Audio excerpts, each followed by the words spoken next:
Welcome to moistcritikal's compilation to fall asleep to relax. Time to let your brain clock out and your body settle in for serious snoozing. Grab your premium slumber gear and prepare for a lady tier drowsiness. If this helps you drift off to dreamland, drop a like, subscribe, and comment goodnight below. Sweet dreams, you beautiful sleepy souls. See, like, I already like the conversation happening in chat right now from the people that have seen it on whether or not it's actual shit or a kebab. That's what's so beautiful about it.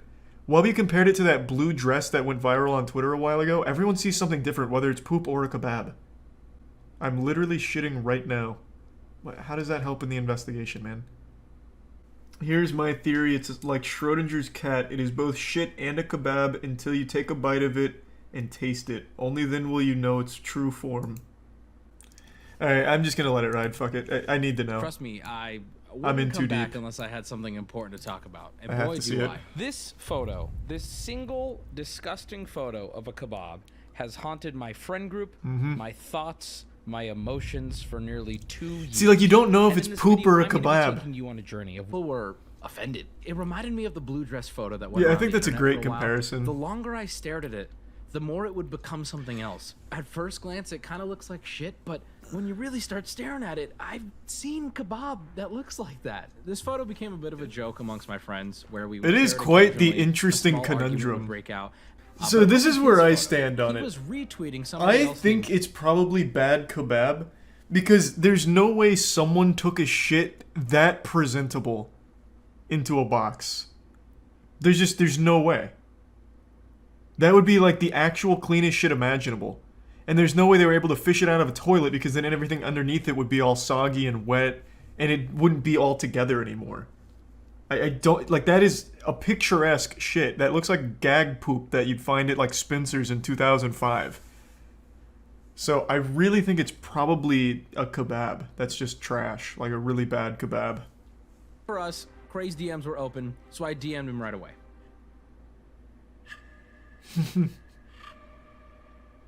So at this point, we have Justin Wang's tweet on December 16th. God, this is so and Craig's tweet from thoroughly earlier that day. investigated. Both of these were in December, but we knew we had to find something older, and that's when we found the 9gag post.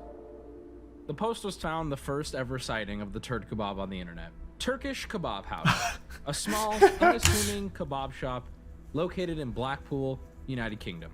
The first internet post of How the did turd they do kebab, that? as far as we can tell, appears to be on a Google review under the photo section of said Turkish Kebab House. We don't know the exact date it was posted, but we do know it was like in actual March CSI 2020, shit. according to. I don't Nice think it's a haircut, pile and of then go to the shit. family-friendly skate park after. Maybe you could justify him doing it if he uploaded it from a different account, but this was posted from the same account he reviewed a child's haircut from. It's just not adding up. The way I look at it, there's It's two just not a options. pile of Either shit, it just we looks are like it. uploaded a 100%. picture of the shit for some crazy reason, or so for starters, it has Oh, a that's pretty good. 3.6. That's not good. No, I that's really higher need than somewhere Burger with a King. 3.6. And the shit Tiger kebab T looks said, better than the Burger King. surface here is At some of the food, and we've got She's gonna that show him the one. shit kebab to his That face? one is chicken and donut. Chicken and donut. And then that one as well. Yeah, that one is chicken and donut as well, yeah. And then what about that one? What's that one? Oh, it's not ours. Some people who doesn't like us, Is they it their put in picture? it's normally a shit. That's the Yeah. shit, actually. Who hates Have us? this shit on Put it on the it. Google, yeah. Oh my Wait, God. what? So it's actually poop? No, I've tried it, but No. Not only did they know about the photo, but they believe it to be a fake review. They appetizing. They definitely didn't look like the photo of the turd kebab. What argued? What was so frustrating about this is now the only option is that Lee R took a shit on a pita and uploaded it as a review. I just don't think guess so. There is a and get an expert's opinion. So I reached out to a gastroenterologist to get their opinion on That it. is Hi, I'm so Dr. smart. Carlson. I'm one of the Holy gastroenterologists and shit. digestive disease associate. If it's a recent poop, probably. I'm going to show you said image here. He's got like an easel for it. Here it is, and the grooves going through it. Do those look like something that? The would thing come out that of throws a me off is that there's human little chunks in it. Definitely could. It's potential. It's possibly poop. Yes. If you had to pick a side, what do you think it is? I think it's probably a kebab that looks like shit. How, with all the correct Yeah, I really could think it's a kebab, doctor, too. a gastroenterologist, I really look at do. this photo? I reached out to a kebab expert here in San Diego to try to get another opinion on it. Hi, my name is Mark Vasevis. Ah, I'm the chef at the king of American kebab. Restaurant. It's a family business. Said that this was Who's he gonna interview next? Did Fucking you Batman grow or up in the something? shop? Have you been around the shop your whole life? This is thorough. Yeah, so actually my story, background of what food is. He's and gonna what interview a happens to pile it of when you shit eat it and next. cool it and things like that. Do you know this guy? that we're trying to identify. I would, that is not kebab. Well, Oh my okay. god, it's even so messing up first the instinct expert. is this is definitely ground. See where it comes from, because like I know the food from all the cultures. If this is some sort of kafta or like ground beef skewer, not cubed meat, I'm starting to believe it might be poop. they did a really bad job about it. This guy looks like he's fucking traumatized right now. This man's seen millions of kebabs, and yet this one right here is making him reconsider his faith in God. Maybe it actually is shit. I was fully on the side of it's just a kebab that happens to look like shit. But after seeing this guy's, like, fear, I really think it might be shit. Yeah, this guy's going through, like the whole 5 stages of denial right now, and, like, grief, all of it, it's coming out. I'm having a tough time kind of like figuring out these grooves, because when you cook meat, especially if it's ground, those grooves, yeah, It's Well- not typical. no. Well, the thing is, though, like, it can be, right? Like, you can get those grooves on, like a shitty sausage on a grill. Like, if you don't know how to grill something and you're, like, fucking grilling up a sausage or a hot dog, you can get those grooves. The grooves aren't what convinces me. What really convinces me is there's, like, little corn chunks or something that appear throughout that load. Like, the grooves aren't the smoking gun in my eyes. More leads. We We have know to find what Lee. else to do. And with that, responds to my original DM. And not only does Cray Oh my respond God. to my original DM, What a twist. but he's claiming that he is the one that took the photo. Here's where thing one where it came from. Yeah, of course, mate. What's my cut? I don't know if it What? was me being naive, but at the time, him asking me for money didn't really bother me. I was so caught up in finally getting What a an fucking answer to the story, asshole. I guess I didn't realize that him Bro, what kind of weirdo's like, yeah, I'll tell you where the poop comes from. How much you paying me? What like, what the fuck? What an actual scumbag. leading with asking for money is a little odd. So I obliged that they had provided it. No idea why. I took the pic of it, but it was funny as fuck. Cray is claiming his friend Nah, I don't took a believe shit on that. a pita I don't believe that. at the Stevenage football arena. No They chance. took a photo of it and they uploaded it as a joke. So in order to get some more proof, I asked That's a him if he could goddamn send lie. me a photo, a screenshot of the photo in his camera roll when the photo was taken. June 2nd, 2020. This was the first problem. We have that photo dated on Google Yeah, Review, that was a lie. posted by Lee R in March of 2020. So after the date discrepancy, Very I decided thorough, to hit up very the smart. so-called PETA shitter himself, Cray's friend, Lewis. Or provide a post, anything that predates March 2020, I'll pay you and your boy. Don't worry about it. Giving you loads of answers for nothing. Going to football now. Didn't think you'd be like this. It's only a shit. It's only a shit, Lewis. It's only a fucking shit. You're only a fucking shit. You wanna be amateur football player? You're never gonna fucking make it, dude. Keep chasing that True. dream. Keep hoping for a sponsorship, Lewis. It's just a turd. Shitting in pitas and shitting on dreams. Guys, let me ask you something. Man, if fuck I Lewis. offered you $500, which was my current offer, at that point I didn't really know what to do, and I'm being honest, there really wasn't anything we could do. Until Lee R As if posted out another of review. nowhere, Lee R Yep. posts a new Yep. review on Google. Yep, I fucking saw that coming. There he is. Lee R different time zone. On that phone call, we'd have to convince the shop of the documentary we're doing, explain what's going on, Documentary. and then convince them to use their business on Google Mystery to send meat. a message to this random guy for some dumb American YouTube channel. And that's exactly what they And did. that's exactly what I mean, let's fucking go. I'm in his head right now. I feel like I'm investigating it now. It's, what is it? It would be about 1 p.m. 1 p.m. in the UK. Let's fucking go. We will find Lee R. Currently going through It's gonna end up being one of Wubby's friends. reviews on Google. We're calling up Prestige. The man Carpet closest to Cleaner. Wubby. Sorry, I look so. He's getting so excited. I'm getting excited with him. Getting on today. My partner was away diving today, so he's not available to sort of search that for you. And you can definitely Google review. Yeah, it was 100% a Google review, yes. Oh my god. We're so close. Right, leave it with Lee R is right around the corner. Okay, I appreciate it so much. Maybe? Lee R is going to turn out to be DB Cooper. Good? I feel like that was pretty good. Couple days here and give you hope, but unfortunately, as I record what? this, Lee R has not responded in any way. Man, what to a the fucking review. piece of shit. God damn it. I do think that we'll get better results if I ask for your help. I was If going to you say, have that's any definitely the play. Information that leads to us The getting in arrest of contact Lee and R. finding out the source of this photo, I'm offering up a $5,000 bounty. Oh, to either wow. who Lee R is or what this photo is of. We found an Instagram of someone we thought was Lee R. And I did How? message them. If How? you're wondering why this wasn't in the video till now, it's because they never replied and we didn't think it was relevant. However, with the context now of the photo being removed, we have to look back at every single person we interacted with, and I'm starting to believe this Instagram account was actually Lee R's. That we are. They saw my messages and they went and deleted the photo. Motivation? I don't know why.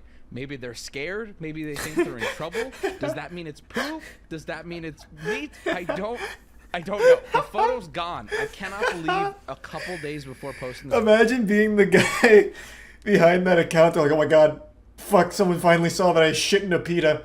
Oh my god, I'm going to jail. Jesus Christ. It's all over. Just fucking sweating. Staying up all night. Do I delete the photo? Oh my god. That's gonna make me look even more guilty in the eyes of the law. And then just drinking yourself into a stupor, and then you just stumble to your keyboard and delete it. And now you've triggered all of Wubby's alarms, and he's hot on your tail. So you fucked up. It's like Death Note, but if Light was like shitting at kebab restaurants, I guess. What a storyline. Removed. Hashtag turd kebab on Twitter. Any information, you can get $5,000. All right. Thank you so much. Bye bye. Real quick before the end. Nice. What an incredible story. What a fucking story. After everything, after all the presented evidence, I am still firmly on the side that it is a kebab that looks like shit. I still don't think anyone could successfully take a shit like that, ever. Under no circumstances.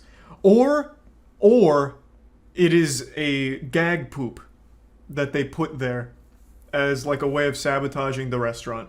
It is either a kebab that looks like feces or a gag poop that they used as like a scathing review of the restaurant. I think those are the only two options. I don't think someone took a real shit that looked like that.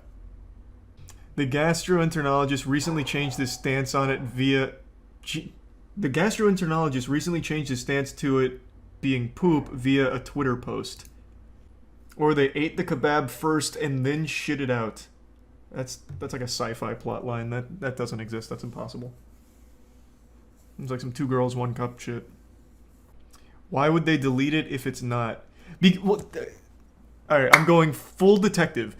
If that was legitimately the Instagram account of Lee R and they were worried about getting in trouble, the reason they would delete it is because it would be like a fraud. It'd be fraudulent, right? If they put like a gag poop on a pita in order to just leave a scathing review of a restaurant, they're lying and it's fraud. So they'd maybe be worried like they're going to sue me, they're going to come after me or something like that. They're investigating this now and they're going to find out that I, slandered or committed libellous acts against their business here with this review and a fake picture of poop on a pita. Right? So there's plenty of reasons why they would remove that if it's not poop.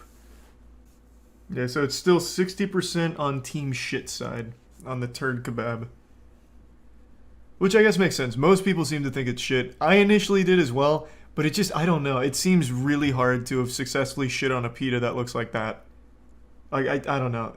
They would have had to like shit onto like a pan on a stove and cooked it a little bit in order for the shit to look like that, I think. Wubby's poll was split 50-50. Yeah. This is tough. I mean, it really is. That was a lot deeper than I would have expected it to be. That had a lot of depth to it. There's really no telling for sure whether or not it's poop or kebab until we get in contact with Lee R. And maybe if we're lucky, Lee R epoxied it or something to keep it then we can just crack it open like an Egyptian tomb. Really need a study done on fake poops. That's one thing I feel like Wubby overlooked, is the potential gag poop. So he could have reached out to like a fake dog shit manufacturer or something and gotten their perspective for another interview. I think that's the only thing that he missed for people to interview. Because that would have been really helpful. He's like, oh yeah, I actually recognize that. I sell that. Could it be an edited pic? Another possibility, but I think it's a little less likely that it's edited. I think it's either gag poop or just a kebab that looks like shit. Thanks to Prime Punk and the Bitsbrook. Because again, that Lee R account was leaving legitimate reviews on businesses around the area. Like for his son's haircut and shit, so it feels like it'd be weird if he just randomly decided to Photoshop a shitty kebab. They also scanned it for Photoshopping. I might have missed that in the video then. Okay, so there was no edits then. Even better. But if it's actually kebab meat, would Lee admit it? Would Lee admit it was just a foul-looking kebab? No harm in an actual review photo. That's a good point. If it was just a really gross kebab, why would he delete it? That's also an interesting theory. I think what happened is after his agent Squiggles went in and showed the photo, the kebab shop contacted Google and got it removed. That's very possible. Because then at that point, the kebab shop is like, okay, this photo is clearly hurting business. We want it taken down, so they contacted Google to do it. I think that's very likely. Yeah, the title's not clickbait. The legend Dale of Detroit Urban Survival Training, the most dangerous man on Earth, Detroit's Batman, the only guy that could disarm God himself, visited our warehouse to teach us the techniques in person. I've made a lot of videos joking about his content and criticizing the techniques. Most recently, we even tried them ourselves to see if they worked. And he saw this video and he was more than willing to come to the warehouse, and he can take a joke, which I very much appreciate and have the utmost respect for. And I just wanted to make this video here just to debrief, because this is right after we finished filming everything and going over all of the things that he's preached and showed, all of the, disarms, the escapes, how to make your attacker not only lose their weapon, but also suck your dick, all kinds of like wild techniques. We tried them all. So I just wanted to quickly give you my thoughts on everything after surviving Dale's hurricane jutsu firsthand. Have I been converted? Have I seen the light? My third eye opened? Is Dale the Messiah, the bulletproof chosen one? All of this was filmed and recorded, and it's going to be no sly trick editing or anything to make him look better or worse. Of course, all of this was mainly just for fun, so we were goofing around a little bit, and Dale understood that, and he was down to get silly with us. However, at points we did want to genuinely try the techniques and fundamentals that he preaches, put them to the actual test. So we did go at full speed, like real time, and it got physical. Like, I don't want to spoil anything, but there is a point where, playing out through a whole scenario, Caleb was simulating an attacker after being disarmed and fighting back. Caleb picked up Dale and took it to the ground, and the scuffle continued as it would in the real world in a situation like we simulated.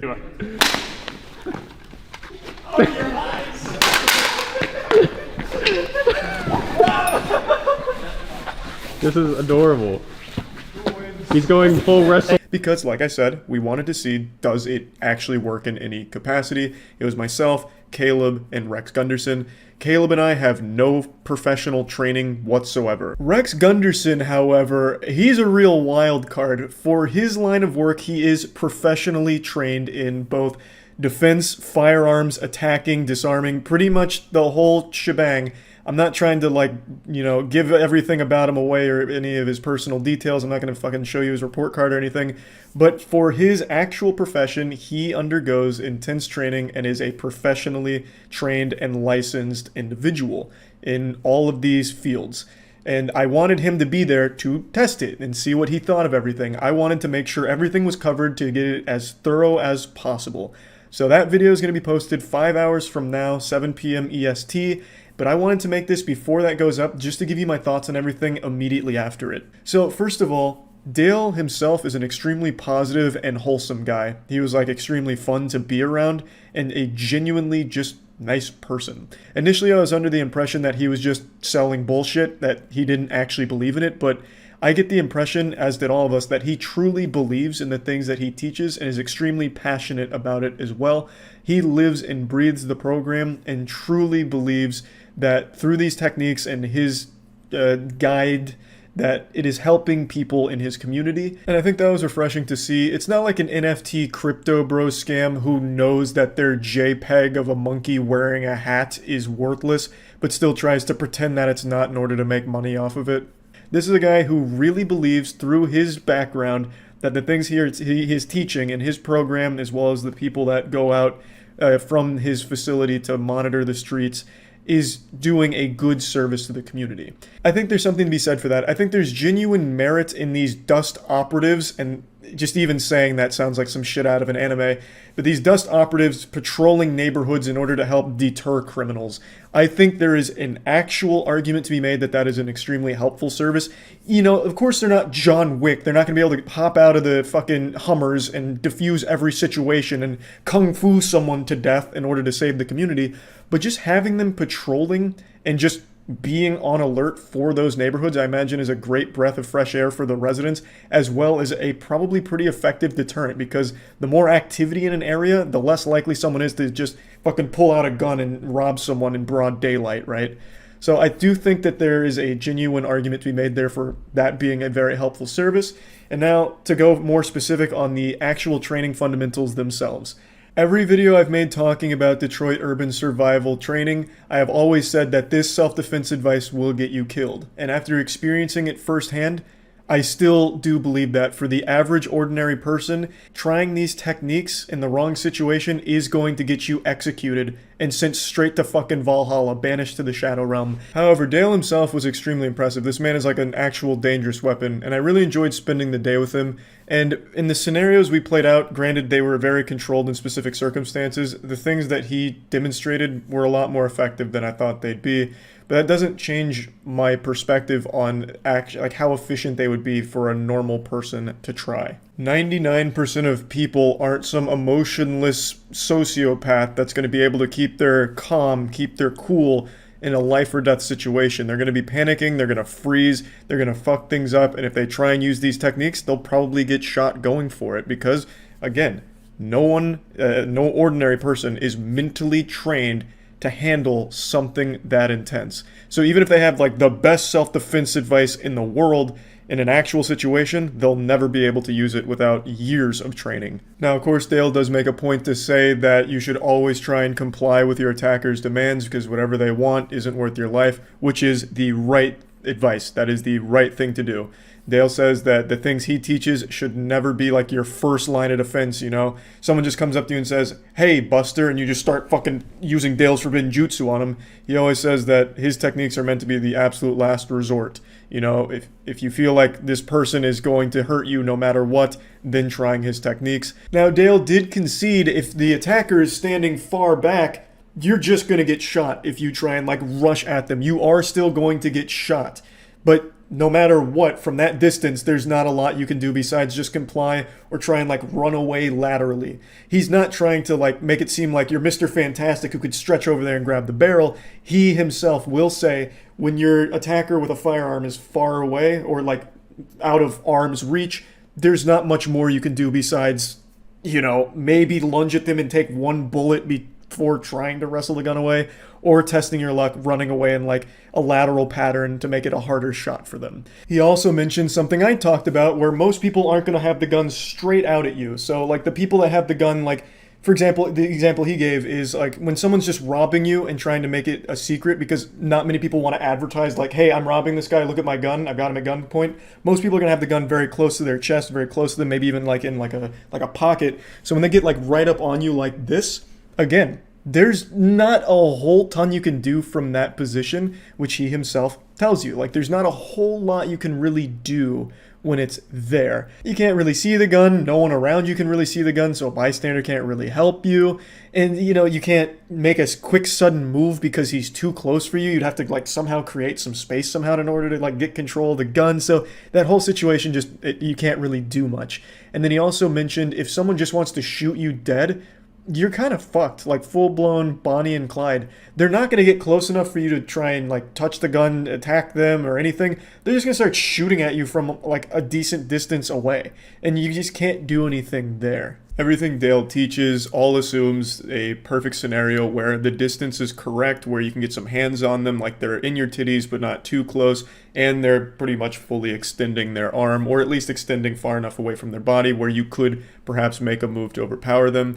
Dale himself has a legitimate military background, and from what I understand, some of what he teaches does have basis. It is sound to a certain level, especially when it comes to getting offline, which of course is getting out of the way of the gun's line of sight and grabbing the barrel.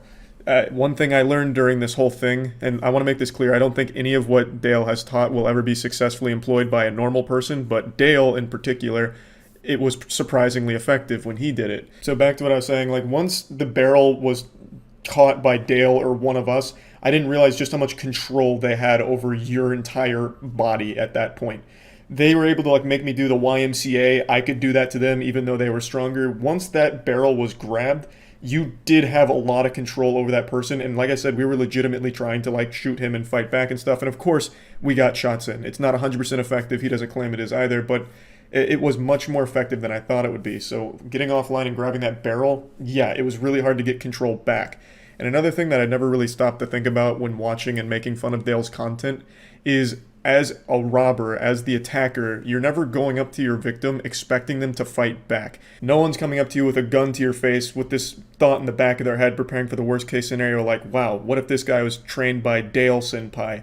No one's expecting you to do some like action movie disarm on them. They're coming up to you with a gun thinking you're going to shit your pants and you'll do whatever they say. As an attacker, when I'd pull the gun on Dale and I'd tell him what I want your money, your wallet, your keys, give me your tax forms, do you have any panties in your back pocket that I can have? While I'm going over my demands, if he made a move during that, I'd have to react to it and try and shoot him, and it was really hard to do that. Yes, I'd get him like 1 or 2 times, but the majority of the time, he would take that gun barrel and I'd very much struggle to get control back. And it was the same with Rex and Caleb. Like I said, wasn't perfect. We did still shoot him sometimes, but we also knew that a disarm was coming. I think there is a little bit of weight to the statement Dale makes where in the real world, if someone's coming up to you with a gun to rob you, their intention is robbery. They're thinking, what do I want to take from this person? How am I going to get away? This and that. They're not thinking like, I'm going to need to dodge soon because this guy's going to go for like some kind of Jason Statham level disarm. They're not there with that expectation. They're there to rob you, and that's all they're really thinking about, not expecting some kind of flashy fucking disarm technique. So when that does happen, it would be hard for them to react. And I want to reiterate one more time, I don't think any of these techniques will ever be successfully employed by someone who isn't thoroughly trained. I don't think just someone that watches the content, takes a class or two, will ever be able to actually do them. Not only because they have to be done like perfectly and very fast, but also because the intensity of a life or death situation is going to make most people freeze or forget most things, and it's just going to get them shot if they tried. These were very controlled situations, and Dale himself has legitimate training, so he's very good at doing these things, especially to the untrained, like Caleb and I. It really wasn't easy to actually shoot this guy or stab this guy in the situations and circumstances that we simulated. Now, of course, it's not 100% effective, and I don't think he's ever preached that it is, because we did still shoot him and stab him a couple of times in the simulation, because obviously that was going to happen. But there's one more big thing I want to focus on real quick. All of the scenarios we played out, to me, seem a bit unrealistic. Dale made a very in-depth explanation for how they do occur in the real world, and of course, I'm not an expert, but they just don't really seem realistic to me. All of our scenarios where the assailant is like putting the gun to someone's chest, putting it to their head, like directly touching them with the barrel or very close to it, whereas to me, I imagine in the real world, the attacker would want distance between themselves and the victim. So instead of like going up to someone, putting it to their fucking temple like it's a goddamn, action movie, saying, hey, put the wallet in my hand, I feel like in the real world they'd be back far where you can't touch them. They'd just be like, hey, take out your wallet and set it on the ground. None of the scenarios we did were in that situation because Dale admits you'd just get shot there if you tried. So we have played out all of these where it's like super close with the gun on them, and it just, to me, doesn't seem like that ever actually happened. Those are the only scenarios where Dale's advice can even really be used. And in those controlled situations, those unrealistic scenarios, his advice was pretty effective. Like, it was definitely more effective than I thought it would be, even in those situations. But again, I just don't see that happening in the real world. I'm not an expert. Dale could very well be right, and those are pretty common when it comes to robberies, like that distance and, you know, putting the gun right on someone. I don't know. It just, to me, seems a bit unrealistic. I also learned just how painful it is when a gun is being moved with your finger on the trigger.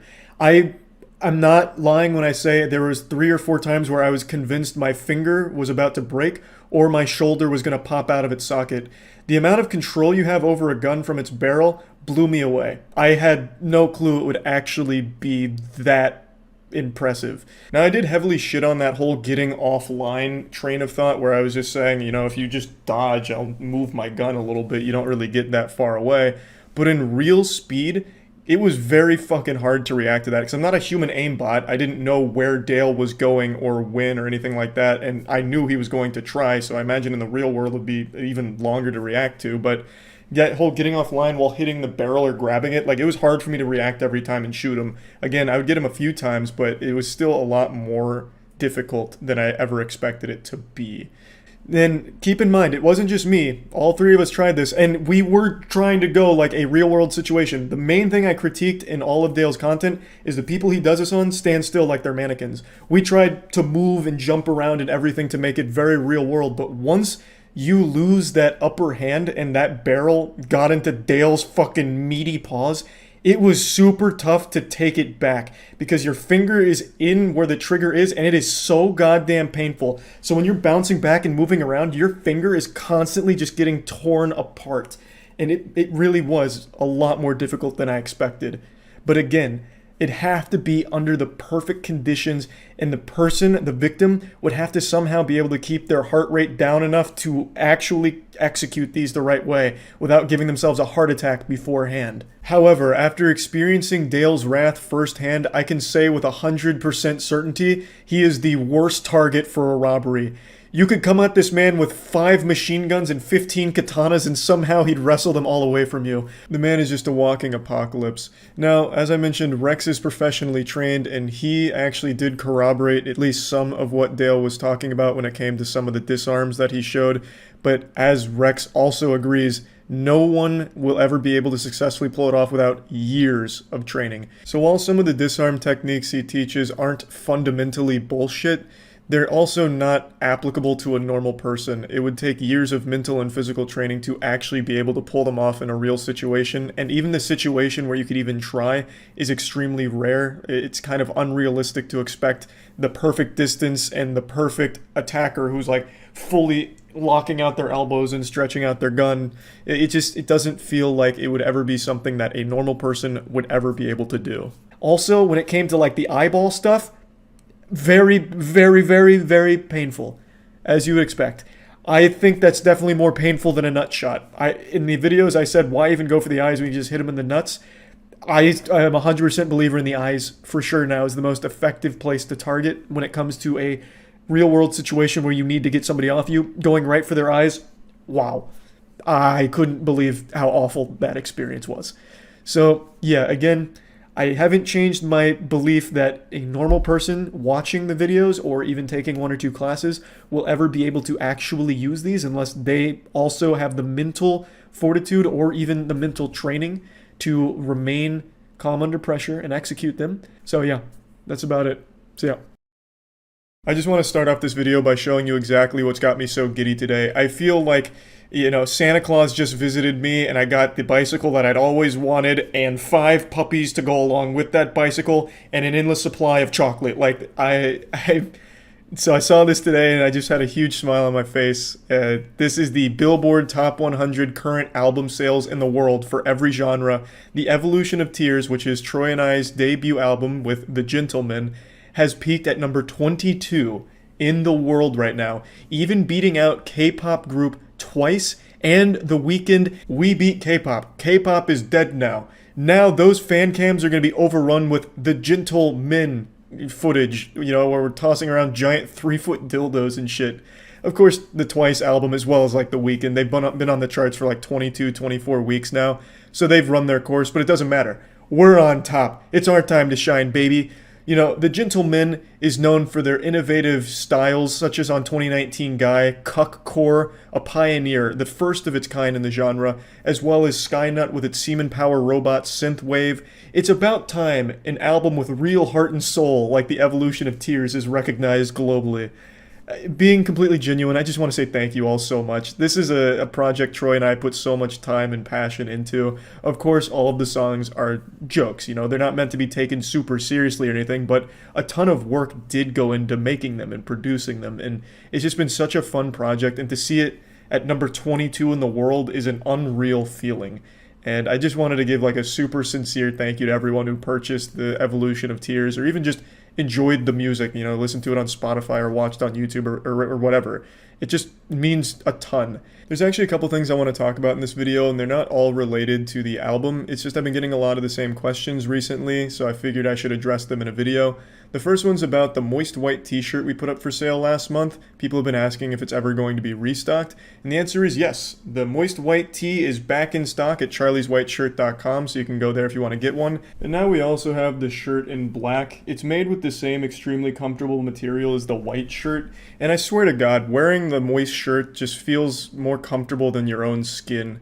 It's an ethereal experience. It's what I imagine the clouds in heaven must feel like to lay down on. So if you're interested in that, I'll put a link in the description below. I'm going to go ahead and let you all in on a little secret that I don't usually like to talk about. I find it to be a pretty embarrassing and shameful period in my life. I wasn't always this hulking, masculine, testosterone titan, 5'6", greasy, chiseled, anime-enjoying specimen of a man that I am today. In fact, there was actually a time in my life where I was a child. And I do mean that in the very literal sense. I was a toddler. I know it's cringe, and I'm certainly not proud of it, but it's true. I actually started as a child. And as a kid growing up, music just played such an important role in my development. I viewed music like magic, but I never really knew how to find it, so I'd only ever really listen to music in the context of anime music videos, like Dragon Ball Z set to Linkin Park's Place for My Head, or, you know, the Dragon Ball Z Trunks movie that had By Myself playing. And that's how I really got into music. Linkin Park, Hybrid Theory, that album literally made me sentient. It put a soul in my body. I listened to it every fucking day on those anime music videos. I used to download them from LimeWire and Aries. If anyone remembers Aries, probably none of you do. Only like 9 psychopaths in the world, including myself, used it. Aries was like this little cum dumpster to LimeWire. It wasn't nearly as popular, but I just wanted more anime music videos because that's how I got my music. It wasn't just Linkin Park, but you had like Kryptonite from 3 Doors Down for the Final Fantasy VIII music video where he's got a butterfly in his finger and he shoots it when he says, "If I go crazy, will you still call me Superman?" Shit like that. Music was just such a big part of my childhood, and I never envisioned a world where I'd ever actually be talented enough to create music of my own or be involved in musical projects because I just wasn't gifted in that field. I tried singing when I was younger. I took guitar lessons for a few years to try and learn the guitar. I was never good at it. Tried piano, never good at it. Eventually, going into high school, I gave up on anything music related in terms of creating it. But of course, I always had that fantasy of being able to make music in the back of my head. And then in 2019, the dream was realized. I actually met Troy because I was a big fan of his musical project Soul State, and he actually reached out to me. We got in touch and we created 2019 Guy together. And from there, it blossomed into a beautiful friendship as well as a beautiful project with the Gentlemen. And to see where it is today is just truly special. I would have never imagined I'd ever be a part of something like this. I want to make it very clear, Troy is truly the heart and soul of the group. Troy is the one that does all of the musical creation, and anything like music related, it is Troy behind it. I do like vocal melodies as well as lyrics. Troy is the actual powerhouse making it happen and making it sound amazing. So I just want to make that super clear now. Troy is just the fucking man. So again, the fact that this project has gotten to where it is absolutely mind-blowing, and we couldn't say thank you enough to everyone who's just enjoyed the tunes, the boner jams we've been pumping out. The next thing I want to talk about is Godslap. Godslap is the graphic novel that Danny, Jackson, Matt, and I have been working on for almost 2 years now. In the middle of last year, we put out the prologue, and I'm sure if you purchased a copy, you know just how fucking awful the shipping process was. There's no reason to sugarcoat it. This ass was stinky. It truly was. We used a fulfillment center that we thought we could trust. They had a very good reputation, and it was a complete and utter disaster. Nothing was efficient. It took months for people to get the actual prologue books as well as posters, and some people just genuinely never got them. So it's been a lot of refunds and a lot of headache. We've of course moved away from using this fulfillment center and have transitioned to a completely different group that we have been working with very closely over the last few months to make sure that it will be smooth this time around. You know, the comics actually bagged and boarded this time. The last one didn't do that, so a lot of comics arrived to people damaged. They didn't even ship the posters and comics at the same time and told us that's normal, whereas this new fulfillment center says that's a fucking horrible idea. So really, everything that could have gone wrong with fulfillment did go wrong with the prologue, and I just want to really apologize for how awful that process was, and just know we've been working really hard over the last few months with a different group in order for it to be a much better and efficient process. But since it's been so much with this other group and setting it all up, it's pushed back our release date on issue 1. We originally wanted it up at the end of last year, but with all of this, it's just pushed that release back.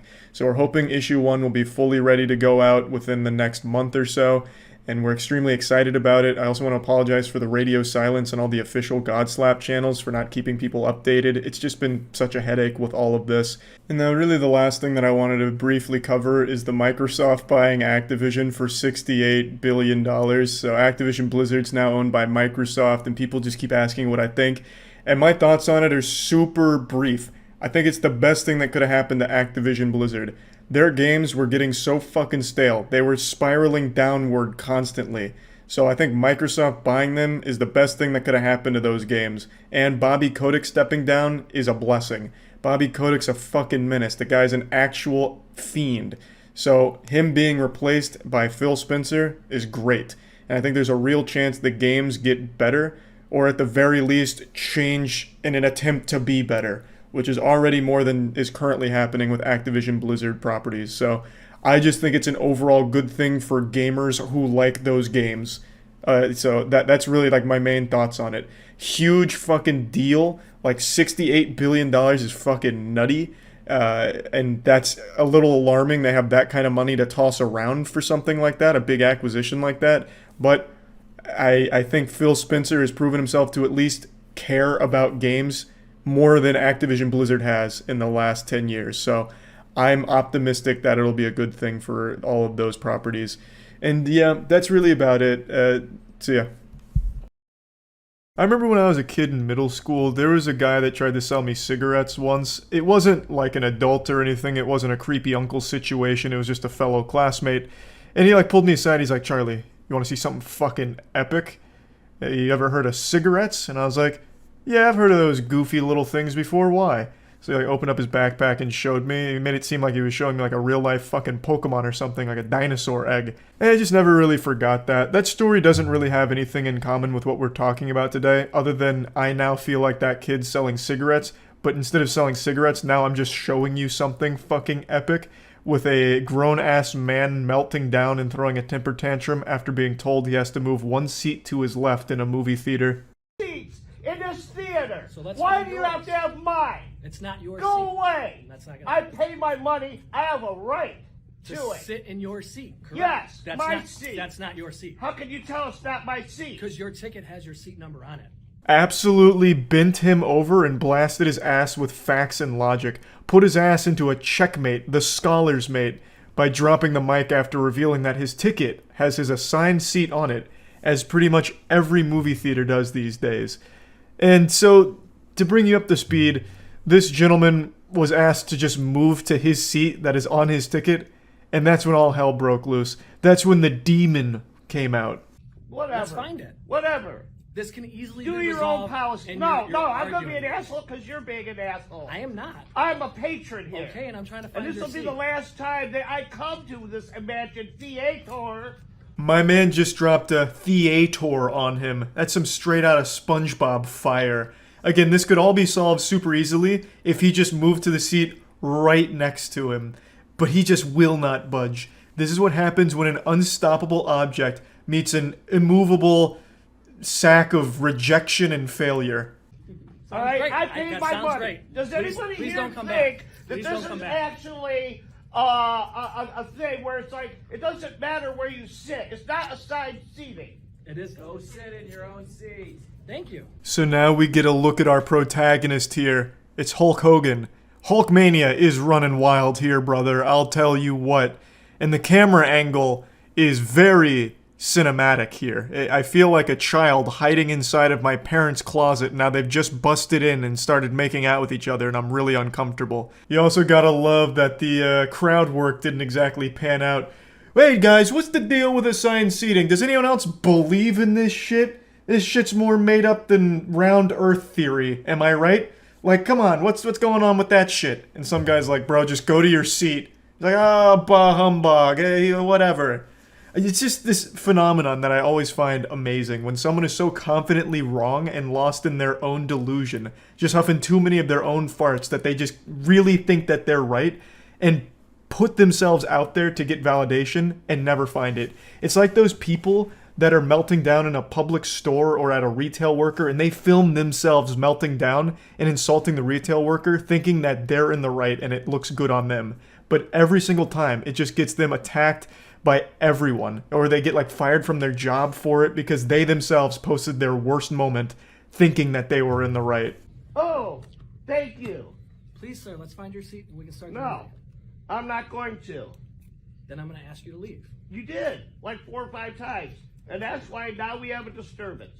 Because some other people can't just be like, you know what? I could sit right here. Sir, we're not doing this One anymore. seat off. We're not doing One this seat off. I gotta say, man, the employee here has the patience of an actual Zen master. I don't know how someone can be dealing with fucking drunk Yosemite Sam over here like this with such a level head. He's just sitting there being as respectful as possible given the circumstance. So that guy needs a raise. ASAP. So if I were to move over one seat, everything would be okay. Sir, Is that what you're saying? you're disrupting. Is that what you're saying? Listen. Does that mean? Are you gonna listen? All right, go ahead. Go ahead. Be my pest. Okay. At this point, you are disrupting the show for these fine folks. We're gonna ask you to leave. We'll get you a refund though. I'll be nice and get you a refund. I don't know. I might want to be taken out in handcuffs now. Sir, come on. I say call his bluff. This is not a guy who's accustomed to confrontation or fighting. When you see him stand up, you'll know what I'm talking about. This is a guy whose only argument has probably ever come from playing Dungeons & Dragons online, or maybe like a rule dispute in Magic the Gathering. There is no chance that this guy would be okay in the face of like actual confrontation. He's just taking advantage of some very respectful and nice workers and being an insufferable asshole. Now, it does sound like he's been drinking, but that's no excuse for this behavior whatsoever. It's such a small, trivial thing to just move one seat over. I imagine the reason they even checked his ticket and then found out he was in the wrong seat is because someone was trying to sit in their assigned seat, but this fucking vigilante swamp-ass monster couldn't help but try and like fight for his right to be a nuisance. It's so frustrating that people will cause such a massive scene over something so small. Just move one seat over. It's just not that hard.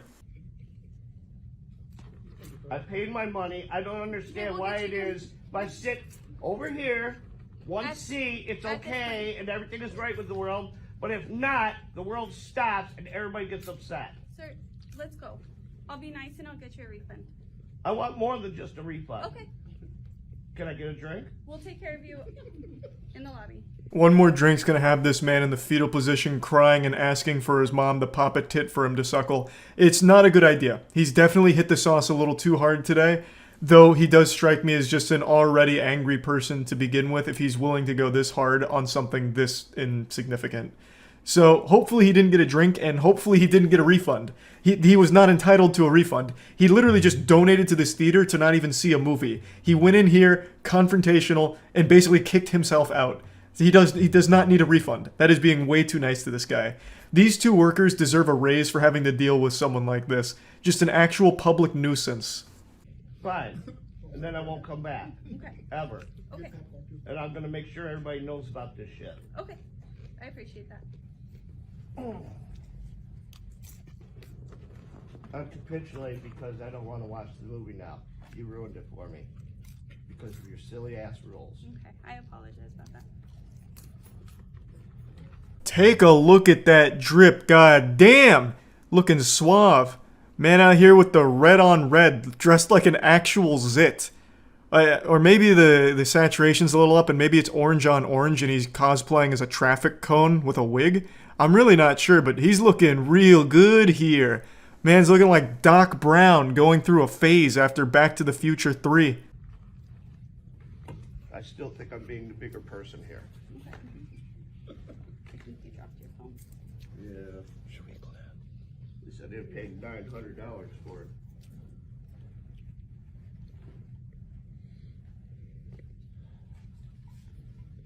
Goodbye, everyone. Enjoy your movie. The most predictable twist in cinema history. This guy owns a trench coat and unironically wears it in public. I actually thought when he first picked it up it was a trash bag or like a tarp or something. And then it turned out to be a trench coat and I just thought, yep, that makes sense. That tracks. That sounds about par for the course. He probably also had like a katana stored in the trunk of his car just in case he happened to get jumped by 6 samurais on the way out of the parking lot or something. Just really sad shit. Just a public nuisance for no fucking reason. Could have just moved 1 seat over and saved everyone the trouble and himself the embarrassment. I think this is just a lesson to everyone to not make a big deal out of such simple and small things. Even like, let's say in some fantasy world, he was right. You know, he was actually in the right seat and the movie theater was wrong. None of them couldn't read. They were all illiterate. Even still, it's such a simple ask. They're asking me to move 1 seat over.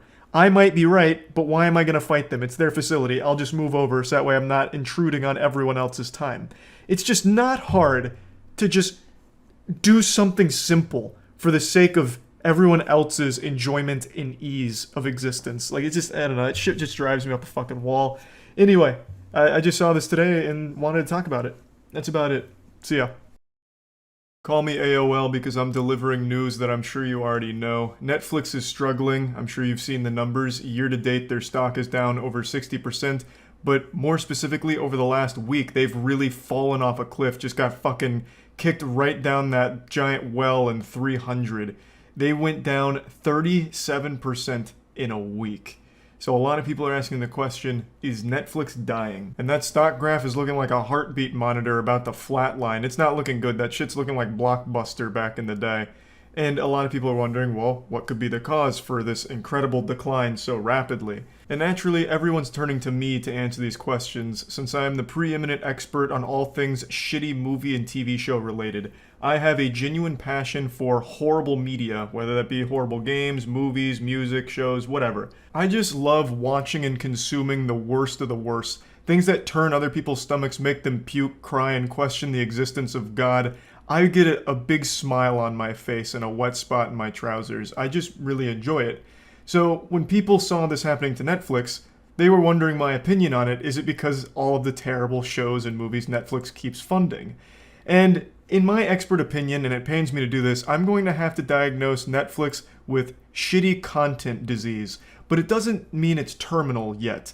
Netflix has been funding basically anything made by someone with a pulse, and even that seems to be spotty. It feels like they're funding scripts written by fucking AI. They have a catalog of actual dog shit shovelware. Like, you remember DOSBox ROMs back in the early internet where it was just actual 30-second games that were just being uploaded to the ROM sites that were almost unplayable? That's Netflix right now. They're just this giant cum dumpster of almost unwatchable movies and shows, and it's things nobody is asking for. But they're putting a lot of money into making them for some reason. Like, they'll drop like 50 new originals on like a single weekend, be like, hey, new on Netflix, Netflix presents The Poop That Took a Pee. And then they'll be scratching their heads like, oh, why is no one watching that one? We put a lot of money into that production. That's so weird. Why is no one watching this? It just shows that no one would ever even think to watch that Netflix is funding. Now, I want to make it clear, I don't think bad content is solely responsible for the decline of Netflix right now in terms of their stock price and all of that. I definitely think it contributes because as things get more expensive, because things are absolutely getting more expensive in our world, the first thing that people are going to cut is a service like Netflix. You know, Netflix is just a luxury to have, and it's an expensive one. It's $25 a month. So as the cost of living goes up, people aren't going to be able to justify subscribing to Netflix anymore when they're not even putting out content that they want to watch in the first place. And especially with so much competition right now, Hulu, HBO Max is kind of killing it. Even Crunchyroll slash Funimation to a certain degree, since anime is so big on streaming, and Netflix is doing a horrible job with their anime catalog with like JoJo's Part 6. God rest its soul. I know everyone's upset about that. Netflix cannot get anything right. Fucking JoJo's Part 6 has been divided up into like part releases where they released 12 episodes a few months back, and they still haven't released the next set of episodes for some inexplicable fucking reason. And they had the audacity to hype up, hey, good news, JoJo's Part 6 Part 2 might come out in 2022. Woo-hee-haw! Getting sidetracked. But competition, you know, Crunchyroll, Funimation, Disney Plus. Disney Plus kind of slapping them around right now since they took all of like the Marvel shows and everything, which people are just going to idly binge forever on that service. So the thing is, Netflix just has a lot to compete with now, and the content they keep funding isn't shit that people want to watch. So their originals don't keep them there, and Netflix has really been bled dry when it comes to shows that people love, like beloved classics. All of those have gone to other streaming platforms, so Netflix is left with just like the worst of the worst. So I definitely think that does contribute, you know, just not having any of those classic shows anymore for people to just want to watch on Netflix. Those have all gone elsewhere, while also not providing any new originals, and then still increasing the monthly subscription price is just a recipe for disaster. They've been increasing the price but decreasing the quality of content on the service. It's just really ass backwards right now. I just think they're not really sure what to fund, so they just fund everything anyway, even if it's like a student project by a 9-year-old or some shit like that, and then hope that one of them sticks. So they'll get the occasional banger like Squid Game or Arcane, but for every Squid Game and Arcane, there were 1,000 Bruise Brothers and other shows that no one has ever heard of. So yeah, the quality of content hasn't been amazing, and that's surely contributed to a lot of people deciding like, I can't really justify paying $20 a month for Netflix anymore, I'll just cancel it and stick with one of the other services. I do think that's a contributing factor. And another thing I want to just say, and I don't know how much of an effect this has, but I really feel like this whole binge model that Netflix is still just living and dying on, which is where they dump an entire season of a show all at once, is just so fucking dumb. The binge model was cool in the early days where it's like, wow, I get to watch my favorite show that I remember when I was a kid all at once. I don't have to like wait week by week. Or even like a new show, like, wow, all of it's out all at once. But now the novelty, I think, is completely worn off. I much prefer a weekly release of a show. And on Netflix, Arcane proved it could work. It's so much more fun and engaging to watch a show week by week because then everyone's at the exact same pace. You get to discuss it with friends, family, even online, because everyone is at the exact same pace. So you can talk about what might happen next, come up with fan theories and speculate, and it's just a lot more fun to engage with the content that way, as opposed to the binge model where they drop all 12 episodes all at once, and then you'll have some people call out work the next day in order to finish it all in one night, and then you can never really talk about it with anyone because everyone's at different places in the content. Example, Stranger Things Season 3. Third season of Stranger Things was very good, but they dropped all the episodes all at once, so some people finished it in one day, some people in 1 week. So everyone was at different places in the show, and no one ever really talked about it. When Stranger Things dropped, there was a lot of hype, and then within like 2, maybe 3 days, no one was talking about Stranger Things Season 3. It just faded from everyone's memory. Whereas something like Arcane, which was on Netflix, people were talking about the entire run. Every single episode, every drop was trending on Twitter with people talking about it. It just gets people more invested in it. When you're able to discuss it with other people, it just makes it more fun. I just think that whole binge model is really counterintuitive to engagement, as well as keeping people on Netflix. I think it's really fucking stupid, to be honest. Like, if you're bleeding out. So you take your best shows and release them all at once. People finish them in one day, and then what's their incentive to stay on there? They'll have to wait another 6 months when you accidentally find another good show to fund. You know, like, why would they continue to pay for it that long? Whereas when it comes to a weekly release, Netflix does get lucky. They have another huge show like Squid Game, and they release it week by week. And then they get some people to stay longer because they're invested in that show. Like, it all just makes more sense to just do weekly releases, even just from a business standpoint. But yes, I do agree that the quality of the Netflix content hasn't been great. They've been pumping out a lot of net shits recently, and a lot of people are probably just not bothering to re-up a subscription. But Netflix is cracking down in what I believe to be the wrong area. They're just blaming everyone for password sharing, which is a legitimate problem from a business standpoint. Don't get me wrong. A lot of people share passwords. I myself am getting Netflix from Tiana's account. Everyone shares the passwords to their Netflix. So there is a lot of unpaying Netflix viewers. So that is a lot of money left on the table for them, but it's such a tricky problem for them to navigate because if you really come down with an iron fist, just flop your meat on the table and villainize anyone that's ever shared a password, it's going to make it a headache to continue using the platform. So most people just won't even bother, and since there's so many alternatives, they'll just go somewhere else. So them cracking down on password sharing is going to be a really tight rope to walk. I know they've tossed around the idea of doing a really cheap Netflix subscription that has ads with it. For people that don't want to pay the full $20 but still want to watch the content, they could do a cheap alternative but getting some ads there. Maybe that's a decent solution. I don't really know. It's not an unheard of one. I know other services offer that. I just don't know how successful they are in that area. But again, cracking down on password sharing, throw these people in the slammer. They shared their password with too many people. I want them fucking arrested. And making it really a cutthroat policy is only going to serve to damage Netflix further. So they have to really come up with a consumer-friendly option to get people who are sharing passwords to instead pay a little bit to continue watching the content. And I don't know how the fuck they're going to pull off that balancing act. But I do think perhaps the best solution for hemorrhaging so many subscribers is just by offering better content. This is quite literally like that Twitter meme of make better content or I'm unsubscribing. That is actually happening to Netflix right now. The price of everything in the world is getting more expensive. Netflix is expensive. And most people aren't going to want to spend $20 a month for shit where they might get one good show twice a year. That's just not worth the cost. So the best thing they can do is just improve with what they're putting on the platform. And another thing that not a lot of people have mentioned is Netflix's numbers were heavily inflated because of COVID. When COVID hit, everyone went to subscribing to streaming platforms because everyone was locked at home watching shows and movies and shit like that.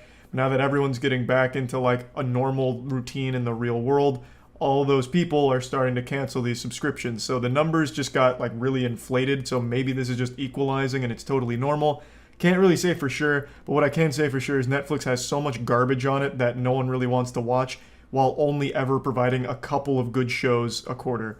So that, I think, is a big problem for them, and the competition's getting fierce. So I just wanted to talk about this a little bit because it's an interesting topic, I think. I always find it very fascinating when there's a company that's too big to fail starting to fail. I don't think Netflix is in any danger of closing its doors anytime soon. They still have 220 million active subscribers, so they are still very much in the game. It's just a matter of them having a bit of a stumble here, and by a bit of a stumble, I mean they're fucking spiraling down a dirty toilet. A 65% year-to-date loss in the stock is kind of rough, but they're still fine overall. I don't think they're in any danger of dying anytime soon. So I just wanted to talk about it. That's about it. See ya. If someone told me I could get 100,000 views on my YouTube video and it would only cost me 7 years of my life spent in prison eating gruel off of the floor, I'd say sign me the fuck up, baby. What a deal. Prison is temporary. Clout is forever. And so is a criminal record, I suppose, but it doesn't matter because internet updates are all that really matter these days. This dream came true for a YouTube couple named Saucy and Honey. They were recently arrested and charged with third-degree criminal trespassing and conspiracy and could face up to 7 years in the slammer, all for those sweet, juicy YouTube views. They pulled off the most epic prank this world's ever seen, and the history books will remember them for it. They'll be talked about like Jesus Christ was in the Bible, the saviors of high-quality YouTube content. They did a 24 hours in Target challenge, or prank. You know that trend that every 16-year-old was doing on YouTube back in 2017? Yeah, they did that 4 days ago. I don't know why they chose this prank. It died 5 years ago. They're very tardy to the party. but they seem to desperately try and suckle any amount of dust they can out of the dry titties of this garbage-ass trend from a time long since forgotten. And they're paying the price for it. They got fucked in the ass. But you can't help but feel bad for them because they clearly have a disease. It's called terminal clout hunger. And unfortunately, it's a plague. And it's been spreading for quite some time on the internet now. Okay, what's up, Fascination Empire? And your girl Honey, the banger! Okay, you guys, sorry we're rushing through this intro, but it's 9:37 at... Oh. Okay, you guys, sorry we're rushing through this intro. It's 9:37. It's 9:37 at night. Honestly, they should have slapped on an additional criminal charge for how dog shit their videos are. I swear to God, it's gotta be a human rights violation to have an intro this annoying. All of their videos start like this. It is painful. Sticking my head in a fucking dump truck while it's compacting garbage would be less miserable. A YouTube couple is in hot water over this video, in which they claim to have spent the night in a Pennsylvania Target. You guys, do not attempt what we attempt at home. We are entertainers. Listen here, goofballs, don't try what we're about to do at home, you dumb assholes. We're professional entertainers willing to risk life and limb for your entertainment. Immediately gets arrested, faces 7 years in jail for this shit. I don't know what she was thinking. This isn't exactly like a defense, right? It's still a crime no matter what. Just because you consider yourself an entertainer doesn't mean that you're all of a sudden immune to repercussions of a crime. This is like if a birthday party clown robbed a bank and when they caught him red-handed, he just honked his nose. Honk. Oh god, he's an entertainer. Never mind, guys. It's all good now. We made a mistake here. I don't understand why more people don't know this, but I'll go ahead and peel back the curtain. Most of those YouTube pranksters are fake. In fact, I'd say 95%. So all of the ones that did the overnight challenges, they cleared it with their local store in order to ensure that they were allowed to do it. And they didn't actually even spend 24 hours in the facilities they said they did. They just stay for long enough to get footage and then leave. But all of it was cleared beforehand with the franchise owner. Surveillance video from inside the store shows them wandering around various sections while recording video of themselves. While LaRose and Fisher told viewers that they spent the night in Target, police say they left through an emergency exit around 3 a.m. and tripped the alarm. But the couple returned to the store when it opened to the public to resume recording their video. What? They lied? They didn't actually spend 24 hours in the Target? What the fuck? That's gotta be the worst offense of all. You know, I could excuse the criminal trespassing and all that. I could even excuse the abominable intro to their videos, but the fact that you're gonna come in here and tell me you spent 24 hours in Target when you only spent, like, what, 2.5? Oh my god. I spit on that absolute garbage. They could have at least had the courtesy to spend the whole night there. Because at that point, now not only do you go down looking like a stupid asshole, but now you go down as a stupid lying asshole as well. And their audience of, like, I don't know, lobotomized 12-year-olds or whatever's watching it, they now know that they can't trust anything they do going forward. So even if they somehow do escape the prison time, which I imagine they will, I don't think they're actually going to spend 7 years in jail, they've lost the trust of their audience now. The couple was released on a $25,000 unsecured bond, and they're due back in court March 24th. Fisher told a reporter outside of court that she has no regrets, that they were living their life and having fun. But the couple said they would not be doing another stunt like this again. For Inside Edition Digital, I'm Mara Montalbano. I can't imagine that statement's going to help them very much in the court proceedings. Yeah, I have no regrets about committing the crime. Surely that won't come back to haunt them. But yeah, anyway, just thought the story was kind of wild and another prime example of the attention-seeking disease a lot of people are afflicted with. That's about it. So yeah. All right, folks, there you can see the tournament bracket completely filled. Oh, spoilers! We didn't get to see this one. Incredible tournament it has been that hasn't so been posted far. yet. In our quarterfinal matchup, oh we shit! Had 4 big matchups. Our final round between Shamokin Thunderclap, 5'6", and White Simba, 6'5". Oh, that's like me versus Matt. What? Holy shit! I didn't realize that White Simba was that tall. I mean, I knew he was tall, but I had no clue he was that tall. Oh, they didn't even post the Shamokin Thunderclap versus Battle Axe. Battle Axe might have like withdrawn. 5-6 versus 6-5. David versus Goliath. Okay, okay. Yeah, it looks like Battle Axe didn't come back, which is why Shamokin went straight through.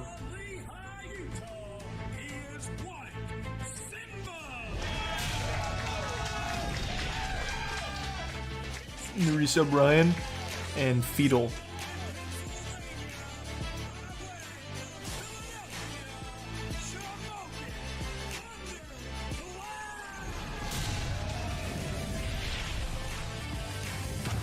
Yeah, for being 5'6", Shamokin wears 190 pounds really well. Simba only weighs like 20 more pounds than him. What the fuck just... What in the fuck just happened there? What a catastrophe. Oh no! What the fuck is this? This is a crime. This is illegal. Come on, boys. Dude, my lord, this is a disgrace to the sport. All right, here we are with 10 gift subs, Gorski. Thank you for that, Gorski. Redemption Tournament Final. This is going to be an incredible matchup. We've got Shamokin. Shamokin looks just so happy to be there. White Simba on your right. Oh, he's having such a good time. You'll notice when looking at these two fighters together. It's hard not to like Shamokin. Simba is 6'5" and Shamokin Thunderclap is 5'6". That makes for an interesting combination. Now Shamokin is a former SEAL, right? If I remember correctly. So there's definitely a chance. Shamokin Thunderclap is not afraid. Look at his face. He's ready. He's having fun. Can he take one of these crazy slaps from White Simba? We're gonna find out now. now. Oh boy! Every slap Simba has thrown has been like a knockout or rocking someone. Going up top. Oh Jesus! No! Shamokin Thunderclap in the first round, and Shamokin Thunderclap goes down. Oh, he's alive. He's alive. He's okay. Oh, he's good. He's still having fun. There's a smile on that face somewhere. Or he's having flashbacks. Right, Simba with a big shot to start the final round. Oh my gosh. Let's listen in here. Holy shit. Bro, that's like getting shot with a shotgun. Bro, White Simba's scary. Okay, Thunderclap's corner man's gonna pick him up here and help him get to his feet. 10 gift subs, Greens. Thank you for that, man. Thank you for the generosity. He's gonna have to get his bearings and get back to the barrel in 60 seconds to continue the fight. He has to relearn how to walk. A little trash here, telling him it's okay to quit. Oh no. Shamokin Thunderclap doesn't remember the first Wait, is he? round. I think he's just playing. Okay, it looks like the doctor's gonna stop this fight. Ladies and gentlemen, unbelievably. Oh my god, he actually just slapped the fuck out of him. His opponents to become the Slap Fight Redemption. Slapped him so hard he got psychosis.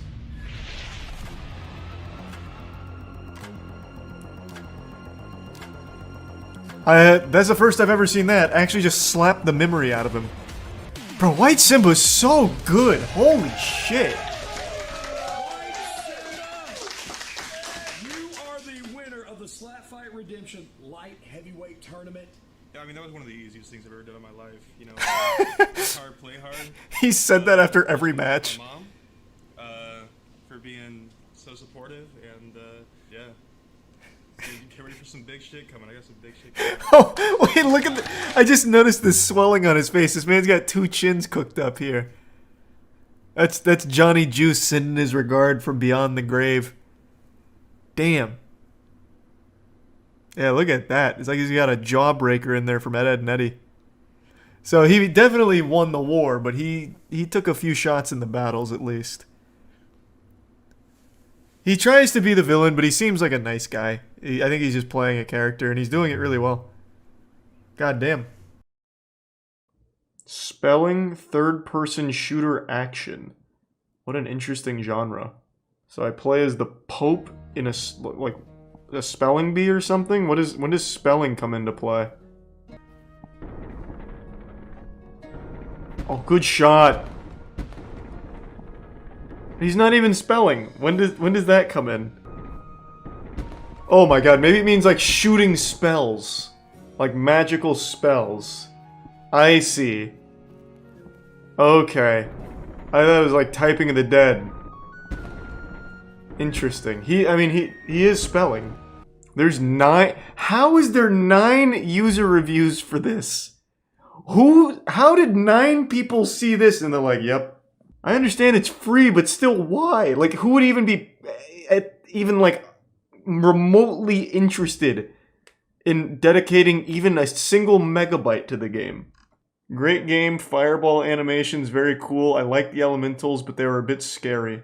Well, I got my answer. I am the current holder of the world record. Okay, what's the world record? What's the name of this game? Thanks to the bits, Brian. So where can I find the speedrun record for one day? I doubt it's on here, but we'll check. 2 different people have said that they're the world record holder. Oh my god, I can't believe I'm actually gonna fucking get it. Okay. Time to get a world record. Fuck these kids. They don't know what real speedrunning is about. They don't deserve it. I'm coming. I'm flipping over their table, spilling their cereal and milk. Dumb kids. I'll be the true king. That instantly installed. It was less than 10 gigabytes. Wow. Okay, let's go. Wait, this isn't a speedrun. This is just school. Man, son of a bitch. I don't want to sit here and just kill elementals by shooting a fireball. Is this the whole game? You just shoot element? I thought there was like a start and an end. Time to have some fun. Do a little spelling. Oh shit! Gotcha. I'm cruising right now. I have 20 points. So it's 10 points per kill. Oh my god. Oh my god.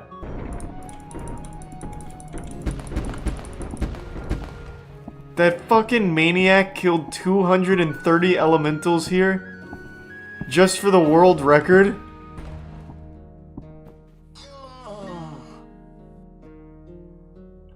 Alright, so you can't swim. I'm not doing it. I can't. I fucking can't. That is way too boring. I will fall asleep. Jesus. The dedication, man. Hats off to Sloth Gamer. I take it back. He earned that world record. He earned it like a motherfucker. He killed 230 enemies in that snooze fest? God damn. Shankaram Code Reborn. Looks like actual effort went into this one.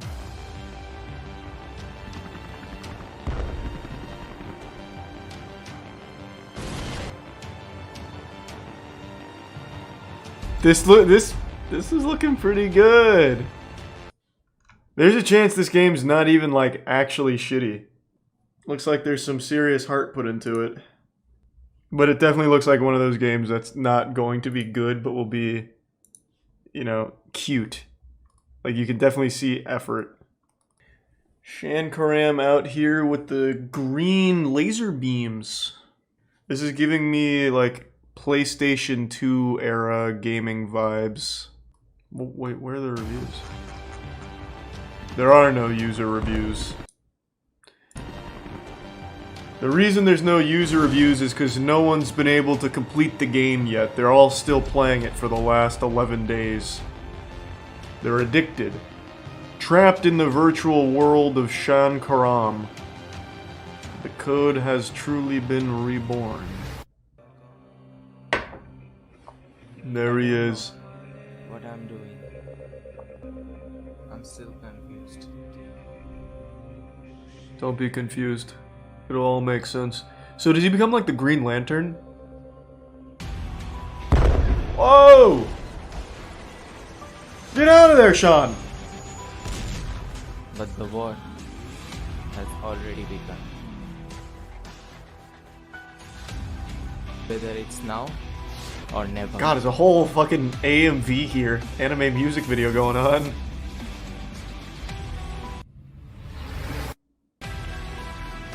I'm ready. Get me. I already bought the game. Like I am so. You don't need to like give me a trailer here to sell me on it. I'm already in here. Jesus. Fuck. God damn. That's the whole game. Alright, let's ride. I'm excited. I'll be honest, for the first like 10 seconds, I thought this was in-game graphics. I was blown away. Oh my god. Jeez, sorry, I've got to skip it. I want to see the game. I don't need to learn about wherever they were talking about. I just want to play. I don't see what role that had in this. Oh my god, it's nothing but fucking travel videos. Stop right there. Whoa! No one escapes Sean Karam. Get back here, coward! Wait, or you will get in more trouble. Perfect posture. रुको, इतना जल्दी क्या है? Yeah, get him with the meat. Oh, that guy's got like a Mario mustache. Yeah, yeah. Whoop, the Sean Karam special. Oh, he's retreating into the wall. Nice. Luckily, he's waiting for me. Hey, I appreciate it. God damn it. Yeah, shit. There we go, I got him. I gotta use the Detroit urban threat survival techniques and just try and like run in a circle here. I'm stopping him very soon. You're mine. Oh, damn it. Let us show you some moves. Let's do it. Oh, there's no shortage of action here. Let's do it. Nice. Last one. Middle school soccer coach down. You won't escape. What's my ability? How do I use it? It said caps lock. Oh, here we go. I have to caps lock on him. How does this help me? Now I just become this guy? Worthless. He doesn't give me any advantages. He doesn't even know Krav Maga. Oh, and I still have to beat his ass. This is pretty good. You're mine now. You're pretty good at this? Well, I don't mean to brag, but I know a thing or two about Sean Karam. Okay. I don't know what that was about, but protein powder, yeah. This is fucking awesome. Yeah. Let's fuck him up. Oh no! Yeah. Jesus Christ. It's chaos in the streets. I'm coming in.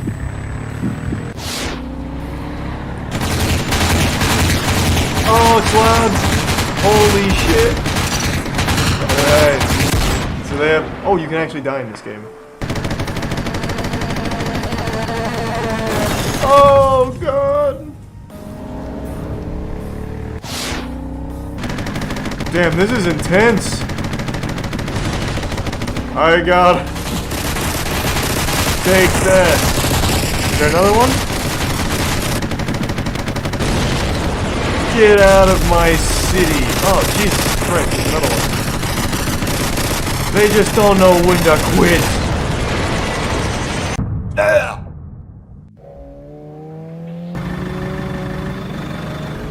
Yeah, it's fucking loud.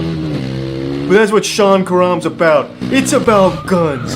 It's about possession. It's about gore, action, and titties, baby. That's Sean Karam. We play loud. Knock them out. Let's beat him into shape. Get beaten into shape, idiots. Oh, someone's shooting laser beams. Is she a ghost or something? What is she doing? Oh, she's possessing people. She's just like me! What do we do? How'd he get up there? Come on, get him! Oh, she's going in. I'll drop on him. Oh, from above, the top turnbuckle. Oh, Shit. darn. Jeez, come on. dirty barnacles. How are we supposed to catch him now? What? Shit. Whoa! Fuck! No! We didn't get any information out of him. That's how it has been. Oh, it's in capable hands, officer. I'm Sean fucking Karam. Man, this is a whole Bollywood movie wrapped into a game. I don't even want to play, I just want to watch. No, this is obviously not the end, this is the intro. So they're doing the credits at the beginning, because it's more cinematic that way. I think. There's no way this is the end. We haven't even met this guy. Yeah, we're just starting, I thought so.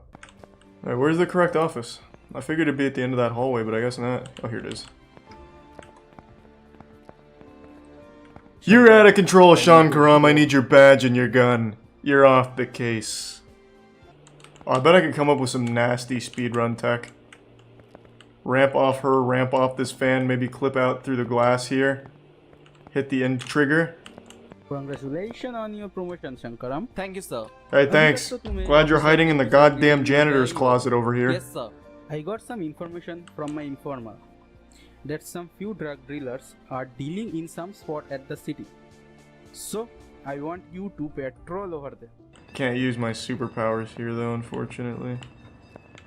Can only use them against evil. Does this have ray tracing? Bro, Sean Karam, you can't experience Sean Karam without ray tracing, it's not the same. Ladies literally lining up to get with Sean Karam. Calm down, yeah, just form the orderly queue. Where can I go from here?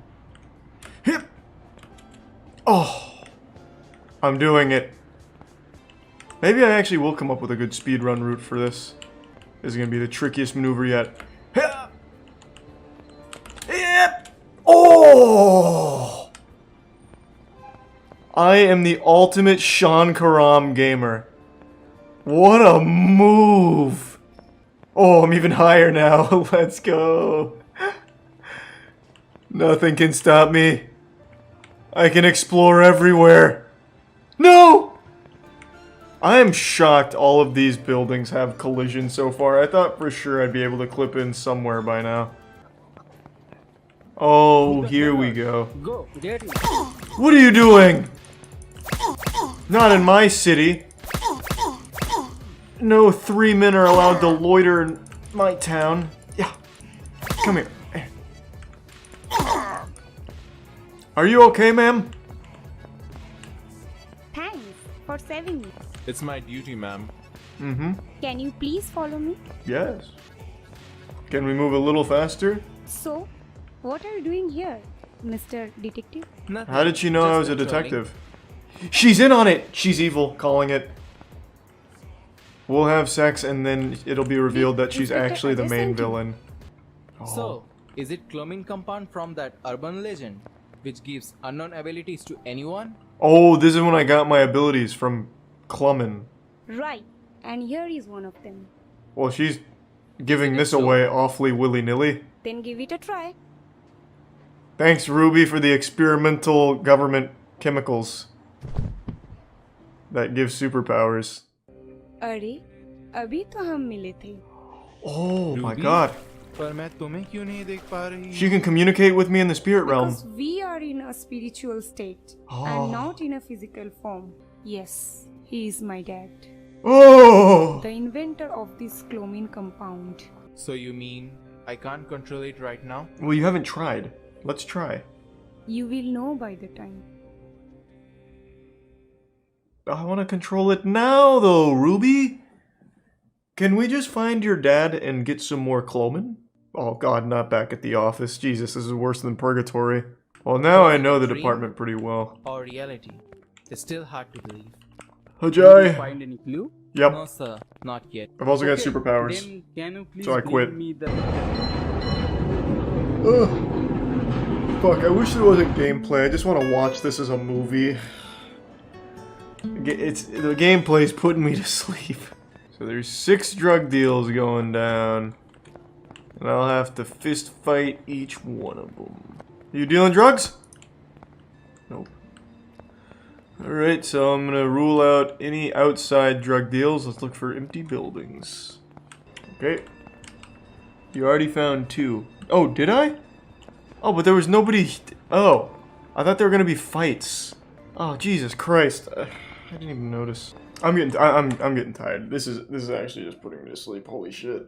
I'd love to watch the Sean Karam movie, but fuck, man, playing it is rough. There's only 2 more though. I'll find them. Someone's gotta stop the drugs. I'll do what I can. Oh God, why? Where is it? I've checked every car. Maybe they're dealing it on the thing here. Trolley. Oh. The drug dealers have won. They outsmarted me. Now the whole town's gonna be overrun with weed! This is making me way too tired. I'm going to bed. Russian train trip. Traveling on passenger trains in Russia. First-person exploration. I mean, I've always wondered what it would be like to travel on a train in Russia. You gotta play it. I just don't think it'll be fun. Unless the train goes to Chernobyl, man. I don't know what we'd do. Or if it, like, travels through natural disasters or something. I caught the train and got a seat next to Svetlana. We really hit it off. I plan to propose to her on my return journey. Oh man, this guy just fucking sold me on it. Fuck, alright, I'll get it. Well, hold on, let's check the Russian reviews. Oh, the Russians do not appreciate it. It must not be realistic. Oh my god. This is one of the longest Steam reviews I've seen. Oh, actually, why am I wasting time? Let me get out my phone translator now. What can I say? There is a hand from this Apogo developer, a clumsy imperfection called Train Travel Simulator. From some other developer recently released an article under the title, The Last Day in Uyurpsing. So this one non-solid piece of code called Russian Train Trip is an attempt to mold these 2 crafts. Simply put, the developer dug in ready-made blanks and tried to mold them into some... Good God, this is boring. Couldn't even make it, like, excitingly outraged. Alright, Russian train trip inbound. It's time we take a nice 11 gigabyte serene journey through the heart of Russia. What is a Russian train like? I don't know, but we're about to find out. Oh, I even get to choose the weather. I have 3 options. Difficult? Wait, difficulty? How is there... I'm just riding a train. How is it difficult? Like, there's not enough space for me, so I have to squeeze next to somebody? It's smelly? Like, what else? The seats are made of broken glass? Alright, I'm gonna go on Ultra Nightmare mode. Let's go. Find the train ticket to Voyanovka in the apartment. Always wanted to visit Voyanovka. This monkey, what is he from? Is he an NFT? Why does he look familiar? I've definitely seen this somewhere. Oh, he's a meme. Oh. Man, where's my ticket? Oh, there it is. Alright, I don't want to miss the train. Well, actually, I'll take it back. I'm going to sleep. Wow, look at all this. 50,000 people used to live here. Now it's a train town. I'm coming. Don't start the train without me. They're not very talkative here. But I guess that's very Russian-like. Oh my god, there she is. That's Svetlana. I recognize her from the thumbnail of that guy's video. Oh my god, Svetlana. What the fuck is this? Hitting her with a riddle right away? These are all just riddles. Grandmother could not sleep on the train. The neighbors in the compartment woke up, knitted socks and hats. Ha ha ha. Oh, you like that one, do you, Svetlana? Have you heard the one about the 3rd day of travel in Moscow? She liked that one. Man, I'm slaying right now. Holy fuck. Hey, if you like that one, get a load of this one. The Odessa train and the, Oh my god, we're really hitting it off. Can I sit here? Oh, hey Svetlana. Man, this is cool. This is pretty good. I just got sent straight to heaven. What the fuck is going on? What? Svetlana? Can you help me out? Train derailed. Yeah, it derailed at fucking Mach speed, so it was just instant. Okay, well, that's unlucky. Man, this is a disaster. Holy shit. I'm hungered and stranded in some kind of realm between worlds. Okay, we're just gonna have to full reset here, I think. I don't know what happened there, but that was rough. I beat the train here this time. Oh, no, I didn't.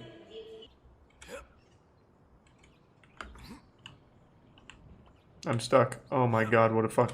What the fuck? Oh, there we go, free. I wonder if there's collision physics, like if I get in front of this train, do I die? Stop right there! Yeah, that's about what I expected. Oh my god. I'm in. Okay.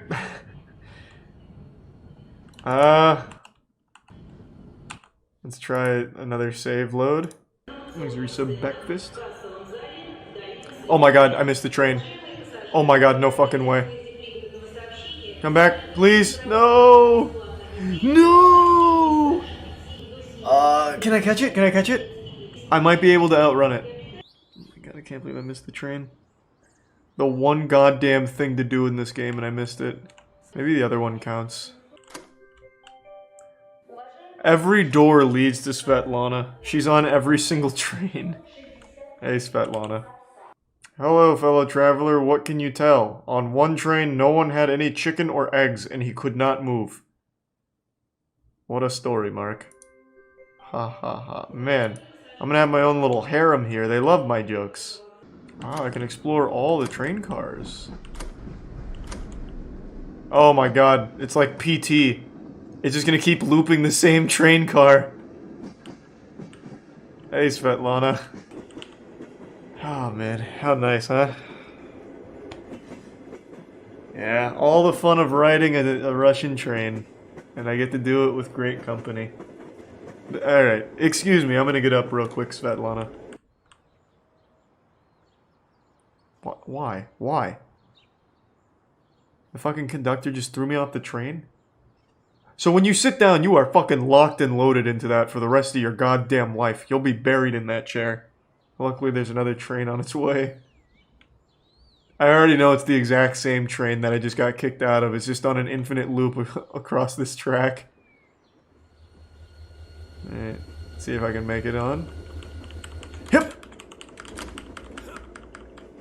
Damn it! I talked to Vladislav. Nope. I'll wait for it to come back. I have no doubt it's looping. I am confident. Any minute now, just watch. I say give it like 40 seconds and that shit's coming right back around. Turn around and it shall... Oh yeah, maybe because I'm looking at it. Wait. There's one. Let's see if I can like hijack it, hop into the conductor's chair. Ah, fuck. Speedrun. This is what Russian trains are all about.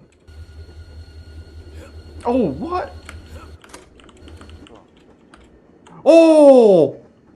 Big speedrun tech. Did I make it to Voinovka? I got this word right the first time. Voinovka station? Something tells me I didn't. I think I'm right back where I started. Awesome. Well, this was good. I really felt like I got the whole experience of riding a train in Russia. We never made it to Voinovka, but I bet it was... the journey is better than the destination. What's the difference between a Russian train and any other train? Well, if you have to ask that question, you've already lost. I know it's often hard to feel special or unique in this world full of so many people, but what if I told you that you, yeah, you asshole, are actually part of history right now? You are a small footnote in what I believe to be an unbeatable world record that was just set that will stand the test of time forever. And 50 years from now, you'll be able to look back on this and tell your grandkids exactly where you were on this day. Now, I know I've made this bold claim before, back when I proudly proclaimed that I had an unbeatable world record in Mr. Krabs' overdoses on ketamine and dies speedrunning, and I may have been wrong there, but history never repeats itself. This time, I'm not wrong. A YouTuber named Gilva has been crowned champion of YouTube copyright takedown requests. Nintendo used him like a fleshlight. He set the undisputed record of most videos taken down in a single week, blowing the asshole off of the previous world record. Gilva over the last week had 3,500 of his videos taken down by Nintendo. Our good friends at Nintendo. I swear to God, my jaw always hits the floor anytime I see them use the internet in any capacity. It blows me away that they even know what it is at this point with how awful Nintendo Online is. There's no doubt they're still using dial-up, and what makes this even more impressive to me is how confident I am in saying that this was not an automated process. Normally you'd see this and be like, oh, Nintendo just used a bot and took down all of this copyrighted material. But I just don't believe that's the case with Nintendo. They're probably afraid of bots. They probably think they're gonna get their shit hacked, like the bot's gonna tap into their digital alarm clock, gain sentience, and steal their souls or something. So I truly believe they just had some unpaid interns manually go through 3,500 of Gilva videos and go through the tedious, laborious process of filing the copyright takedowns manually on each of them. And 3,500 takedowns is absolutely absurd. That is such a fucking crazy amount. If you ate a single M&M for each takedown here, you'd be diabetic by the end of it. It's fucking wild. Now, what was Gilva content that elicited such a response from Nintendo? Gilva is a channel that re-uploaded Nintendo music because Nintendo themselves doesn't officially publish it anywhere that I can find. It's not on Spotify, and they don't release it digitally anywhere, at least not from what I've been able to find or what I've been able to pick up from the community. So they have YouTubers that do it for them, but not official YouTubers, just fans of Nintendo properties will take and upload video game soundtrack from Nintendo properties and post it on YouTube so that way people can listen to it and enjoy it without having to fire up the Nintendo Switch, plug their headphones into it, and walk around with a Switch in their pocket just to listen to their favorite Smash Bros. Song. Which is obviously impractical, and that's still not even a real solution because the Switch will turn itself off after a certain amount of time, so you'd have to just keep playing the game to keep hearing the music. So the only way that Nintendo fans can enjoy the soundtracks is from channels like Gilva. And so Nintendo is just too fucking lazy and out of touch to do it for themselves, so fans took the responsibility and uploaded it so that way people could enjoy it. And the music slaps. Nintendo music has always slapped. But Nintendo's finally starting to strike back, and they targeted Gilva first. I don't know if he was necessarily the biggest channel for it, but they came at him with the condom off. They stretched his ass out. There was no mercy here at WrestleMania. Nintendo went wild. So the thing is, Nintendo is completely within their right to do this. This is their property. They can defend it however they like, and they always do. You see them millions of times taking down fan projects. That's no surprise that they've done this. But it's really super scummy to think about it when there's no alternative, right? Like, if Nintendo had an official release for their soundtracks, or their soundtracks were on Spotify and other places, then yeah, obviously taking down channels like this makes sense, because why not just go to the official source? Why bother with the re-uploads from someone else that's not affiliated with it? But Nintendo took this shit down, and there is no alternative, so it's just buried now. Now you have to, let's say you're at a party and you're like, hey guys, let's listen to Luigi's Mansion soundtrack. You can't just be like, pass me the aux cord. It's going to be like, all right, pass me the GameCube so I can set it up and fire up Luigi's Mansion and listen to the soundtrack. Because that's the only way you can do it. There's no other, official way of listening to Nintendo property music other than the YouTubers who are re-uploading it, which is illegal, of course. Nintendo can take it down, but I don't see why they do when they don't upload the official soundtrack themselves. If they were going to start uploading the music themselves, then sure, take that shit down. And I'm sure even the channels will be like, hey, that's fine because we can't even monetize it anyway. It's not like it affects them that much. So it is pretty shitty if you ask me. Of course, it is fully within their right to do so, but they don't have an official way of listening to this music. Nintendo refuses to release it, and they've never fucking bothered. So why even target the people that are just uploading it as fans? They're not making money off it. They're not stealing customers from Nintendo, these fucking fossils that run Nintendo always surprise me with just how silly their decisions are. They are truly against fun. And they're just so behind the times, it's laughable. Again, look no further than Nintendo Online. I will always take every opportunity imaginable to warn people about Nintendo Online. I'm like one of those doomsday people that stand on the side of the road like, the end is coming, buy my eucalyptus oil or whatever. You know, it is really that bad. I will always take every chance I can to drop my pants and plant a little stinker sprinkler right on the Nintendo Online service and talk about how shitty it is. You are paying for the worst online service in the business. It is a joke. And Nintendo charging for it is nothing shy of Nintendo spitting in your face. It is downright unusable on certain games. It's so fucking garbage. And Nintendo doesn't care. They don't improve it. They don't bother. It's pathetic. You're better off trying to like fucking Wi-Fi battle with your friends while you're both stealing internet from a local McDonald's that happens to be dilapidated while during a thunderstorm. Like, that's the kind of service you get when using Nintendo Online. It is trash. And they don't do anything about it, and they still charge you money for it. Instead, they focus their attention elsewhere, like striking down YouTube channels that are just re-uploading their most popular songs that they themselves refuse to publish anywhere. Nintendo could easily sell these soundtracks and make a killing off it, but they don't. And I think it's the fear of what if the music gets stolen or some shit. I really can't wrap my head around why they choose not to. But I wanted to talk about this because 3,500 videos being taken down is massive. And the channel still has about 6,400 videos still up. So that number, they could still get pumped up a little bit. Nintendo may only just be beginning. Like, maybe the interns needed to take a break, or maybe they had to, you know, go to the hospital after work exhaustion, and they're just gonna have to get another wave in for more takedowns. We could see that number really fucking blow up soon. Like, it's 3,500 now, but it still has the potential to almost get to that 10K mark. So we'll have to wait and see, but it's something I wanted to talk about. It's not surprising to see. Nintendo has always been ruthless with the way it handles its copyright enforcement.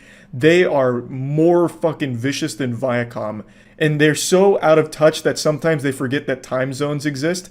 I remember when Hyrule Warriors Age of Calamity came out, the game released a little early in places like Australia because they were a little ahead, so they had the game a bit early. So people started streaming Age of Calamity, and Nintendo struck them down and had their channels banned because they didn't understand how time zones worked. So, you know, if you're going to do anything Nintendo related, like post videos about it or content around Nintendo, just be careful. So yeah, I obviously feel really bad for Gilva Sunner here, who put so many years of work into this. I believe it was 11 years worth of re-uploading soundtrack from their favorite titles completely for free, making $0 off it, spending a ton of time on this channel, only for Nintendo to come in here and take it all down without even offering an alternative. So now that music is just gone for people to enjoy. They can't do it now. So Gilva Sunner announced that he would be closing the channel in the next few days, which is extremely sad. There is still 6,400 videos on it, so I wish he wouldn't close the channel. I'd really like to see, at least maybe if they decide to overturn their decision, maybe they, you know, have a change of heart. You know, the power of friendship finally wins like it does in all of Nintendo's games. Maybe they're like, hey, maybe we're the bad guy. We'll put it back up, at least until we announce our official soundtrack source. You know, I really just don't like when, you know, someone like Gilva Sunner decides it's not worth keeping it up, because I always think it is. And even if nothing else, why not just extend that world record, man? You got 3,500 takedowns in a week. Like, let's see if we can hit that, like, fucking 10,000 mark. You know, it's right in our sights. It's, like, we can see the finish line. You just gotta keep the channel up. Gotta believe, you know? But anyway, I just wanted to share this story because it was again, another instance of Nintendo being a joyless, soulless corporation, and it makes me fucking upset. Because I do like their games, always have, but I've never liked the company. At least not since it's been very clear that they hate their customers and their fans. So yeah, I just wanted to talk about it. That's about it. See ya.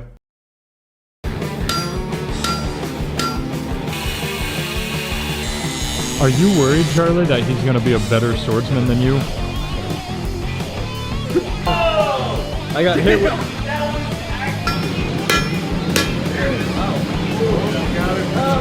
It just immediately burnt my whole hand. First impressions. It looks like a pretty high quality forge. I think I'm going to make some really impressive armaments here, I'd say. I just need to make sure my villain work is up to snuff.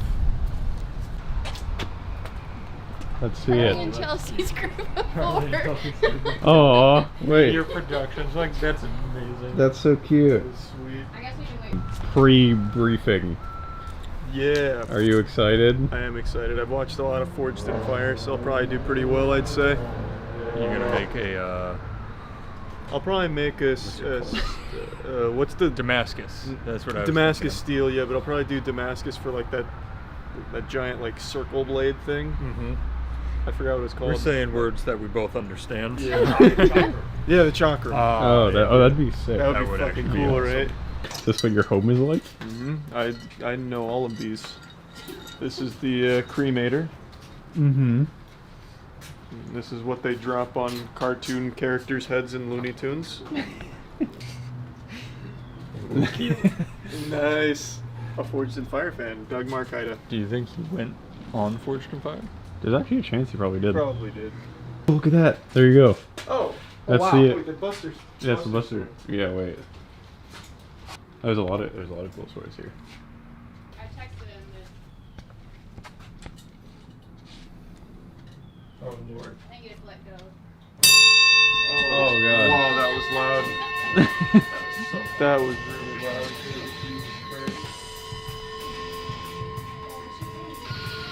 What do you want to make, Charlie? I could get real wacky and do like a katana, I guess. That'd be crazy. There you go. We're set with you guys, so what we're going to do is... See it? Pretty cool looking. Danny, that's quite the look. Yeah, that looks good. It is a good look. Wait, what kind of hat are you wearing right there? Oh, I don't know. Can you read it out? Oh my gosh, where can you get that? Moistglobal.com hat? Oh my god, that's beautiful. You know, it would be really cool if I could go to moistglobal.com and also get that same logo on a hoodie and joggers and a t-shirt and maybe some other cool That would shirts. be nuts. Shut up. I've never felt so confident before. By God, he's a genius. moistglobal.com.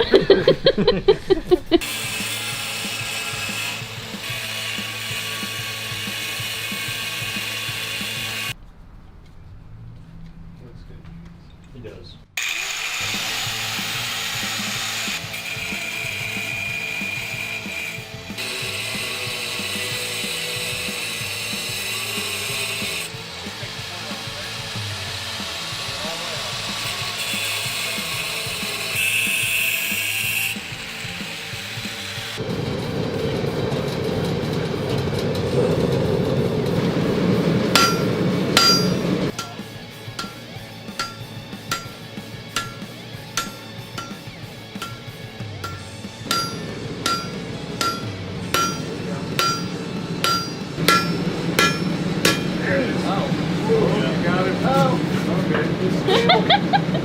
Oh, that just immediately burned. Oh, there it is, right there. Yeah. Well, hey, you know what? Charlie, you're a blacksmith now. We catch on fire. It's no big deal. I just immediately burned my whole hand. My hand. Oh yeah, you really burned. Yeah. Well- the scale just flew You off. can put it in the water? Yeah, I'm gonna just go. Yeah, run it. Charlie? Are you okay? No, it hurts a lot. I didn't really see it with the camera what happened. One of the scales blasted straight up and then landed on my thumb and my finger. Now that skin is immediately like when you burn yourself and it like bubbles up and Oh, shit, dies. Yeah, it hurts a lot. Sorry. It is what it is. It's part of the job.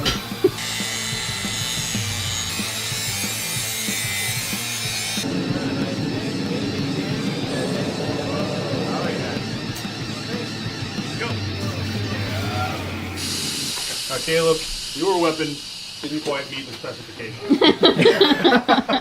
Yes, it was supposed to be 3 feet long. Wow. Oh, here comes Charlie. Guys, holy shit! Look at that. We got swords. It came out kind of nice. I wasn't able to get a ton of this off, unfortunately, but Well, you know, that's character. Charlie. yeah. A whole shitload of character. You went for a stonewashed look. Yeah, stonewashed. It came out nice. Yeah, good work, everybody. All right, congratulations. Thank You're you all very much. blacksmiths. You're one of us Thank now. you so much. Appreciate it. Thank you. Thank you. That looks good, Charlie. It came out pretty nice. I bled for it, so it better came out good. And what you want to do is I have to get go to the something big walk-in enough clinic. To get your tetanus shot. Yep. Right now, And some like got a emergency little burn aggressive cream. with the size of these, so We did it. All right, good Great work. work, everybody. Thank you. Thank you. Off today too to start testing this stuff. Yeah, we'll do more tomorrow.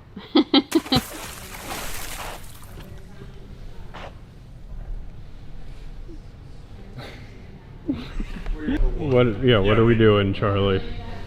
We're doing the Forged in Fire test, so we'll be hitting a watermelon like they do in the show, a piece of wood. I think we also have a giant ice statue or something cool, I bet. It's gonna be fucking nuts. Yeah, that's on its way, don't worry. This is my katana. What's her name?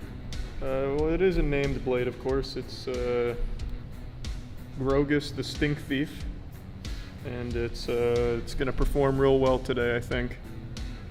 Also, for what it's worth, I got a bad boo-boo. The burns from yesterday progressed badly. And I got a tetanus shot, and they dressed them immediately, so. Hey guys, I'm Matt. I made a Ulfbert sword. Hold it still so I can zoom in on it. Sorry, it was used by the Vikings. You can see it looks really good. It's got a phallic-shaped handle. And her name is Becca. Here. My turn. I'm Danny. This is my axe. It's got a little extra spike. What's that for? What else has an extra spike? It's for back scratching. Sonic the Hedgehog. Sonic. Pretty cool. That is pretty cool. It's got a little staple on the end for, some, Wait, some butt stabbing action. Nice The staple. butt of this, not stabbing people's butts. Yep. But, yeah. Nice. How long were we there? 6 hours? Probably like 9 hours. 9 hours. But it's pretty cool. It's only fraying a little bit. Yeah. And Matt already cut himself on it, so we're good. That's how you know it's sharp. And who are you most afraid of in today's competition? Definitely Caleb's, because that shit looks good. I'm not positive that he did. Caleb, get over here. Yeah, Caleb, come show off your weapon. Definitely looks straight out of Naruto. So. Hey, Caleb, What's up? show off your weapon. Made a kunai. Hold it still. Nice. Feeling pretty good about it. What's its name? Kunai. So is Caleb, are you swinging or are you throwing in today's competitions? He's gonna have to do both. I think for the softer things, I'll definitely throw because I have an arrow point on there. I made sure to forge that and an arrow point. Oh, oh! He just hacks all the way through it. That burns. Alright. Wait, no, that's is that a DQ? I think that's a DQ. I think it's more to see what the Yeah, damage is. it's more the like. damage. Tell them what they say, Charles. It's to check for like rolling on your edge. Make sure it's still sharp. Let's see it. So give it, show the judge. Yeah, Shane, come check the rolling. It's looking pretty good. It's actually looking like it's quite sturdy. So did I pass the test, Judge? I believe so. Yeah, For now, is Charlie's turn. Charlie, you look powerful with that. I'm losing a lot of power, not able to grip with my two most. Oh yeah, you want to put the glasses You wanna on? put these on? Yeah. So you look extra cool. Oh, it's pretty sharp. It'll cut through space and time, I think.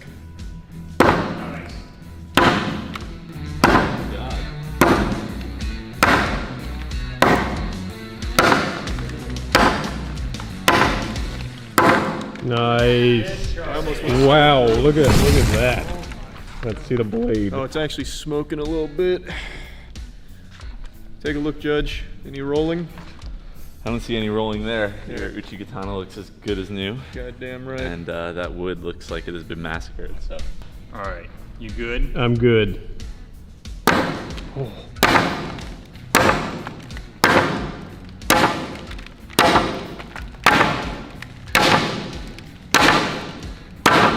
Wow. That was powerful. Judge? I mean, It Are you looks- gonna be an asshole just because it's me? Is that what you're about to do right now? No, I'm not being an asshole. All right. I'm just saying that. I mean, if you look at it, like it looks like it's a That's look wood. At it. That's no, wood. No. Look right here. Like look at it. You could see like the bump right here that's developing. I don't know. I mean, the craftsmanship maybe I'm done so with far. this. I'm already I mean, but look, you did quite a lot of damage to the wood, so. That's what I did too. Just go slow on the backswing. Yeah. Where are you? Everybody actually be careful in case it flies off. Oh, you go up. Oh.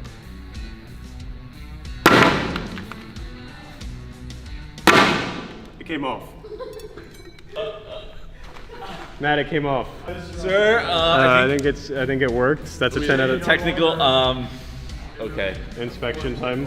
Yeah, I'd say that your craftsmanship clearly with the handle is not great, but that goes on blade Matt's looks. fault, The blade looks fine. The blade looks good. No rolling there. But the handle. Look how clean my cut was. Though. It was phenomenal. Well, I mean, You can use it on another the goal of this weapon is to kill somebody, right? Yeah. So I Please think stop it. swinging it. I think it's gonna. I think it'll still serve its main purpose. I think you made a flail, and that's fine. You made a flail.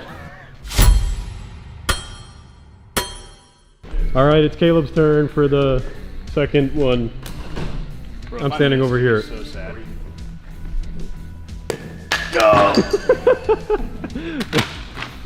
I'd say what, 3 throws? Yeah, 3 throws and then get some 3 throws. Yeah, then you can do slapping. some stabbings and And we do slashing. the same. We throw our sword 3 times. Yeah.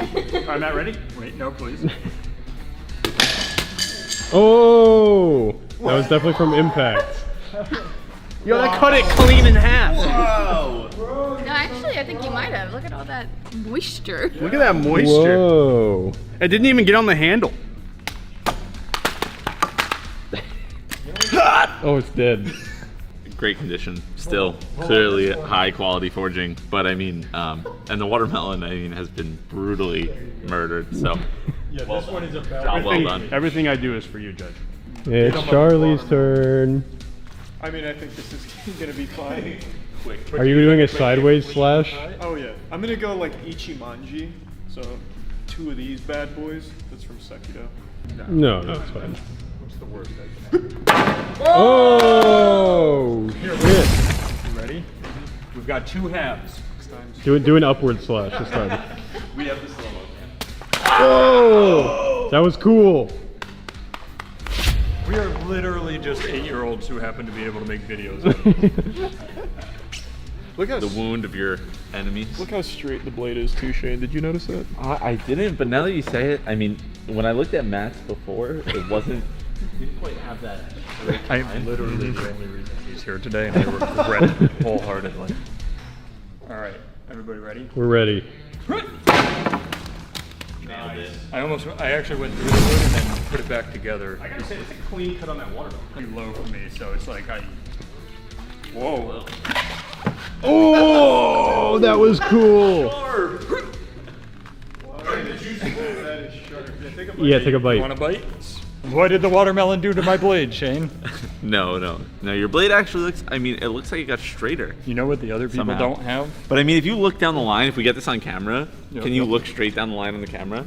You see the end there? Matt got a little aggressive at towards the tip of his blade, and it's like a little like. That's how it's supposed to be. Edgy. It's bag of meat time. Yeah, what's the meat's name, Charlie? I don't know, but I want to make it clear we're still gonna eat that. It's your enemy, Caleb. Just kill it. How would you take out an enemy? All right, right. Should we tie the bottom to make it like not move? An enemy is gonna be moving, especially if he gets stabbed. All right, Yeah. cool. I was gonna stab it for fun first, and then cut it up here. Yeah, you can start with a stab. Okay. Oh. That shit's nice. That thing is gushing. Wow. Whoa! Whoa! Whoa! I got hit with. That was actually very deadly. I think I. Finish it off. I think I got hit with that. She holsters it. Good work, Caleb. Shane, what's your analysis? Honestly, way deadlier than expected for just a small kunai knife. So it's. I mean, I imagine the swords might outpace it a little bit, but top tier performance. Charles, I know you want to swing yours. I'm not gonna risk it. I don't want to get raw meat in these. Alright, someone hold the camera then. Are you worried, Charlie, that he's gonna be a better swordsman than you? Yeah, I feel like lash through it. Alright. It's gonna break. Wait, you ready?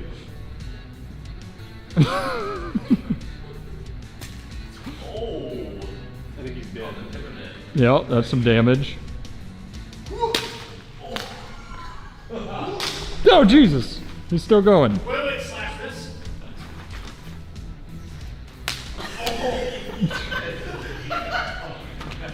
Nice, Tanny. Now Naruto, run away. Charlie, how do you feel about how your blade performed? Pretty satisfied overall, I'd say. You're happy? Clean cuts. Yeah, that was good. Disemboweled. That turn. Thanks, guys. Becca and I are excited. Yeah, pretend it's fighting back. Yeah! Yeah!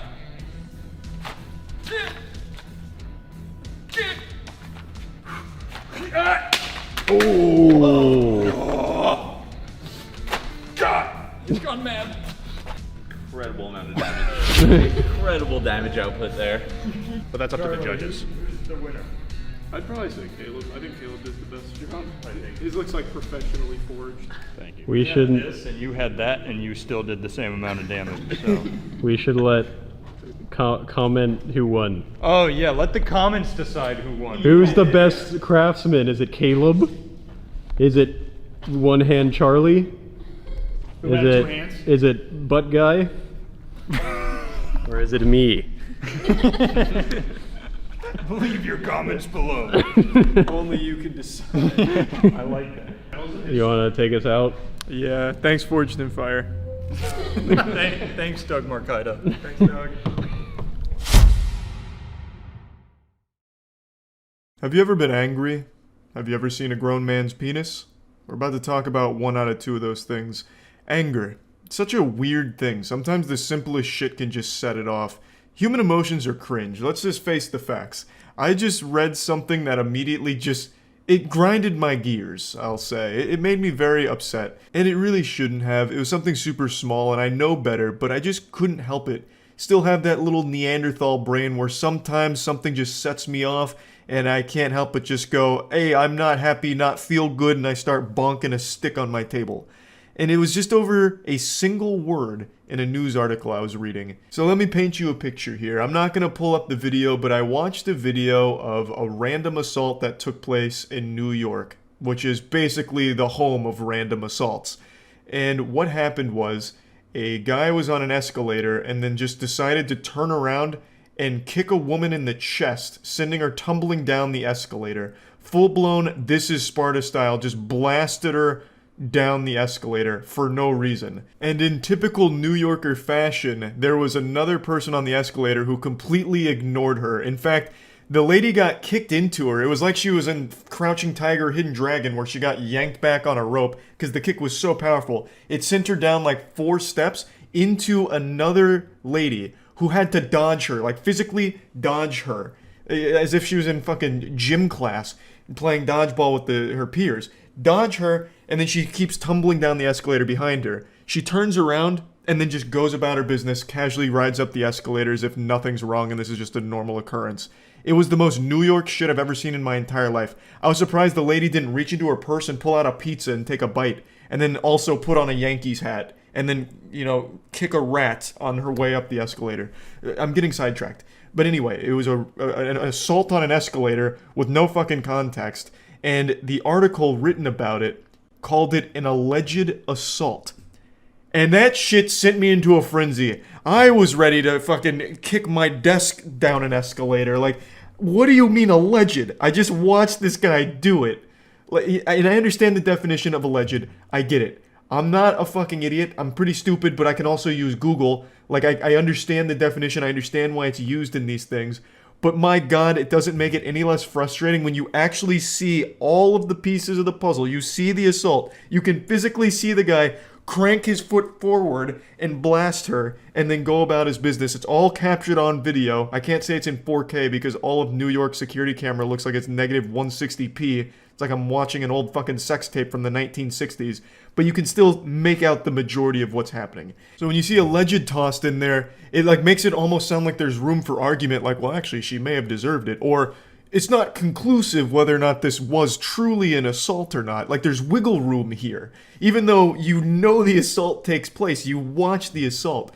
Again, I understand why they use alleged and say, like, allegedly this happened, but my god, it doesn't make it any less goofy when you actually watch it. You could just say, like, this assault took place, but the guy hasn't been tried for it yet or something. I don't really know. It's just a huge pet peeve of mine, and I know it's not that big of a deal. It's a super small thing, but when I'm reading something like this, and then that comes up, it's like, oh, you think I'm stupid, don't you? Like, I feel personally insulted. It's like, oh, okay, fucking ace journalist Jim Buttkiss over here thinks Charles is an idiot, huh? He thinks I'm so fucking dumb I still believe in Santa Claus, doesn't he? Okay, alright, big guy. Like, it's an irrational thing and just a big pet peeve. So after my little tantrum and calming down, drinking some warm breast milk to just settle down a bit, I started thinking, what other pet peeves do I have? Because I don't often in the moment think of them as just like a pet peeve. And I just started brainstorming a little bit, having some brain blasts. Also, before going into the other pet peeves, there was a follow-up to this story that I read. Apparently they had a single interaction on the escalator where apparently the guy pushed by her and she just said, "Excuse you," or something. And that's what triggered this response, so it wasn't completely random. There was a single sentence, not even a full sentence, spoken to him that set him off to do this. So anyway, still a giant asshole, and hopefully the assault charges stick. I don't see why they wouldn't, but they are still alleged from what I've read. So the next little small thing that always makes me a little grumpy is something that happens on stream pretty frequently when it comes to a new game. It's not so much backseat gaming, which I expect. It's Twitch, of course.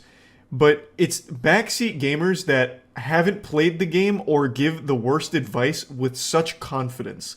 So, for example, I'll be playing a new game, and there's 0% chance the person in chat has played the game, but they still caps lock their suggestion when I happen to not fucking speedrun the game or play as optimally and efficiently as possible. So something like Dying Light 2, I actually got to play that a little bit early. Not like a review copy or anything, they just sent me it a bit early. I don't even know if it was by mistake, but I got the game like 2 days early.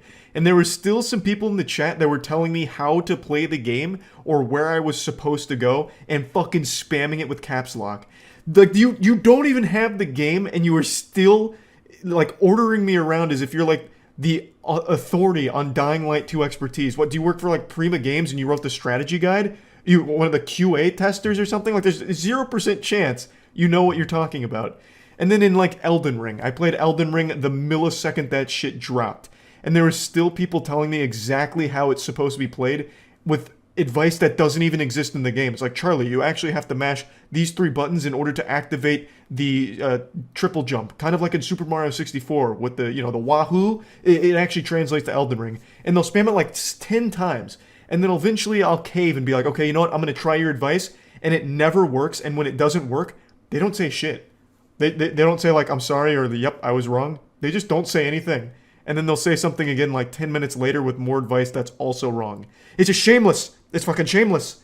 And it's such a minor inconvenience. And that kind of naturally leads into the next pet peeve, which also comes from streaming.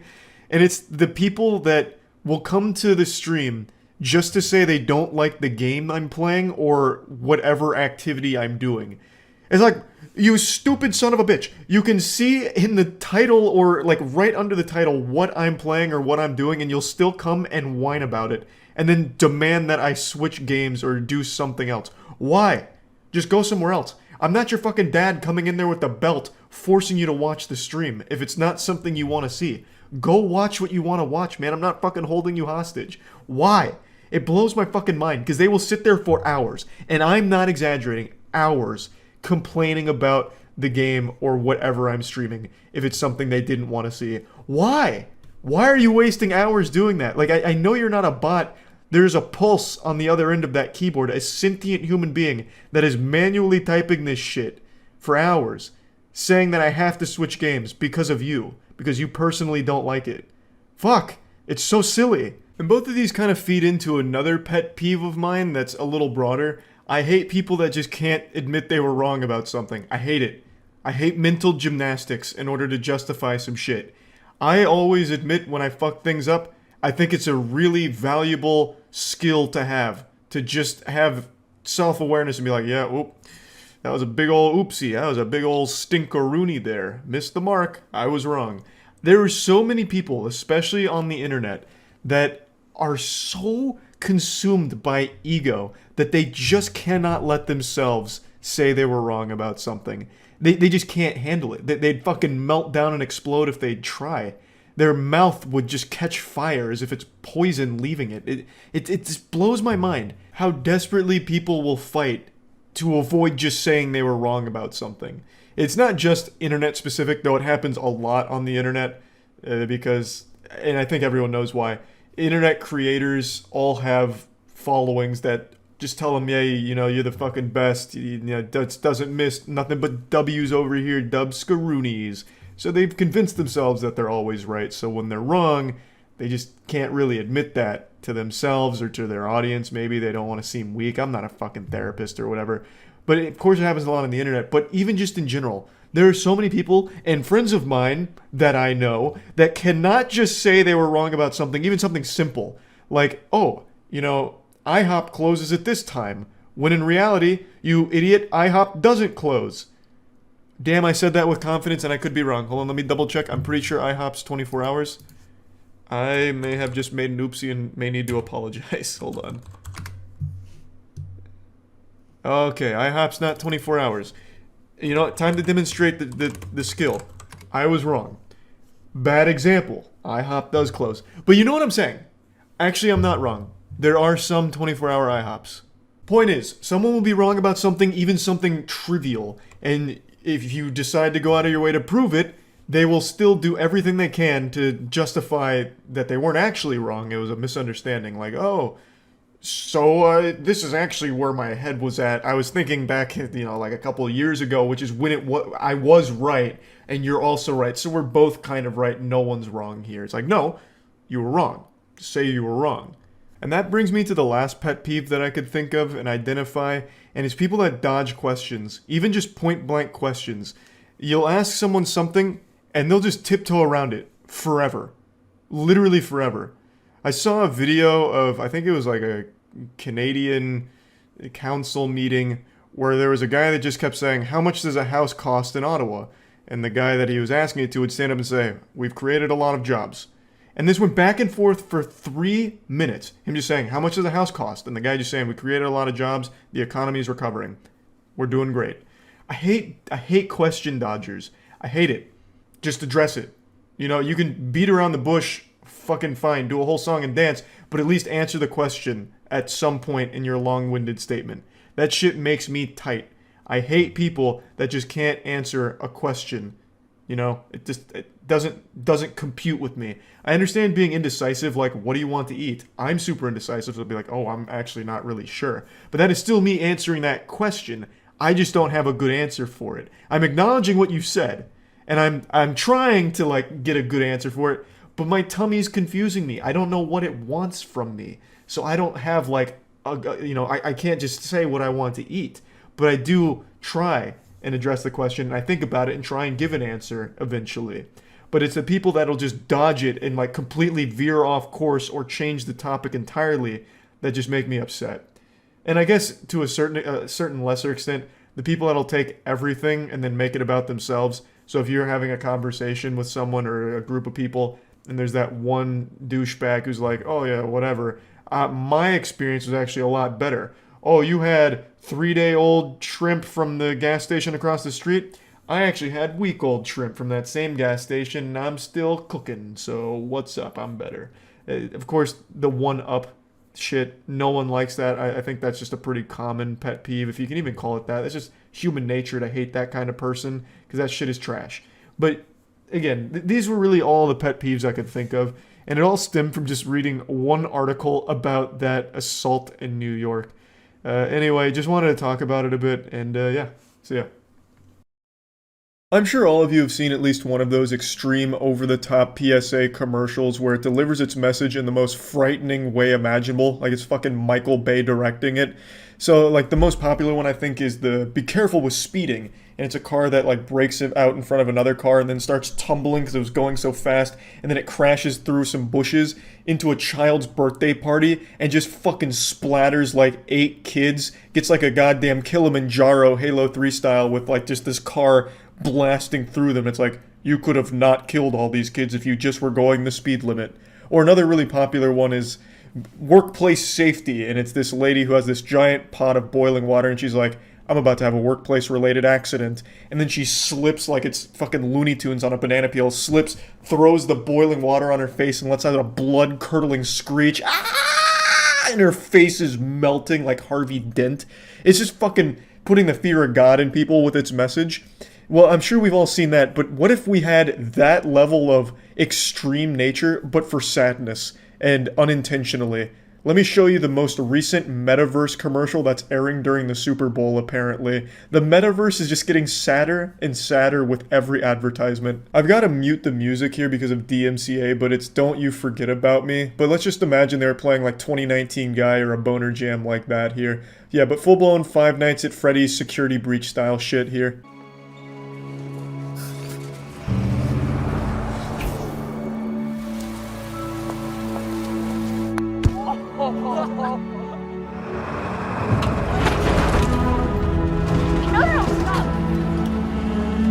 Imagine thinking this is a good idea to get people excited about the metaverse, to make the most depressing scenario imaginable. This is like an ASPCA commercial, but for cyberspace. I think the audience is supposed to relate to the dog and project their life onto the dog's sad existence here, like, man, look how happy that dog was. I remember when I was happy too, singing and dancing, having a hoot and a holler, and then everything just slips away. The melodramatic existence cycle continues. You know, we're just a cog in the wheel of time. The machine keeps turning, life's passing you by, you're down on your luck, falling out of the back of a pickup truck, living on the streets, and then all of a sudden you're caught in a goddamn hydraulic press ready to end it all. I just truly can't wrap my head around this idea at all. Who is this even marketed towards? Emo 18-year-old furries? Like, I don't get the idea here. And the song in the beginning, Don't You Forget About Me, is even more of a tearjerker because it's like Metaverse already knows people are starting to write it off as a joke. So it's like a last-ditch effort. Like, this is very meta of the Metaverse. Like, hey, we know you guys don't really appreciate us and we just took like a 50% nosedive in the stock market, but check out this animatronic dog that's about as depressed as we are. Who's hyped for the Metaverse Quest 2, huh? Closing time! Get out, please. Stop playing, please. Let's go, folks. Come on.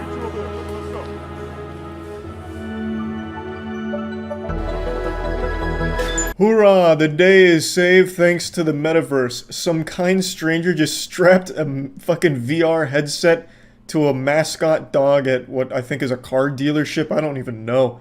Comic-Con or something? I don't really get it. I don't know who would even do that. It's not like a prank or anything. Maybe this dude knew that the machine had a soul. So he's like, here, might as well just lock them in this sarcophagus of the Metaverse here. Just makes no fucking sense. Now this poor guy's forever trapped in VR chat, or like the Roblox Meep City, whatever the fuck's going on here in the Metaverse. Because he can't take it off. It's not like the dog has any means of getting that headset off, so this is just going to be his tomb. So if it ever runs out of battery, or God forbid a power outage, he's going to be trapped in eternal darkness there. So it's actually a pretty cruel existence.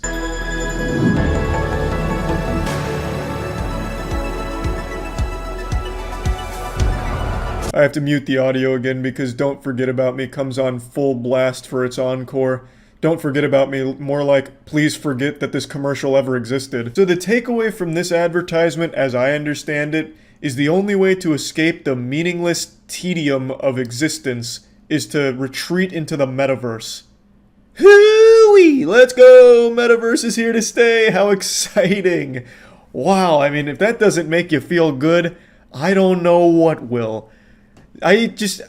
Everything Metaverse is doing is like the worst thing it could be doing in every given situation. Every little bit of detail and information they show or talk about with Metaverse makes it more and more of a joke. It's crazy. It's almost like there's someone on the inside purposely sabotaging at every single step. Like, I don't know how else to explain it. And yeah, I just wanted to share this because this was one of the more confusing ads I've seen. This is up there with like that Coke ad where it's like professional gaming for World of Warcraft PvP, and for some reason instead of finishing the championship battle, they all throw down their axe and drink a Coke instead to be friends. At least that has like a feel-good message. This has nothing. It's like, yep, you're miserable? Might as well go to the metaverse so you can be miserable less because you've escaped it now into a fantasy make-believe world. Not exactly like the most optimistic look of the future. That's about it. So yeah. The hogfish hasn't evolved in 300 million years and is called the perfect animal. And all it does is spread slime in the water. The fuck is a hogfish? Gigantic this is called the perfect animal? Bro, this thing looks dumb as fuck. I was expecting it to be like Cell from Dragon Ball Z or something. We had to shoot this huge fish for our safety. Glock. What do you mean, why? Did the fish hold you at gunpoint? What do you mean? What did you catch? Like an Atlantean or something who came up with this trident? I don't think you... I'm sure you could have just cut the line. What kind of goddamn American shit is that? Oh my god, the fish is too big. Quick, get the Glock! It was pulling the boat down. Then cut the line. Or shoot the line, I guess. I don't care. So this is the one that's supposed to be the perfect animal? These are coming in just covered in slime, and here there's something moving inside. I think the only way I'm going to get those out is to put a hand in and pull. It's like Spider-Man swung through. God, it's like that scene in First Men in Black where that lady gives birth to the alien. What I've got in my hand here, this hagfish. Why don't they evolve? What could be called a living fossil, because in terms of Who body cursed plan, them? this creature has remained pretty well unchanged for something like 300 to 500 million years. All Yeah, these things don't even evolve. It's living fucking fish cringe. would ultimately have come from something rather like this. All it does is Hagfish goo. don't have jaws. Evolution is cruel. For 300 million years, the hagfish have done nothing but ooze cum for no reason. When will they finally advance up the technological chain? A fish so ancient, it has remained unchanged for 300 million years. That's nothing to be proud of. Because evolution forgot about it. Is the hagfish. Gave up on it. And slithers along the ocean floor. Oh my god, never mind, it's perfect. But no spine. Like something out of an alien movie. That just looks painful for it. Surely it should have evolved to make this a less awful process for the fish. It looks like it's actually hurting itself every time it opens its mouth. Maw is made for. They put a GoPro on a dead fish. But its paddle-like tail makes light work of swimming. Very intense. Soon, it's a frenzy of multiple mincing mouths. God, no manners at all.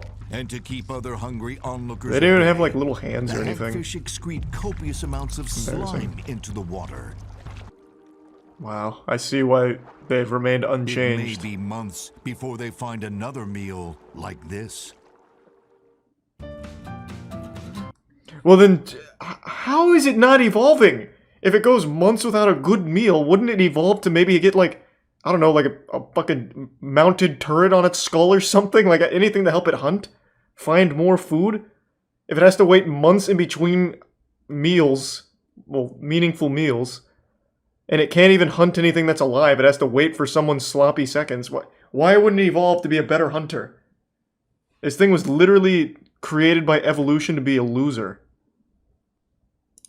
It evolved past the need for food, I guess. Scientists film hagfish anti-shark slime weapon. What a cool title. Do they have technology? Like an underwater base? Get out of there, hagfish! Oh, he's kicking sand in his face. No! Oh, he didn't like that slime. Ew, yucky. Oh, this thing just came in my mouth. How vile.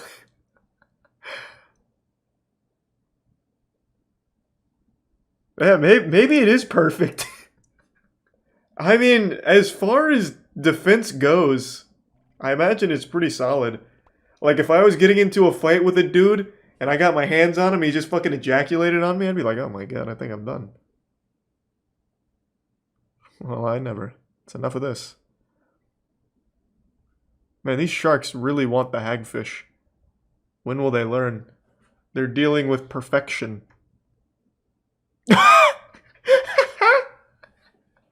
Yucky! Ew!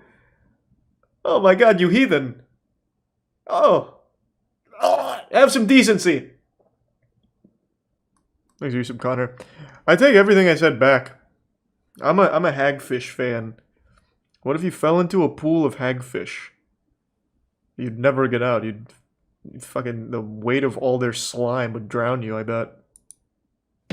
They're sneaky, they're slimy, and they're hungry for meat that secrete stringy proteins when the hagfish feels agitated.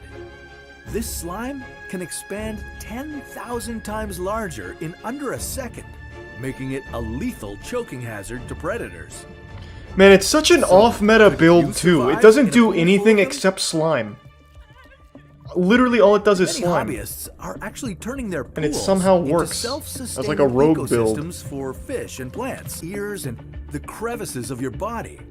If it got in your mouth and started to expand in your throat, you could choke very quickly and drown. Eventually, God, what an awful way of going feast out. on your body. What creature defies science, carries your money? What? You're telling me the hagfish has robbed me? I'll have to check my NFT portfolio. How is it carrying my money? What the fuck happened? What is going on with the hagfish community? Alright, that's probably enough hagfish. I feel like I've learned all there is to know about the hagfish now. I become a fan.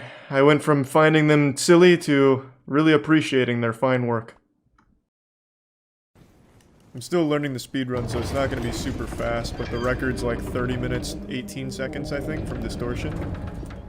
My personal best is 4 hours and 50 minutes, so I'm pretty close. I'm knocking on the door to world record. Might even be this run. Let's see if I get this first try. This one's for my city. Let's go, baby. First try. I'm actually fucking nuts. That's pretty hard, so I will take that. Alright, let's fucking go. Damn, that's good. Okay. And I think the route changes from here. Since last time. So I'll grab a grace and then check the VOD. Where does this warp? Nice. We got it. Does this volcano warp? You no longer have to go to Abductor Virgin? Oh, this goes... What? Bro, this new route is wacky. This is Insano style. Okay. You really don't want to fight the bosses with an unupgraded weapon. Yeah, if they could find a way of, like, cheesing the bosses, this could go all the way down to, like, 12 minutes. Because you can get to Farum Azula within 10.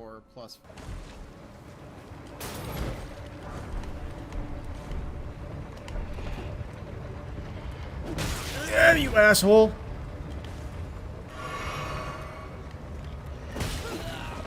Oh, that might be too far. Oh no, we're good, we're good. That works. Those backup strats. I'm going for it because I'm fucking maniac. Jesus Christ, I'm nuts. Holy shit, I'm such an animal. First try. Okay, that's easy. What's up, pussy? Yeah.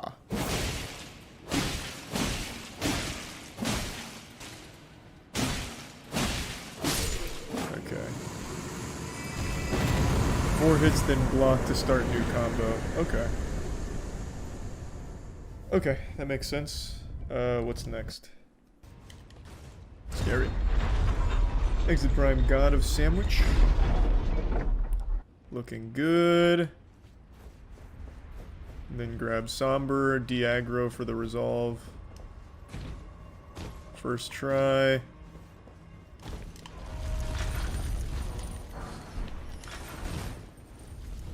Looking good. That was very nice and smooth. That was very, very good. Sub 29 with shit Elden Beast RNG. Distortion has gotten 2 world records in the time that I've been trying one run right now. Oh my god. That's wild. Alright. Ah, god. Okay. This is the run killer for me. Godskin Duo is so uncooperative. They fuck me up. Now I'm sure he's gonna pop a Rune Arc before getting to them, right? So he'll pop Rune Arc in order to take 1 extra hit. I'm not gonna bother. But I respect it. God, so clean. He didn't even have him stack, actually. He just focused 1 down. Okay, maybe that's the strat. That was dangerous. He also didn't pop the Rune Arc. I guess he just didn't... Oh, he didn't buy it. Oh my god, this is clean. Oh, unlucky. That 1 extra hit cost him like 1 full second. Alright, we're ready to ride. Fuck it, I'm going for it first try. If this doesn't work, I'm gonna get the closer grace. I'm feeling confident.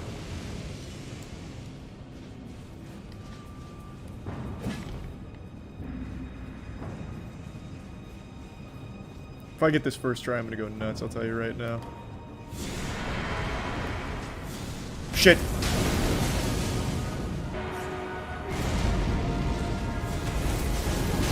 What an asshole! Bro, that roll is so busted. I couldn't even queue up another roll in time. What a piece of shit.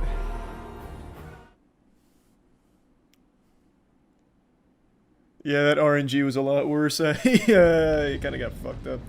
Let's grab the other grace.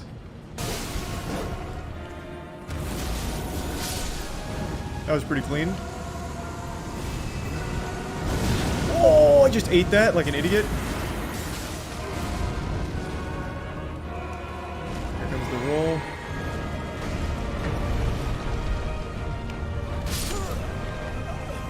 I didn't see where he went. Damn. I hate that move, man. That move sucks. Fuck.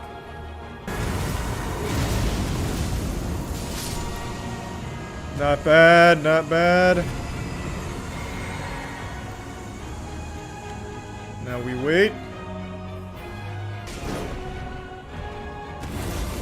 Gotcha. Alright, PB. I'll fucking take that. We got good RNG on that time. Fuck yeah. We needed that. No sub 10 tries. Okay. We're on good pace. Let's fucking ride. Here I come.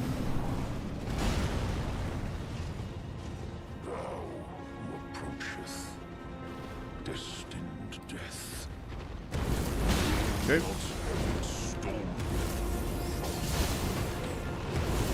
Oh, I was still in range. Fuck. That's alright. Clean start.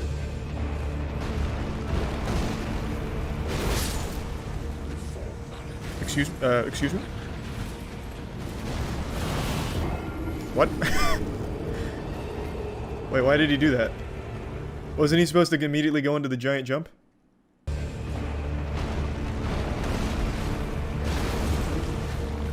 Oh my god, I can't believe I just did that. What a mistake. Whatever, play it safe. I can't believe I did that. No! I thought I could get that last one off before the second part went. I gambled. I risked it. Oh, no FP!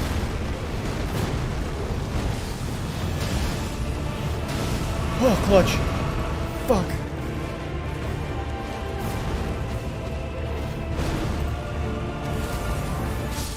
Alright, what a fucking save. Oh, that was fucking -1 HP. Yikes. Ice in the veins, baby. Too easy. First try, that's how we do it. Nuts. Wow. So smooth. So fucking smooth. I do have Fanged Imp. I already put it. So Fanged Imp. Resolve. It should be... Oh, he doesn't even do 3 in the chest. Can you break his AI without doing the 3 in the chest?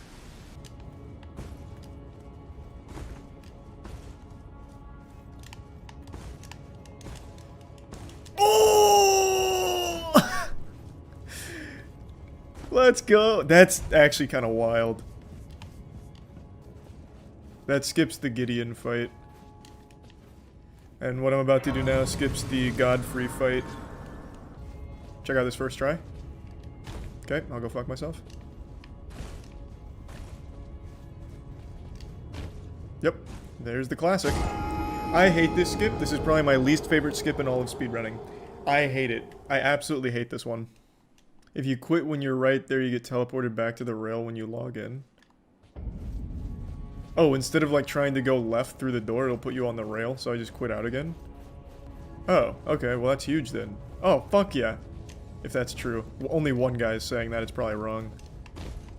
And I guess we'll never know, because I'm gonna do it right now, first try. I'm feeling good. I'm feeling pretty good.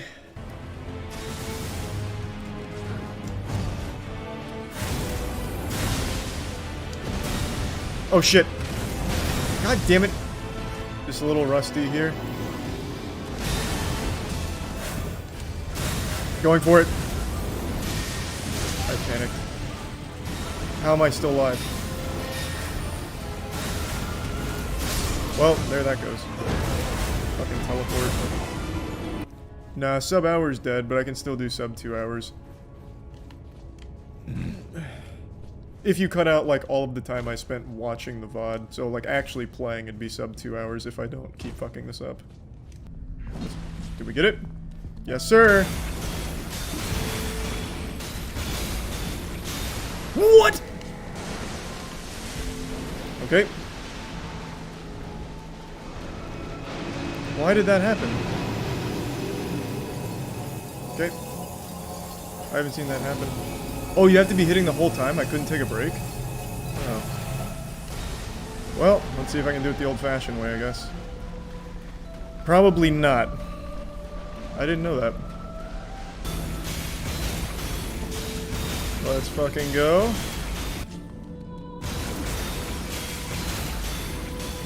Not bad! Fuck yeah. Sub 2 hours. That's a huge improvement. Let's fucking go, baby! Yeah, the fights felt a lot better. Just a lot of silly mistakes because I keep fucking up patterns or getting too greedy. Why don't you quit and reload to open doors like Distortion? I've just never liked that part about Souls speedrunning. They do it to pause timer. It's not really like faster to quit out and reload in than it is to just wait for the whole animation, but it pauses the timer, so it's good for like a brief respite. I don't really like doing that, so I just don't. I have nothing against it, it's just a personal preference. There we go, just fucking send it. Oh, wrong side. Hold on. Reset. Fucking sit. Wait, was that it? I'll just grab the grace. I mean, who am I trying to prove something to? Am I right? I'm kidding, I'm not a bitch. Here I go. I blew it. Okay. Safe strats, safe strats, safe strats. Reset. Oh god! Oh my god! Okay. Alright. We're in a bit of a pickle, I'm not gonna lie. What if I sprint at the wall? Oh god! Safe strats, safe strats, safe strats. Oh my god. Yep, oh my... Okay, hey. We'll take the long way. The scenic route, there we go. First try, let's go.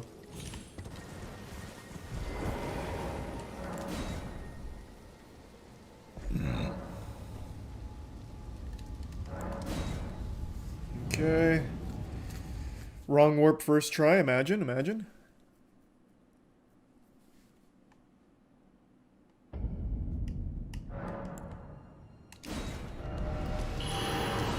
I actually think I just got that first try. That timing felt so good. I was in the flow state.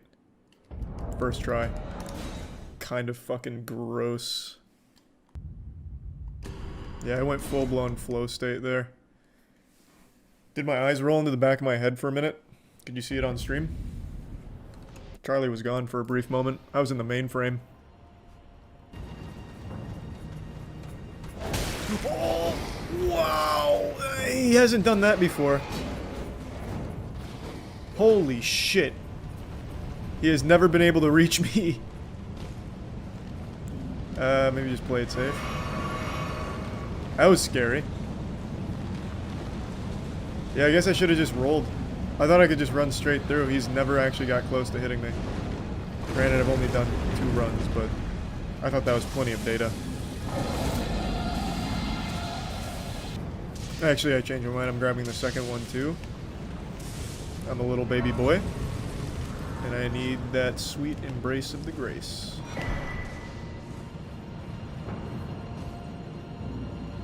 I'm so glad I grabbed that second one. Bad jump, I thought it was there. I guess it's further down. Okay, I'm getting a little too crazy. I don't know why I'm trying to go off like instinct when I've only ran this twice. Come on. Oh my god, come on, what are you doing? You asshole. You genuine asshole. You actual stinky asshole. Please.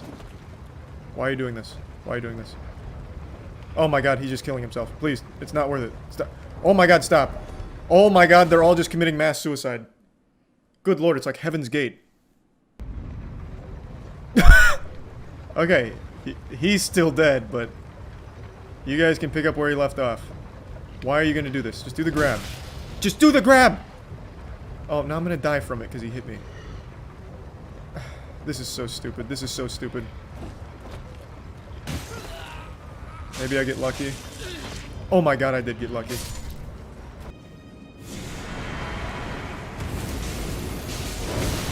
Well, that couldn't have gone worse.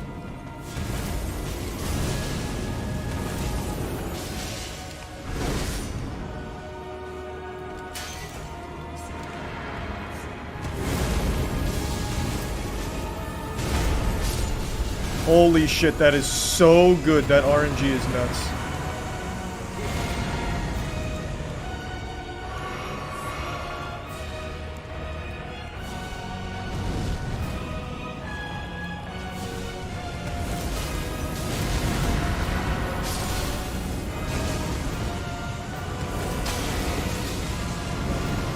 That RNG was nuts!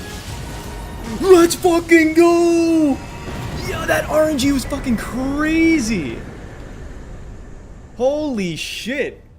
For the first time, they actually did exactly what I needed them to do. God damn, I just slapped my whole cock on their chin. Oh my god. My RNG was unironically better than his 28-minute run here. They stacked up instantly. Alright, let's see if I can first try Malekith as well. First tried Godskin Duo. Let's see if I get Malekith. That would be crazy. In my last run, though, I was doing pretty well. It's just that phase 2, I'd go a little too Insano style.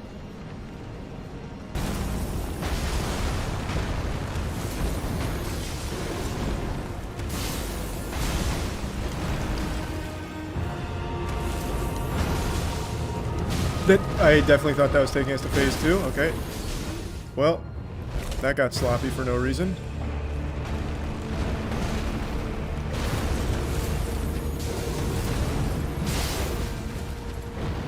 Oh, it's not plunge.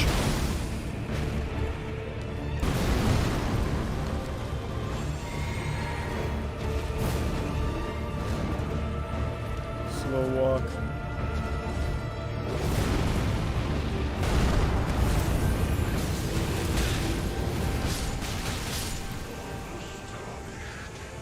What the fuck? Why? That should count. I think that counts. I don't know, is it long enough? It counts. We fucking got it. Nice. What happens there? That's gonna be a really wacky interaction. Radagon has been a real pain in the ass, though.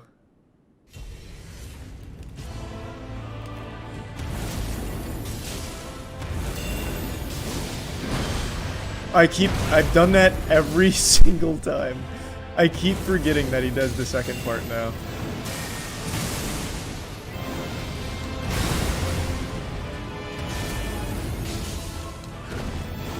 Oh. The double blast? I didn't expect that. If I just would stop trying to Hoarfrost after his slam down, I'd be fine. I keep forgetting that he does the stomp after.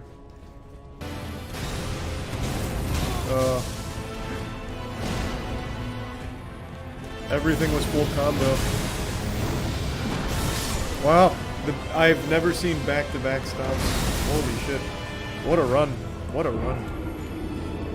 Thanks, Resub Yan. This one is already slower than the last. I took much longer on Malekith and now Radagon. I just completely fell apart. It's so upsetting. What the fuck? It's so upsetting. It just all went downhill, man. Turned into a complete disaster. What? Oh my god, why? I'm panicking. Oh my god, not like this. Oh, why? How did I get clipped? How did I get clipped on that 3 slam thing? How did I get clipped?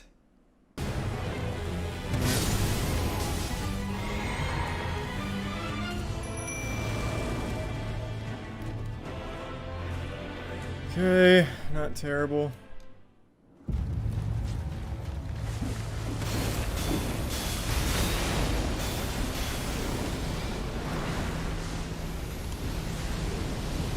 Shit. Well, I blew it.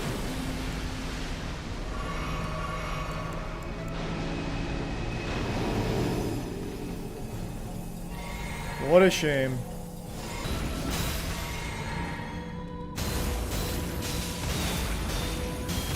There we go, finally. What a rough run.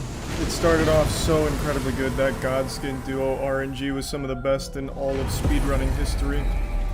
Then Malekith and Radagon, I just can't. I haven't mastered them yet. I can't do it. I absolutely just fucking can't.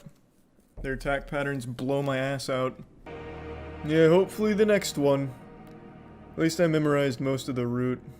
What time are you aiming for? Well, I want a sub-hour. That run right there was easily sub-hour potential, and then I hit a fucking wall, and I'm really upset about it. I just could not do Malekith, and then Radagon was even more sloppy. But I was on pace to easily get an hour. Yeah, we'll get better at it. Another day, another out-of-touch dog-shit metaverse presentation, desperately trying to get anyone, anywhere, even somewhat excited about the metaverse. I swear to God, there was more hype around getting the bubonic plague than there has been for the metaverse. People get more excited getting fired from their job than anything involving the metaverse. I bet couples would prefer that their significant other cheat on them rather than join the metaverse. Everything around the metaverse has just been a catastrophic failure at every turn. It's like a star going supernova, but instead of a star, it's a septic tank. And instead of an explosion, it's everyone laughing it out of existence. It is such a joke of a concept at this point. Every single thing the metaverse tries to show or do is immediately mocked because it is so unbelievably out of touch. Today, they did a last-ditch effort to try and appeal to athletes, so now they have Coach Nat entering the metaverse in order to try and get basketball players excited about metaverse possibilities, and it's fucking abominable. This might be their worst one yet. I would rather watch my car get stolen in front of me than watch more of these metaverse presentations. It is baffling. Let me go ahead and show it to you. Coach Nat, rather than communicate by Zoom, to come down on the stage and demonstrate to everyone what you're able to do at these clinics. Hello and thank you, Adam. Yeah, that is Shaquille O'Neal's voice, and I love Shaquille O'Neal. He's like the Keanu Reeves of sports. He's just so fucking likable. How can you not be a fan of the Diesel? Shaq could beat the shit out of me, spit on me, and leave me stranded for dead in the desert, and I'd still ask for an autograph afterwards and say nice things about him. He's definitely the best part of this awful event here, but you can tell he's phoned it in. It's just a paycheck for him. Now, all of the astute observers out there will have noticed that in the Zoom call, there was a lot of big names. Probably the biggest amongst them was Obama.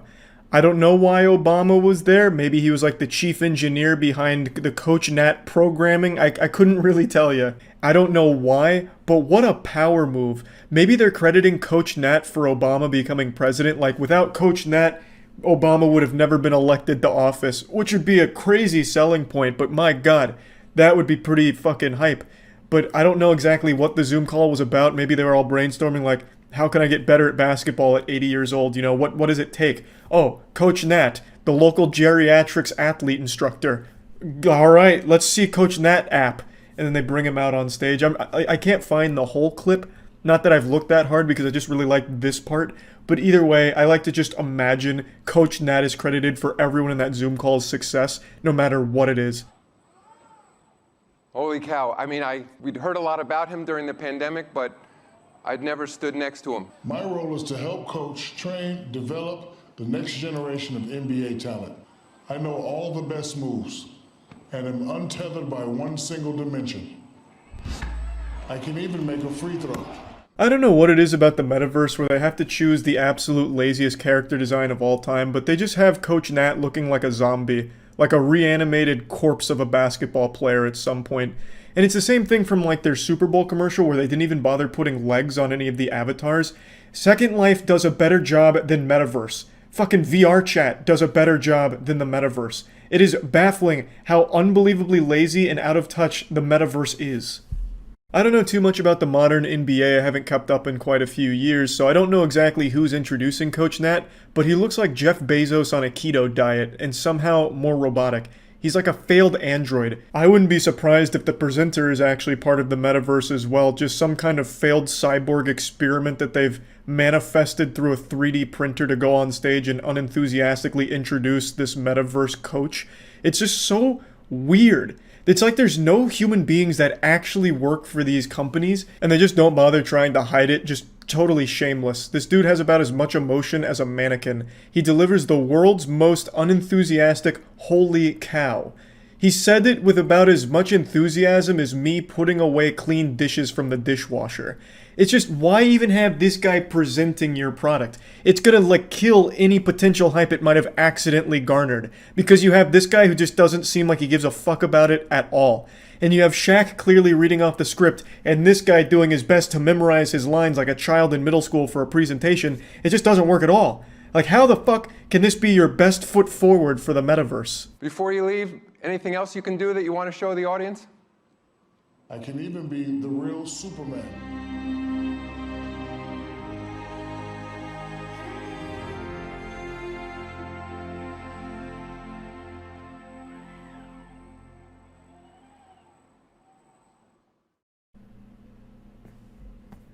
Yeah, oh my god, he was flying! Oh fuck, oh my god! Like, what reaction do they expect from that? It's a fucking video game character. I would expect it to be able to fly and move around or something, because it's not real! You can do anything you want. You could have taken his head off his shoulders and put it on his dick. Like, you could do anything. Like, why am I supposed to be impressed that the character's moving around? I don't know if it was supposed to be like a joke or something, but it went on for like 10, 15 seconds. It's so fucking weird. What do they expect? Because it's not like a good joke or anything like that.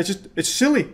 It makes no sense at all. It's a fucking video game character. The whole idea of Coach Nat doesn't make sense to me either from a conceptual standpoint. It's supposed to be like a virtual coach through the metaverse to make you a better basketball player. If you are relying on a goddamn app to make you good at basketball, you've already failed. You're not going to make it as an NBA player or even a moderately decent high school basketball player.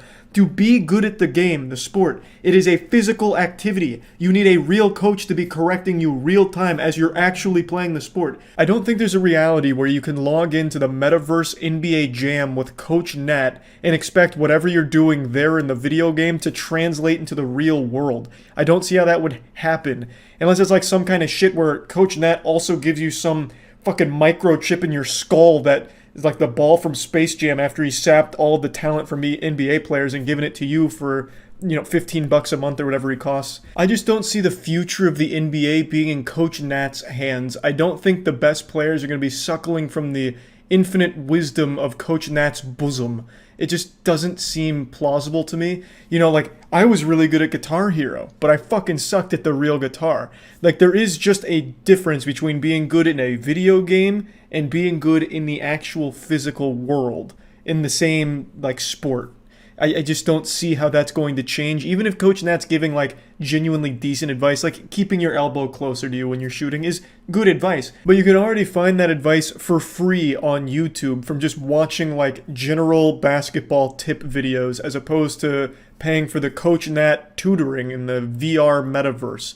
And again, if you're going to pay for coaching one-on-one, why not just get a real world human being to teach you? Because then you can be in person and they can correct your form in real time. So you don't develop bad habits and they can actually give you the advice and show you how it's implemented as opposed to just being in this VR game. You can be ranked 1 in the Metaverse basketball program, but actually suck stinky shit in the real world at basketball.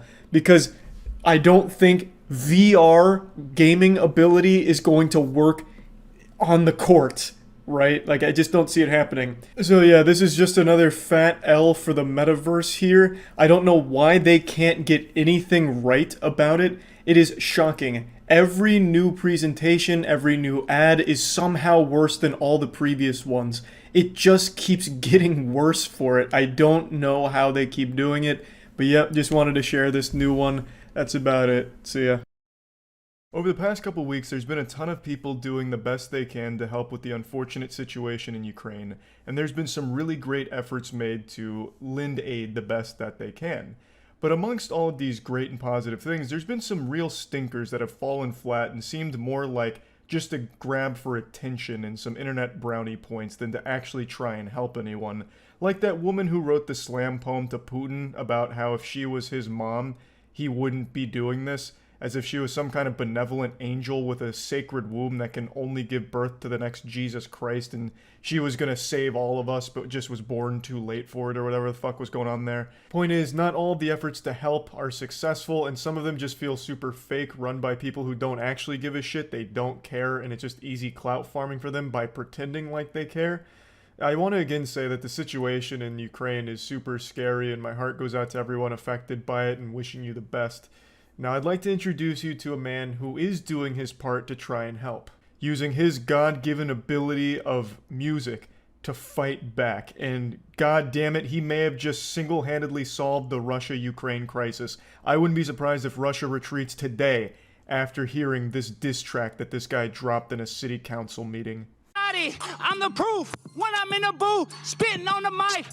Anti-vax. Putin hates all of them blacks. Putin is a bad racist. Put him in the ground, white or brown. And I'm in plain old town. I love how into his own song he gets. Look at this power stance that he takes here. Getting him with a dozy do here. It's like he's fucking at a hootenanny right now, about to go square dance. God damn, he is really feeling the groove here. Swear to God, dude's got moves like I do when I used to get blackout drunk and try and hit it on the dance floor. I mean, you've seen me bust out the old Mickey Mouse clubhouse dance, baby, hot dog.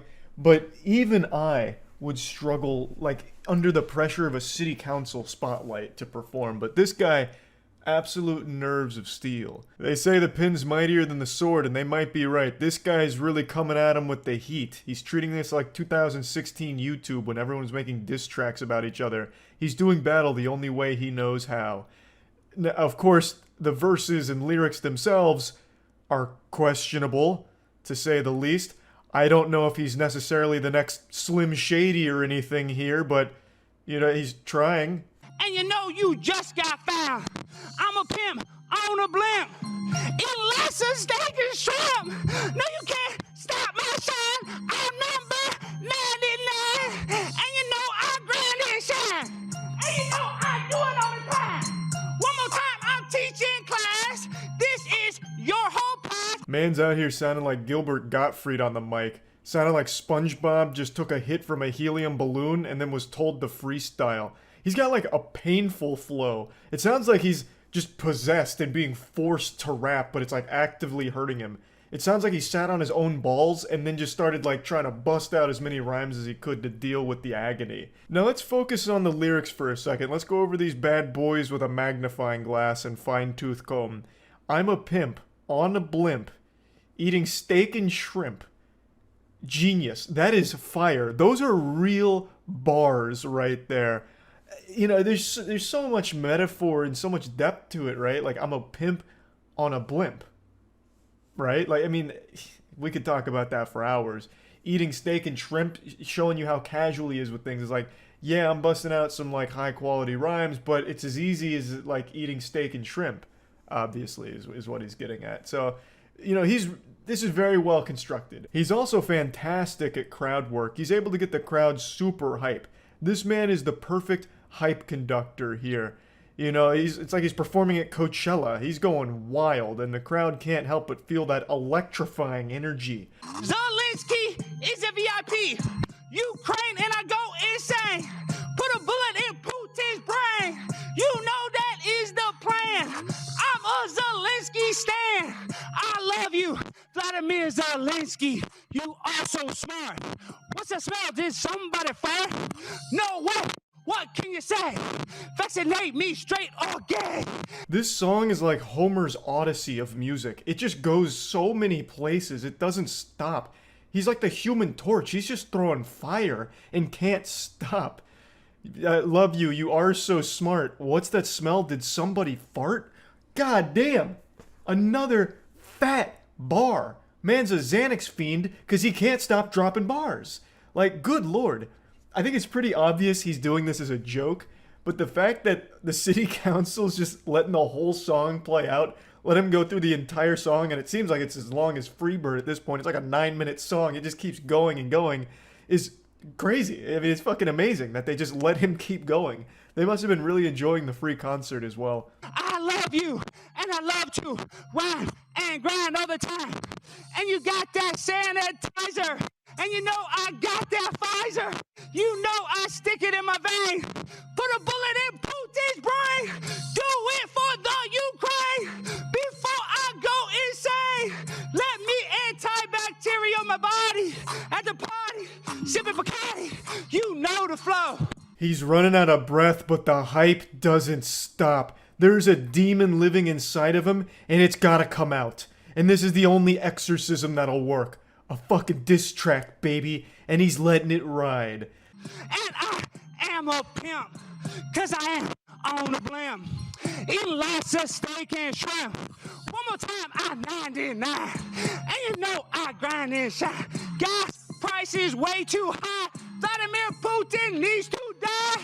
Gas price is way too high. Vladimir needs to die. I'm the truth in the booth. This is what it feels like to chew 5 gum. This man is running out of oxygen in his body. His organs are shutting down. He is literally just being fueled by adrenaline and bars. And god damn it, he's still feeling the fucking flow. He's already shedding off his suit. I'm actually disappointed, and I feel insulted that the members of the city council there weren't also stripping, like all of them like taking their fucking clothes off and like hitting the body waves and shit. Like, I don't know how they weren't dancing to this high quality music here. But man is putting his heart and soul into his craft right now. He's entering the Avatar state. And gas prices are absurdly high. Gas prices are way too fucking high. Take my picture. I'm a winner. I'ma eat you for dinner. Okay. You want to go to? I just want to say, I love you. We need to take out Vladimir Putin, like Lindsey Graham said. Thank you, Mayor Mullins. I appreciate the time. Peace. God bless you all.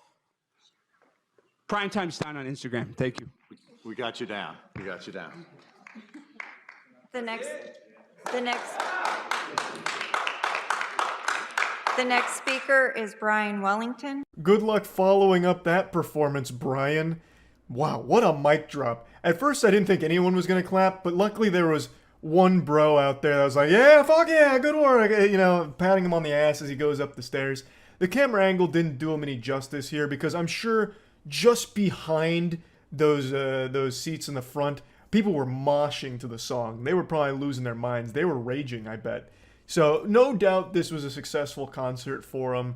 And what an incredibly goofy city council moment. City council meetings always have some of the most interesting people go to them. And this guy is definitely towards the top of that list now, I would say. Even shouts out his own Instagram. And, I mean, what more could you want, honestly? What a crazy day. That's about it. So, yeah. I'm not ashamed to admit it. I have been glued to everything involving Will Smith over the last couple weeks since his slap at the Oscars. That slap was like a second Big Bang, but instead of creating a universe, it created a window for everyone to look into an absolutely awful toxic marriage. And not only that, it's like open Pandora's box, but the only thing in that box was cuckoldry and sadness. Will Smith has been catching L's like Pokemon. Every single day is Christmas, but the only gift Santa brings us is more embarrassing stories about Will Smith or his marriage. One that still lives rent-free in my head is the time Will Smith, in an interview, said that he used to vomit after orgasming as a psychosomatic response. What a banger of an interview. So Will, how's your marriage? Yeah, I come and puke. Takes his mic off and walks away. Amazing. There's Will Smith with the puking, coming, and shitting statement. Thank you. Now, this was pre-slap. This was not the post-slap era. We're now living in a post-slap society, PS. So this is one PS. And since that slap, more and more stories have been coming out about how awful his marriage is with his wife. You know, like whether it's his wife saying she never wanted to marry him in the first place, which again, I don't know why you'd ever fucking say that. That's just such a mean thing to say, and especially make a public statement about it. Or his wife just absolutely steamrolling his ass, just dump trucking him about the slap, saying that she doesn't really support it and wasn't really happy about the slap. Like, she is just absolutely taking Will and cooking his ass. It is sad to see. It is just fucking painful at this point. Now, recently this video came out where Jada Pinkett Smith, his wife, was filming him without his permission. You can just see how defeated and uncomfortable this guy looks. This was from 2019, so this was again pre-slap, BS, before slap era. But it is still just such a sad look at an awful, awful relationship. You know Esther Perel is coming to the table. She's going to be at the red table. Would you say she has been instrumental in you and I redefining our relationship? I would say don't just start filming me without asking me. Oh my goodness. If you could film me. Esther, come help us again, please. This reminds me of that scene from the movie Hitch where Will Smith says, I saw that going differently in my mind. Like, it's the same energy as this right here, but in reality.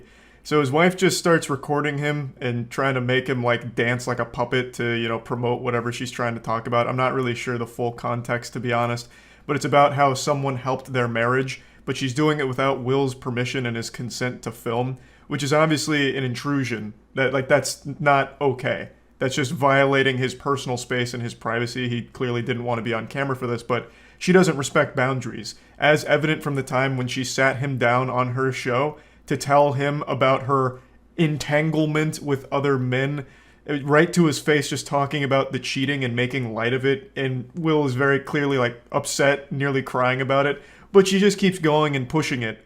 And you can see that it's not just like something she does for her show. It seems like it's something that translates to their actual household. I'm becoming fully parasocial in this Will Smith relationship now. Will Smith is a fucking weirdo. This whole family is weird. There's nothing I'm trying to defend here. I'm just watching as a spectator and trying to wrap my head around this absolutely wacky and wild season of the Will Smith household. I'm still dealing with foolishness. Don't just... Would you say that she helped us heal the hurts that we caused between one another? My social media presence is my bread and butter, okay? So you can't just use me for social media and not, you know, don't just start rolling. I'm standing in my house. Don't just start rolling. Please watch us stare at the red table because she's helped us a lot. Can't you tell? God, that seems absolutely fucking miserable where your wife is also playing the paparazzi, so you're just never safe. You could just at any moment end up on fucking Instagram live stream or whatever this was without you having any prior knowledge of it and just embarrassed. I can't even for 1 second think of a possible reason why she'd even film this and post it. This is just straight up delusional. It seems like it was supposed to be like a promotional piece for her upcoming episode with a guest that supposedly helped their marriage. But that marriage is not looking that healthy. Will Smith looks like he's trying to come up with a plan to fake his own death to get out of this marriage easier. Whatever wounds she was talking about being healed thanks to this person have clearly not healed. She has been scammed. It's like a fucking crypto scam here. Those wounds have not been healed. It seems like only salt has been poured on those wounds, like a jellyfish sting, and the only thing they've done for it is piss all over it. It's not getting any better. This looks awful. And it seems like it was supposed to promote her upcoming episode, but this did the opposite. It just made the person she's bringing on look like a fucking idiot, if she was at all responsible for what you're seeing in this clip here. It just blows my mind. I don't really know what Jada Pinkett Smith's show is about. The only clips I've ever seen from it are the ones where she's talking about how much she hates marriage and embarrasses Will on it. So it really sounds like her show is just a weekly roast of her husband. I don't really get it, but damn, every single day a new story comes out that just makes Will look fucking awful. It's just more and more awful stories surface or videos surface that showcase an absolutely brutally dysfunctional marriage and household. So yeah, I've been really keeping up with it. I can't help it at this point. I'm so invested. That slap has just been like a gateway drug, and now I'm fully addicted here. Will Smith has been banned from the Oscars for like 10 years now. I don't really know what's going on with Chris Rock. He's probably still laughing about the whole situation. But I mean, overall, that whole Oscar slap thing has just been the gift that keeps on giving if you care about celebrity drama and gossip. What a wild and wacky ride. And I'm sure even more information about Will Smith or his wife is going to come out tomorrow. Like, at this rate, it's probably going to be a new story every day because it does not seem to be slowing down. But anyway, I just wanted to talk about it a little bit. That's about it. So, yeah. Thugs never die. Thanks, resub Smelly Fettuccine. This game looks pretty good. These thugs are not dying. Live the 1950s modernized style in an open world game where you control Bob Davidson, a car wash worker who ended up becoming a criminal. In Freedom City, the only way to live a great life is by becoming a criminal. Complete missions where you will be killing businessmen and live the dream. This game seems like a cry for help. Shit, it hurts. Fuck. I like that the developer did the voice acting himself. Oh shit, it hurts. But he couldn't get too loud because his parents were sleeping, I guess. Oh shit, it hurts. Fuck. Alright. This is good. We've already found two... Well, last one wasn't really fun bad. But this one looks like it could be fun bad. Let's give it a whirl. Steam new release is fucking killing it right now. Hope the audio doesn't clip like that in-game. Hey, I've got some bad news for you. I don't know the story of Bob Davidson super well, but I can tell you one thing. This thug doesn't die. And by not dying, he gets real loud. So that audio is going to be clipping. So just get used to it. Okay. Thugs never die. Let's go. Come on, baby. Let's ride. I'm ready to get crazy. Okay. Thugs never die. More like these thugs won't start at all. Why is this the case? Oh, can you guys see? Oh man, no, you can't. On the taskbar, the icon for this game is an American flag with a gun. Okay, I literally just paid, how much? Was this I think it was $10. I paid $10 for a game that won't even start. Jesus Christ. Me too, bro. I just launched the game, changed my video settings because the game is very slow and now I can't launch it. I could start it after 20 times of trying, then can't change key bindings, only running left or backwards and in slow-mo. Oh my god. So it's exactly like this dude's trailer. Alright, so he said 20 times and he got it to start. Hey, I'm in no rush. We've only done 4. Maybe you're just not thug enough. Kind of the impression I'm getting. But this one's taking a long time to fatal error. It might let us in. I'm actually getting... Let's go! The thugs are here, baby! Oh, man, and it's running like a dream. Smooth 10 FPS. Alright. Goddamn mafia sabotaged my vehicle! Jesus, let me in. Man, the car physics aren't bad. Better than Saints Row, at least. Got shit like dangling off. I wonder if I go fast enough if I just clip through this building. Nah, it was worth a try, though. Struck me as that kind of game. In some of the shitty games we play, if you just go fast enough and hit something, you go right through it. Not this one. Check out this guy's other 2 games. He's made more than just Thugs Never Die. Why? When you strike gold and actually achieve perfection, why try and do an encore? There's nowhere to go but down. Alright, let's get the Mafia. This is probably running off your CPU and not GPU. Man, what the fuck are you talking about? Why? No, the game just doesn't work well. In his own trailer it ran like this. It has nothing to do with me. You sons of bitches! Oh shit, it hurts. Oh! I've been clickbaited, this thug did die. Oh my god, it's definitely gonna crash. Yeah. I should have savored every goddamn second of this one. I didn't even think about that till it was too late. Yeah, that was... Of course that was gonna crash. Alright, I'm coming back. Someone's gotta stop the Mafia. I think we're boned now. It's not gonna start again, yeah. Jesus Christ. Okay, well, hey. We got 9 minutes out of it. That's about $1 per minute. Awesome. Fuck yeah. Refund? No, man. Thugs never refund. What are his other 2 games? Now I'm super curious. Also, apparently this was a Kickstarter game. I need to look that up.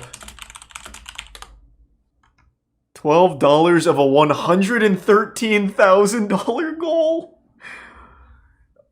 Some would say it's ambitious, but I would say that's the bare minimum to fully realize the potential of the Thugs Never Die brand. How far down were we? I want to see his other 2 games now. Thugs Never Die, Thugsters Battle Royale, and Destiny Hunter. What about, let me see, Thugsters Battle Royale. Alright! I mean, he's not wrong. This is completely different from other Battle Royales. Go win a game? There's obviously not going to be anyone in this. And I don't want anyone from stream just dumping $2 for a single round of a game that probably won't even start, just like the last one. He couldn't get like 2 friends to play this with him? Is he just going to show walking around an empty city? I mean, he's right, it is... Oh, here we go. Wow. That is completely different from other Battle Royales. There's no one in it. It's like the culling. So far, the 2 games we found right off the bat were pretty interesting. Not bad. December 29th and December 30th have been a good day for bad games. There's plenty of free games on itch.io that are pretty bad. That's different, man. The people that post games on itch.io are oftentimes very young, like actual young teenagers. And I'm not just going to play like a bad game from them and like, I don't know, make them feel bad. But when you're putting it on Steam, you are actually charging for it. That's a whole different beast. Initiating moisture.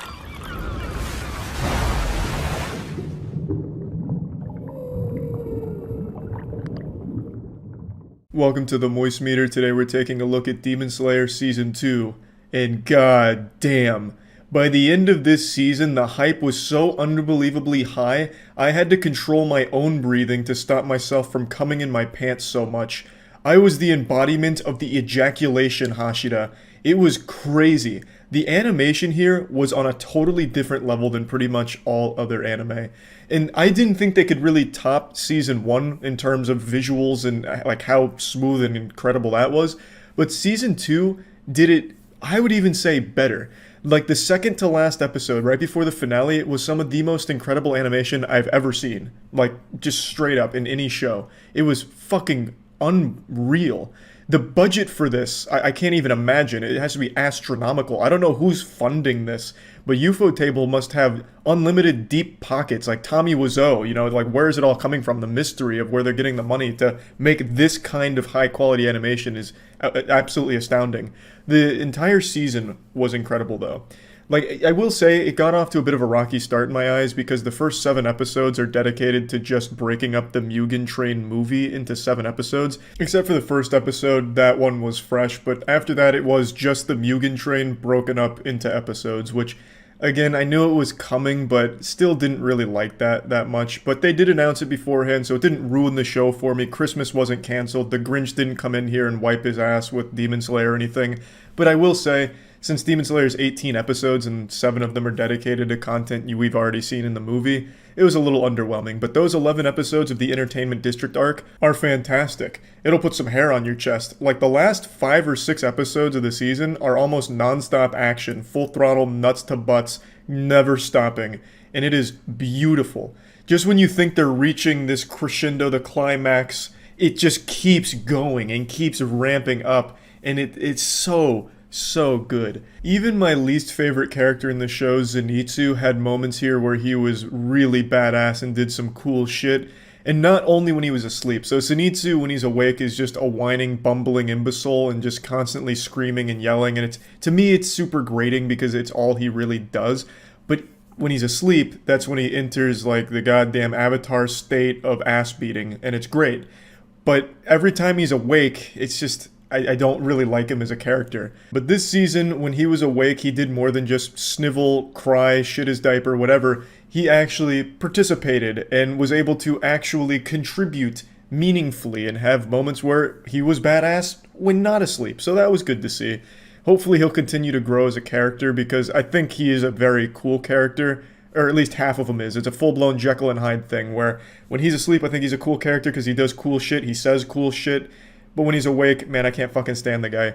Inosuke also has a lot of moments to shine here. Inosuke does a lot of cool shit, very important character, and just really fun. Tanjiro, of course, goes into the absolute overdrive turbo mode and unlocks some new power and gets crazy strong. Nezuko as well. Every character here gets stronger and cooler. And of course we get a new Hashira to follow, Tengen, who had big shoes to fill after Rengoku, and I think he does a fantastic job. I think he's a really cool character, we get a lot of good background on him, and he is just such a fucking machine when it comes to his fight against the main villains here, which I'm not gonna spoil, and it's just really fucking fun. He's a good character. I will say though, across the board, I don't think this season has a lot of character development past their power levels. I don't think the characters themselves develop that much, nor their relationship all that much. Things kind of, by the time the season ends, they're kind of the exact same people they were coming into it. Maybe a little bit closer, and we as the viewers get more details on some of the background, but other than that, I don't think the characters themselves reach some kind of new level of enlightenment or development. Apart from being able to really beat more ass more efficiently. I mean, it's Demon Slayer. Just like in Season 1, it's a super simple plot, and there's nothing wrong with that. The narrative is simple on purpose. It's unapologetically shonen. Pretty standard stuff. So most people aren't watching Demon Slayer to be drawn into the lore and the storytelling of it because it's all very simple. And I think that works to its benefit. Most people are here for a really light, fun, over-the-top, beautiful action show, and that's exactly what Season 2 continues to deliver, and I think even delivers better than Season 1 at certain points. So I was super pleased with it. Yes, the characters aren't getting a ton of depth or anything like that, but now they're able to really put their ass in someone's asshole. They can go absolutely nuts with all of their newfound powers and abilities that are just amplifying the intensity of the show to new levels, and I really appreciated it. So plugging Demon Slayer Season 2 in the Moist Meter, I'm going to give it again a 95%. I think it kept the momentum from the first season, built upon it, and made it even better. So I had a lot of fun, and I'm sure if you already like Season 1, you'll have a lot of fun with this one as well. That's about it. See ya. Alright, I went down the dark and depressing rabbit hole of weird family vlog YouTube channels. Not that that's its own category, because every family vlog channel on YouTube I think is weird. And I just want to talk about it today. It's been bothering me for the last couple days, and I'm just going to pop the zit here for a little relief, just to talk about it. I think family vlog channels is super creepy. I think it really hurts your whole family, especially because all of these family vlog channels focus on their kids mainly. So I genuinely can't wrap my head around growing up with a camera in my face every single day throughout my entire developing years. It has to be horrible. It just feels so fake, so forced, and it feels like there's nothing private in these kids' lives anymore. It's just completely open for strangers to watch them grow up. And it's even like these strangers are helping to raise your kids. It's like this awful parasocial relationship with creepy people on YouTube in the comments watching and judging your parenting and your kids. It's fucking terrifying. Like, I remember one time when I was 8 years old, I got naked and put my wiener on a pile of dirty laundry and then pissed all over it. If I did that today, well, not today as like a 27-year-old man, I'd just go to jail. But if I did that today, like if I was 8 years old and I did that, that'd probably be like a fucking million-view family vlog video right there. That'd just be like the thumbnail, like, my son did what to our laundry? Like, everything for these families gets filmed and posted on YouTube because it makes them money and somehow has an audience. I think it's just super fucking creepy. These parents are just using their kids as props in their videos in order to make money off of it. It feels like fucking child labor to a certain extent. They're like the main draw, they're the main actors, and yet they don't benefit from it at all. They don't see a dime of that shit. Like, yeah, maybe they'll get some cool toys or whatever, but it's not like they are actually able to consent to being like the main character in your horrible YouTube production. They're just kids. Like, take for example Ryan Toy Reviews. That kid is worth over $30 million. One of the most popular and most profitable channels on all of YouTube. That kid has not seen a dime of that, I bet. It all goes to his parents, who are absolutely living it up with that money.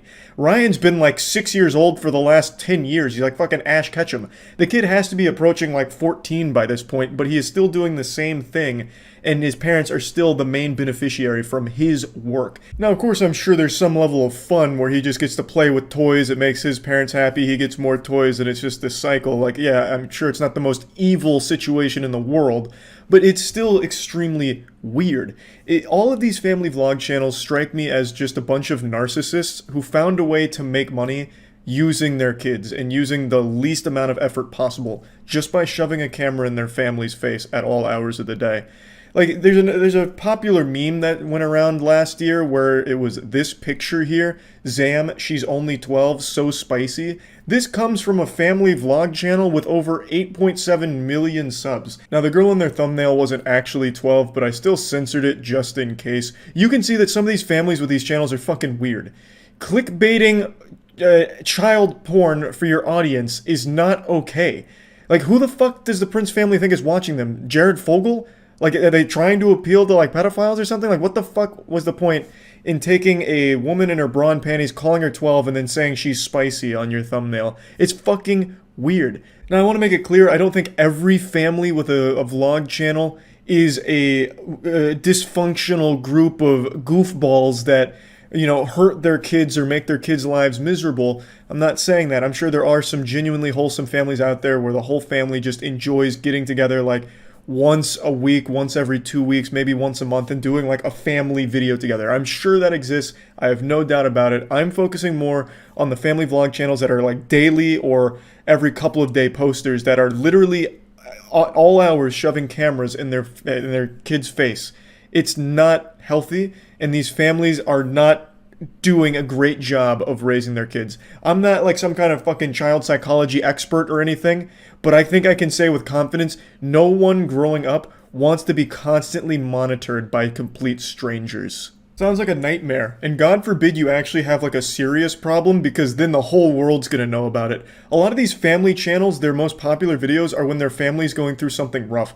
Like one of the kids breaks their arm, or one of the kids gets in trouble at school or something, and the video's them being disciplined, or them at the hospital, or crying. Those get the most views, which is why you see so many thumbnails with the kids in pain, or crying, or something like traumatic going on. Like, you remember Daddy05? That was an extremely big controversy. That was a genuine abusive family that was actually hurting their kids for views on YouTube. I'm not going to go too deep into that, but I'm sure most of you remember. That's not exactly uncommon on the platform, I imagine.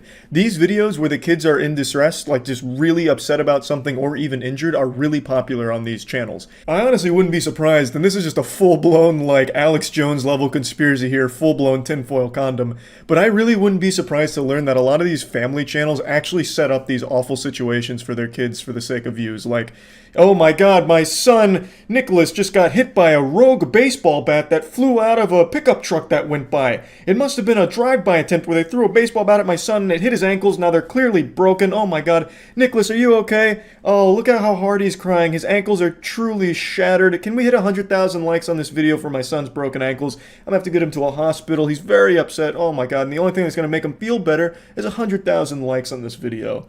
And then you'll see, like, a week later, all of a sudden, oh my god, Nicholas fell off the top turnbuckle of our WWE wrestling ring and landed on a pit of broken glass that was just left there by some irresponsible builders.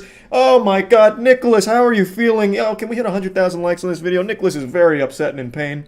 It's so sick. Really, just search any family vlog channel on YouTube and some of the most recent videos are probably going to be exactly what I'm talking about. Like here, this is the Prince family. 6 days ago, Grandpa gives kids a whooping. And then right before that, back to back, DJ almost drowns in the swimming pool. And then if you go to the most popular family vlog channel, the Ace family, literally their most recent upload, Steele got hurt bad on camera. Then in stars So Unexpected. Which just sounds like sarcasm. It just sounds like the Ace family is laughing about this, like, haha, yeah, Steele had no idea that one was coming. How unexpected, I get pranked. You know, like, it sounds like they're actually celebrating that Steele got hurt here, because it meant more views for them. And then if you go back a little bit more, the dog bit our baby, scary moment. Like, a lot of these videos, and it really doesn't take long to find them because there's so many on all of these family vlog channels. It's like they really, like, start pumping their fists like, yeah, my kids got hurt, there's gonna be big views. You can find so much of this. So it's not even like wholesome families doing wholesome shit. It's these really sick families celebrating and capitalizing off of traumatic experiences of their children. Like, just imagine, you can't even cry or get hurt without your parents filming you. That's an actual nightmare. And then it gets posted online for everyone to see. Your classmates might see it. Like, you just grow up in the eyes of complete strangers. That's terrifying. And there's no way kids can, like, fully grasp that concept till they're much older. And yeah, maybe some of them are okay with it as they get older because, you know, maybe then they actually start to see some of the money that they've made for their narcissistic parents. But even still, it's not a good environment to raise a family. At least I can't imagine that it is.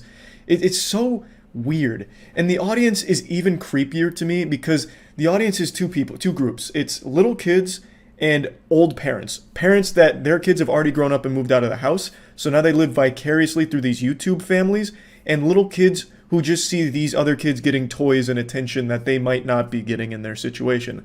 So both of these groups, I think, are in very sad places for different reasons. Kids that come from broken households that get glued to this content because they're watching these kids live the life they wish they could. And then you have parents that are well past their prime whose kids most likely don't live with them anymore, don't talk to them anymore, whatever. They watch these family vlog channels and get attached to them and try and, like, raise their kids through the YouTube comments. Scrolling down into the comments section on a family vlog video is more sad than watching an ASPCA commercial. It is depressing.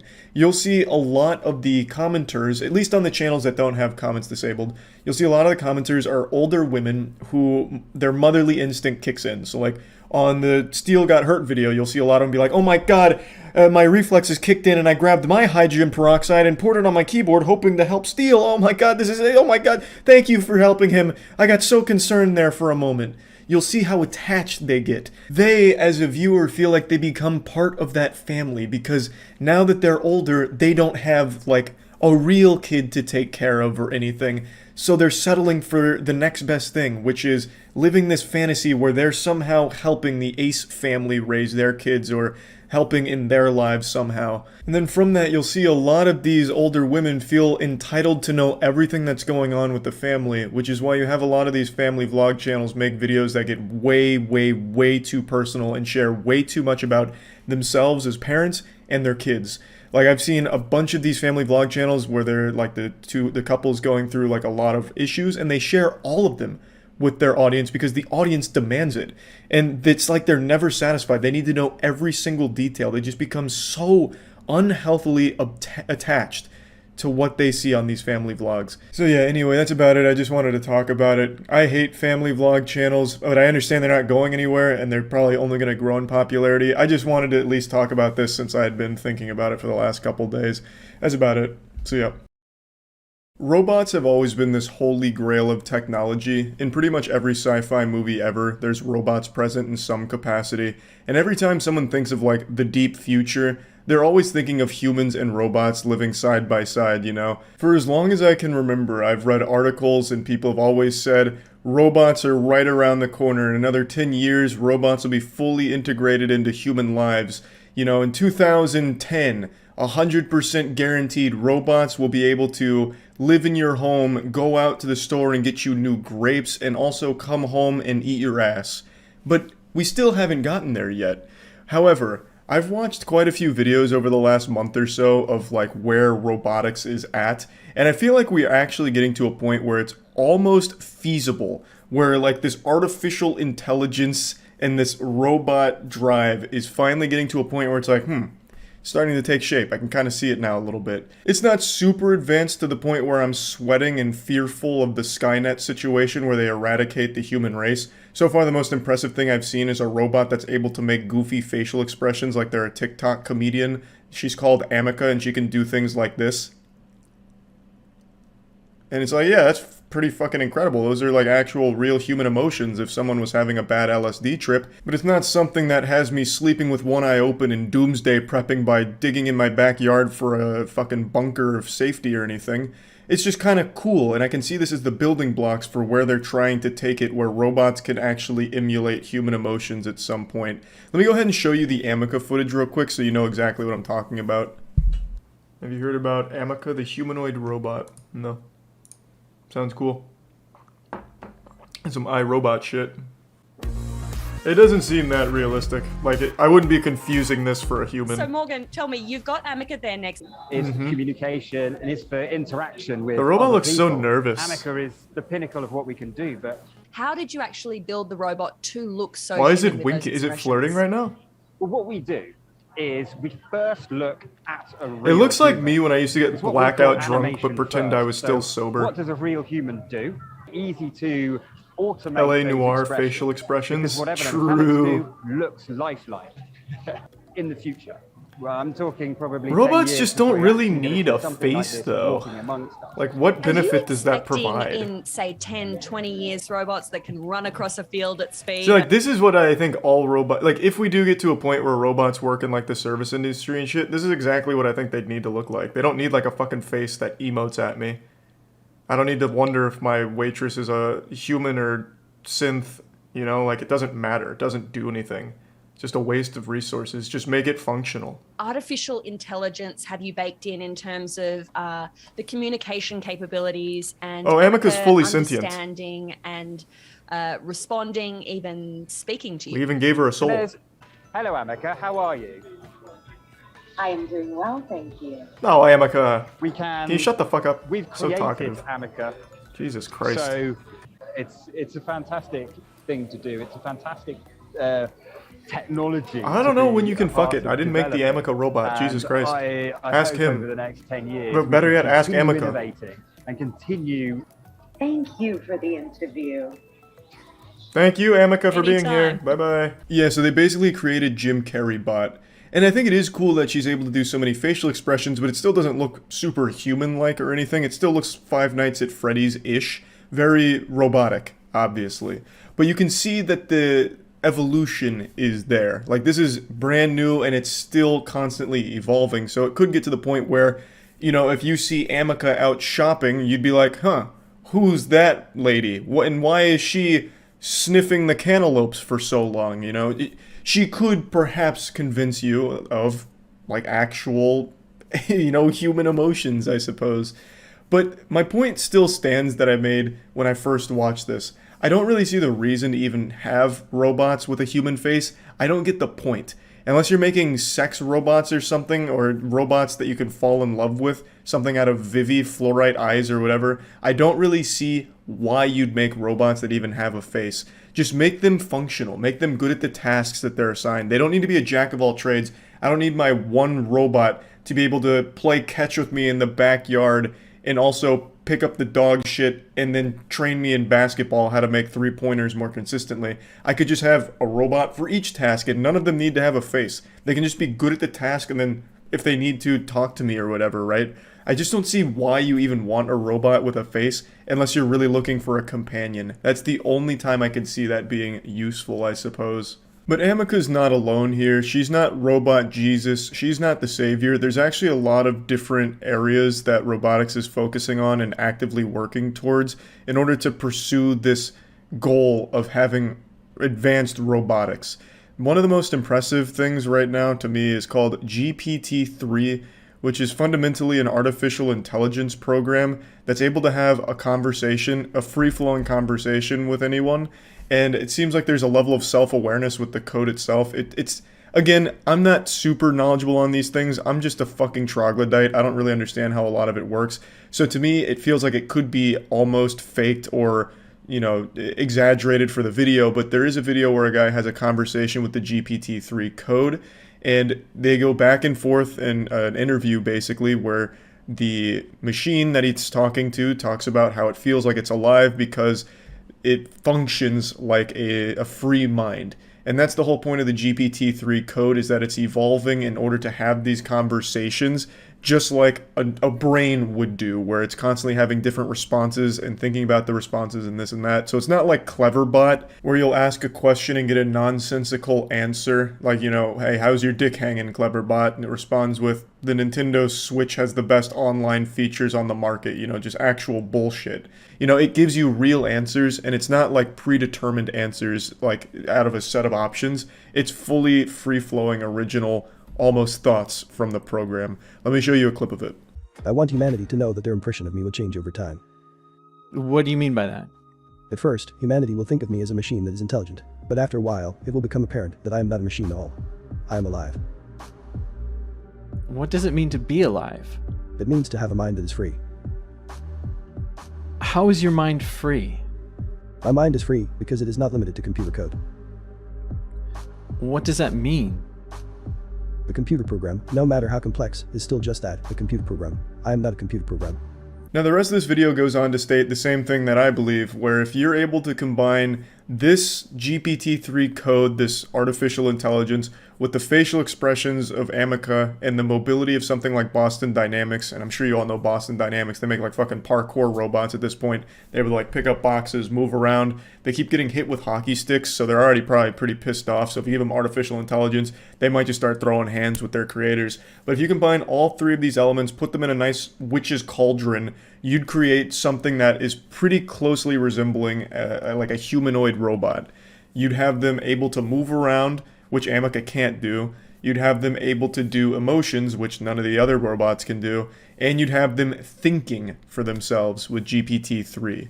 So it is pretty interesting, since all the components do exist right now. It's just no one has been able to assemble this triforce of power and create a real humanoid robot that's able to actually do things in the real world if you wanted it to. I'm not sure how everyone feels about the robot overlord future. I think it's a cool idea to have robots actually integrated into society. I think it's very cool and could do things that would really help in a lot of areas, but I still don't really see the point in almost having them convince us that they're closely related to humans in the way that they're able to express themselves and think for themselves. That just makes it a really weird future, because the whole point of the robotics is it's supposed to help people who don't want to or can't do certain things to make their lives easier. And if the robot's able to think for itself and emote, eventually it's going to be like, bro, I don't want to take your trash out. hits you with like a fucking big frown. It's like, I would like to watch the football game instead. And then all of a sudden, maybe it starts getting lazy. It starts, you know, maybe injecting heroin. It's like, I'm too busy getting high. And then all of a sudden, now you don't have a robot assistant to help you. Now you just have a delinquent kid that lives under your roof for free. And, well, now what? Now you have to hire a robot to babysit that robot that's gone down the wrong path, and it's just a whole mess.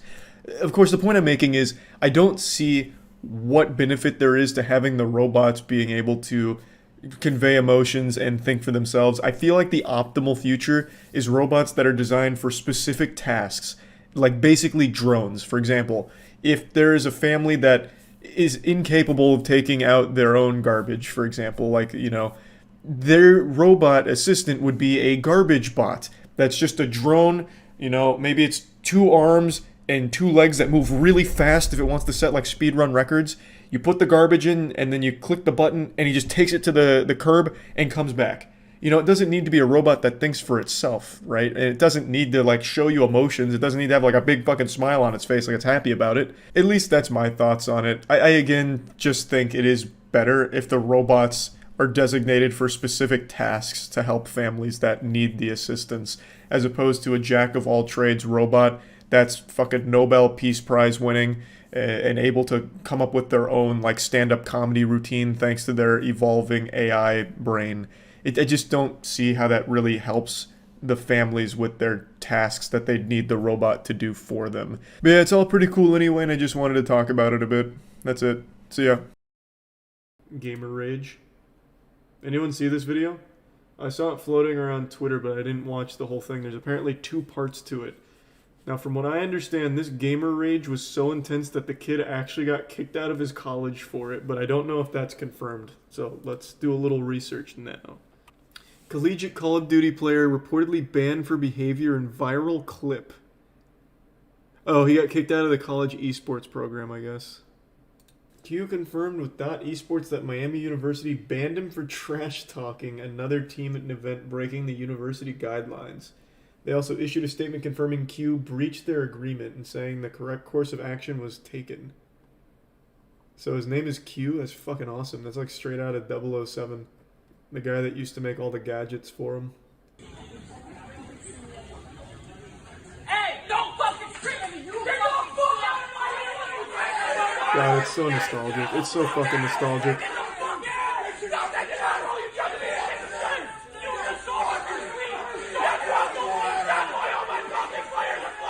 I love that the guy stands up so calmly. Like, it's just all business. So slow, looking like Tobey Maguire in Spider-Man 3, and then he lets the demon out.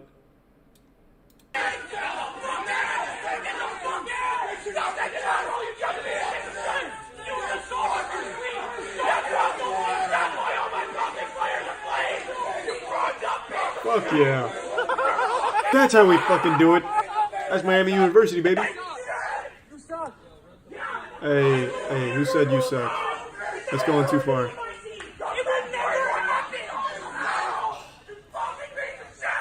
I love the voice cracks. I think no gamer rage is complete without like going full dolphin at least once with a wild voice crack. This is a little underwhelming. The voice crack isn't extreme enough. It didn't get the correct octaves, but I love that it's still an attempt. So there's a bit of a squeak in there, like a stepping on a dog toy, but just not enough to get the full dolphin effect. But it's still pretty good. Ain't no way they're college kids. Oh, they absolutely are. No doubt. It's fake as fuck. How, what do you mean? It's just gamers getting mad. And this kid got banned from his college team. I don't think it's fake. Why is everyone so quick to call things fake when they're just blatantly not? By just calling fake to everything, it doesn't make you smarter. You just look like a fucking idiot. It's like this was just normal for back in the day for Call of Duty tournaments. So I don't think there's a world where this is fake. This dude embarrassed himself and got kicked out of the University of Miami collegiate team for Call of Duty. They issued a statement or something. Like, as far as tournament rage goes, this is like the most mild I've seen for Call of Duty. Part 2 is on TikTok. Ugh.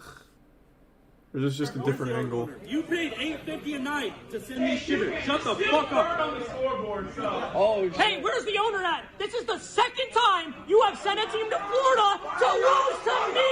Ooh. And now spit. Spit on him. Spit on him.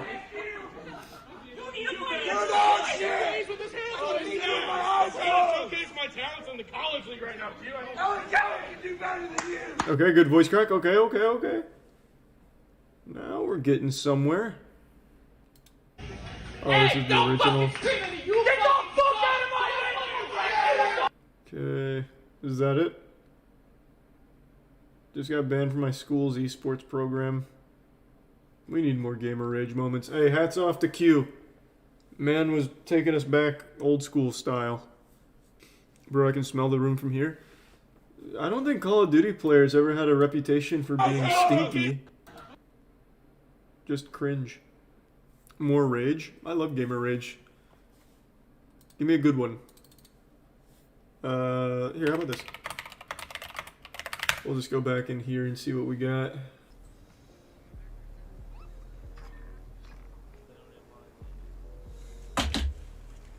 Well, this is underwhelming. This is very calm.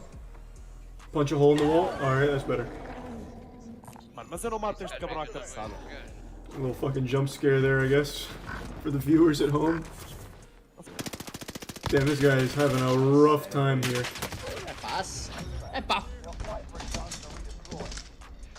Okay. That's a little something. Not enough. I don't want to be done, bro. Like this the only. Whoa! That's full caveman. The only fucking way, man. Wait just a patty flipping minute there, sports fans. That was pretty good. That was like 18 consecutive slam and jams. And he even has that punching bag. What do they call these ones? The bob punching bag? What are they? Forgot what they're called.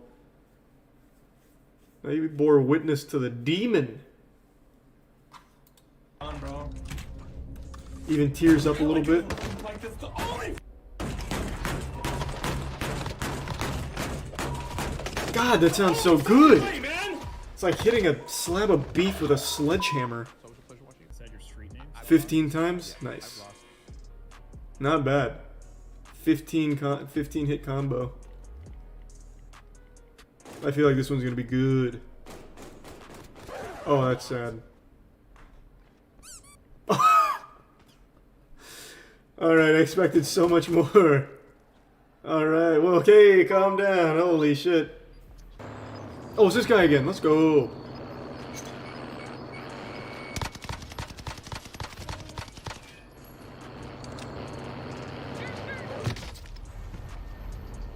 Yeah, that one hurts the soul. This must be a common occurrence then, I guess. His slams are so textbook, like it actually just sounds like stock sound effects. No, regular. That was not even like rage at all. What do you? Why is that here?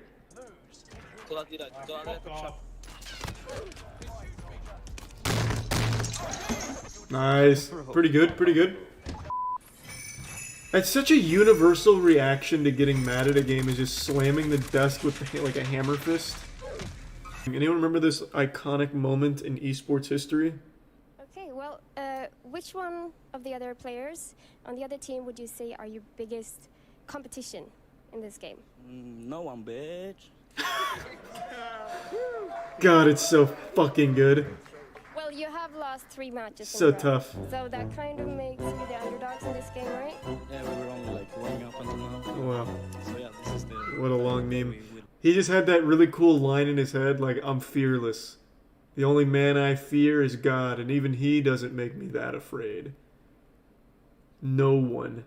Bitch. Like, right out of the Key and Peele sketch, when they say, like, bitch behind their wives' back really softly.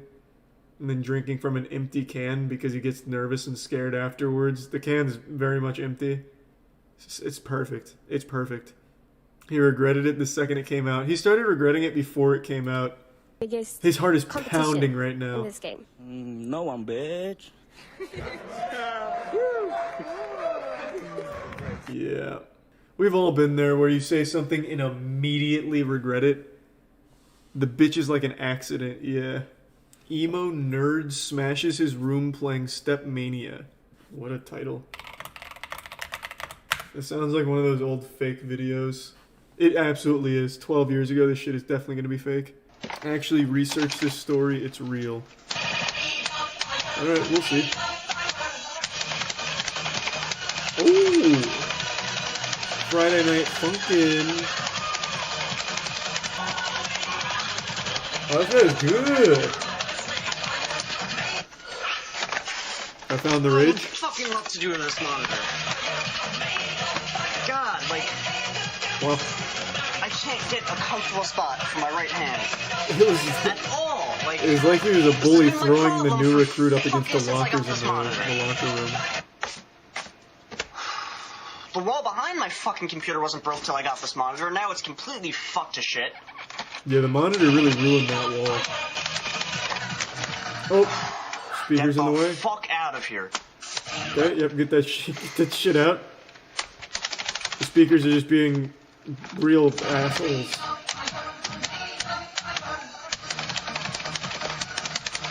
There's still a speaker on the desk. Get that shit out. Oh, nice. That should help. There we go. Oh! Yeah, look what I did. Oh, fucking well. We have plenty of space to run it, I'd say. Looks like I'm retired. Well, I mean, not forever. You can get another monitor. But it might be best if you did. For your own mental health and, like, the safety of Just all like on drywall. video. Now I'm permanently playing Stepmania. You know, got my fucking life bar, score, made a fire, key setup or some shit. I don't even know what the fuck that is. He's doing Joanna. Shortcuts or some shit. Joanna in the Prime Goof. Let's post this fucking video. Why? Yeah. Fucking awesome. Now I need a new monitor. Like, I probably shouldn't even play again, because shit like this will just happen again. Like, look, that, fucking, like, Jesus. the rest of my fucking room. Oh, I should probably fucking quit this game. Look, I fucking put my head through my wall. It's like a warthog came in here and just went wild. Holy shit. And this is real? Well, I guess, I mean, the holes in the wall. There's definitely a level of self-awareness there. I don't know how he did this one, though. This one's on the ceiling. He must have, like, thrown his monitor up like LeBron James with the chalk before a big game. Nice. That one's like an animal cracker. Shit's like a hippo.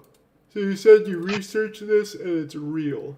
Give me the backstory. Scrolled through a shit ton of old Stepmania forums to read about this. He made this video to show how much the game stresses him out and thankfully he quit for his own well-being. He did eventually come back on Twitch a few years ago though, but yeah, this was real.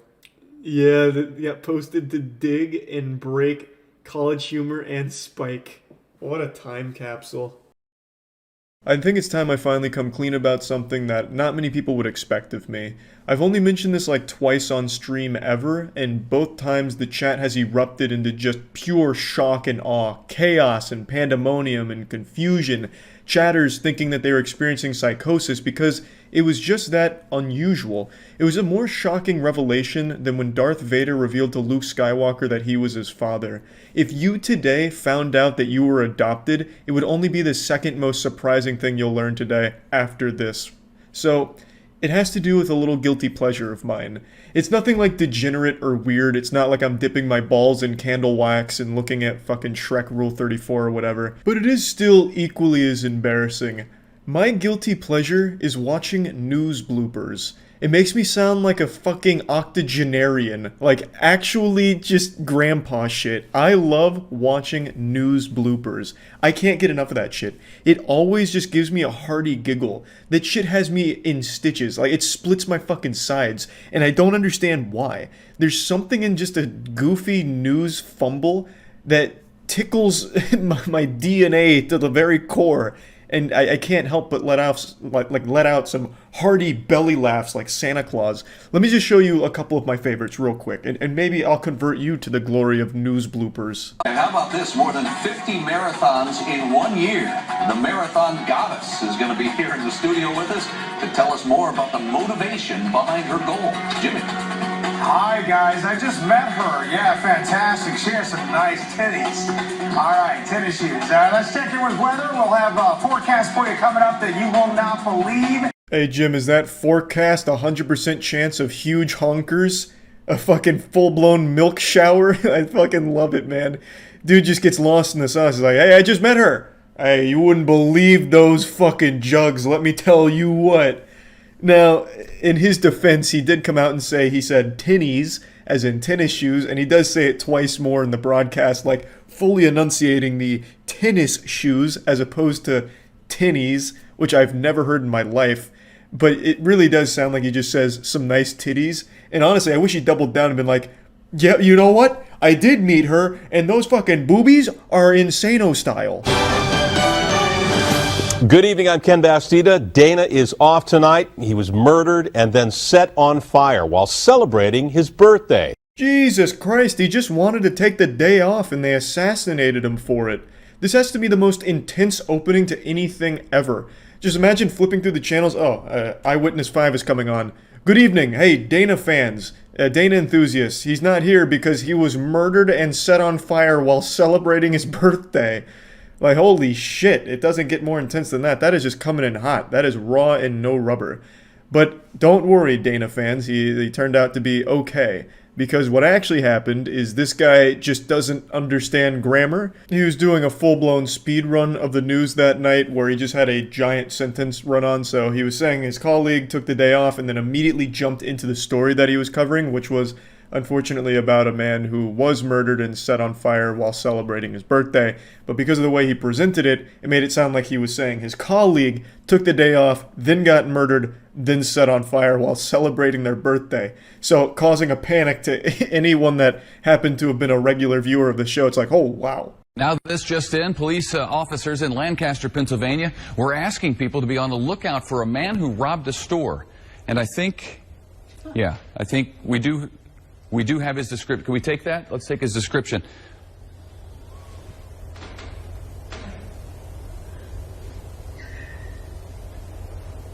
Okay. This is the guy they wanted people in Pennsylvania to be out on the lookout for. Yeah, so all of Pennsylvania was on the lookout for a fucking Charlie Brown character there. Now, this is a real thing. At first when I watched this, I thought it was satire. I still laughed, but I thought it's just fake. It's a good goof. This was real. So what happened is there was an eyewitness that saw the man and decided to quickly sketch him out as fast as she could, and the police used that amateur sketch on the television program here, the news, to broadcast it and see if anyone recognized it based off of this like third grade crayon interpretation of a human being. And the lady who did it has a really good attitude about it, and it really did help because they caught the guy. Stands about 5 feet 4 inches tall. There it is. Get a good look for yourself. Oh, and now I'm getting word that police actually caught this guy. Thanks to the sketch, no doubt. So, here's a picture of the real guy next to the sketch that led to his arrest. Where's the pointy chin? It's uncanny, Lisa. The guy on the left. I had to do a double take. I wasn't sure which one was the actual criminal and which one was the sketch. They did a great job here capturing it, and I do agree the news anchor goes on to say that the sketch artist deserves a raise. I think so too. That's a whole brand new profession right there that she's just unlocked. Just another great news blooper. There's so many more I could show, but I just really fucking love news bloopers. It is my guilty pleasure. It's not something like I'm super proud to talk about because that is like the most old person hobby ever, just watching news bloopers, but I love that shit. And I figured I'd make a whole video just coming out and saying it, right? You know, I'm not ashamed of it anymore, right? I'll own it. I fucking love news bloopers. So yeah, I just wanted to get that off my chest, and that's about it. So yeah. I'm often ridiculed for my cooking ability. Every time I get in the kitchen and enter my gourmet chef avatar state, I'm usually met with a series of insults, even though I just wanted to prepare a delicious meal for my friends and family. They seem to just think that it's trash. And I've had just about enough of it. Quite frankly, I'm peeved. And I decided to consult the best chef I've ever known, which is my mom. I asked her to teach me her forbidden chicken recipe. It's called Good Chicken. I named it when I was in like 7th or 8th grade, and my mom's made it ever since, and we've always just called it Good Chicken, so I had her bestow upon me the ancient wisdom of that fine meal, and I'll go ahead and show you her preparing it, and then I'll show you what happened when I prepared it for my friends. Whenever you're ready. Are you gonna do this? Not tonight. Oh, I'm doing it? Yeah.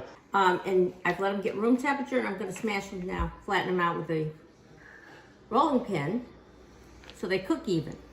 Okay. Okay? So I put some flour in this dish. And then we use the panko Italian style breakfast. I'm going to put those in there. And we're going to take them and we're going to dip them in the flour. Okay? And then we're coat them with the egg. Get the breadcrumbs. And you want to smash this onto them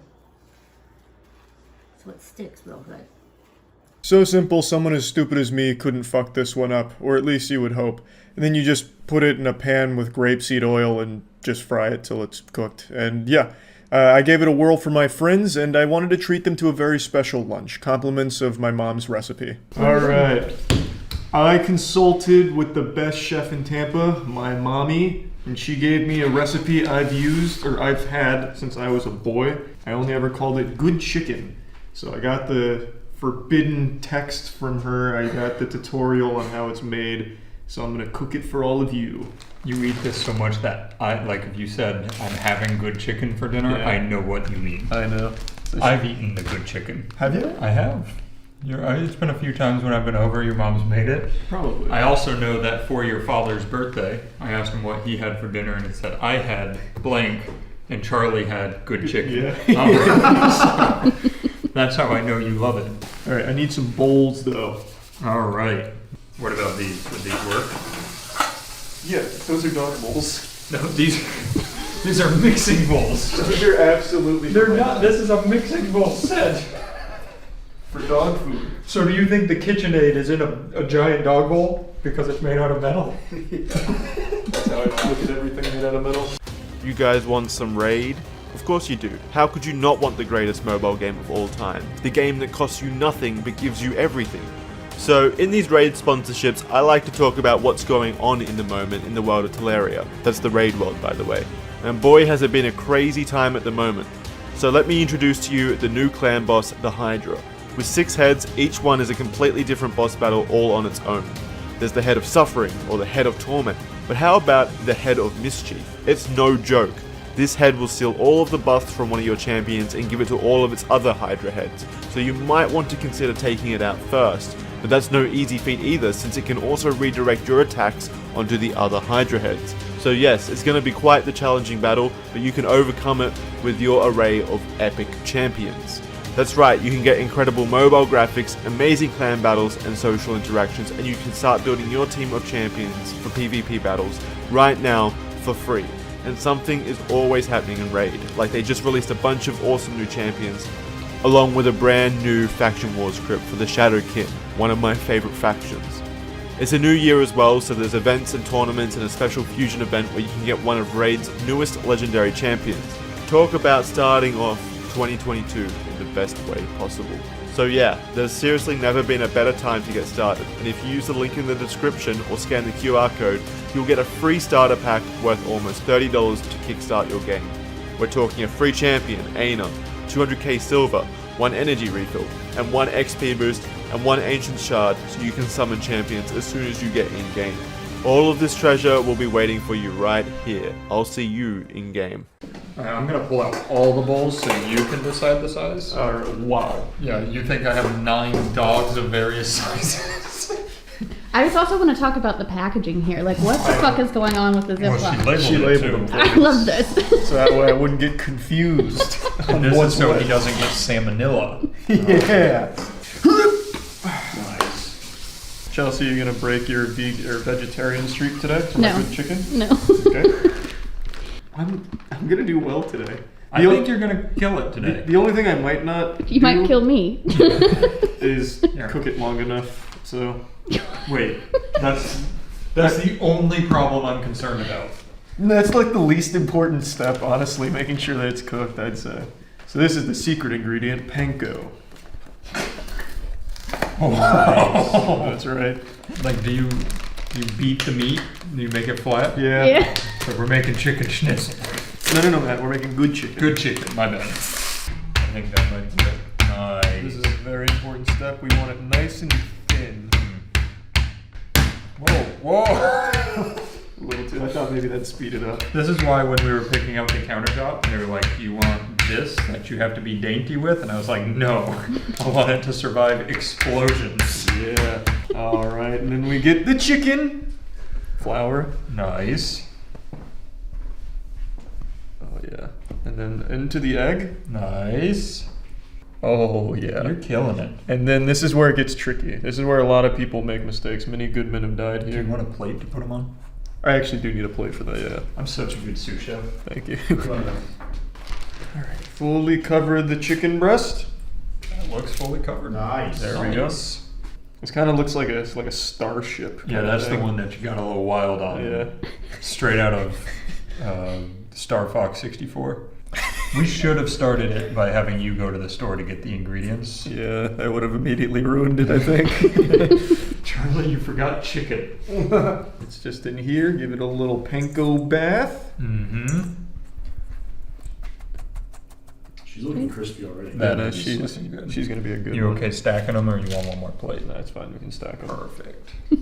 I think you've made one other thing for me, and it was purposefully burnt chicken parmesan. I don't know why you're saying purposely. You poured the red sauce into the frying pan. Yeah, but that it should have. It should have worked. It should have. Technology just isn't where we need it to be for your level of skill. A little chicken massage. Let me get a little finger panko on there too. Yeah, this is how I remember Charlie cooking. Yeah. There's always something about a finger. Last time it was a fingerling potato. That was a good one though. That was. All right, is that pan heated up? Yeah, you want oil in it? Yep. A certain amount, or just glug it all in? I'll tell you when to stop. My hands are a little dirty. Wait, do you fry it in grapeseed oil? Yeah, it's a high heat oil. Yeah, it's a high heat oil. All right, here comes the gourmet. Oh, look at that transfer. Splash. Oh, away from you too? That was beautiful. We'll do 2 at a time. Perfect. Here, I'll give you a turn so it's a little easier. Splash. Okay.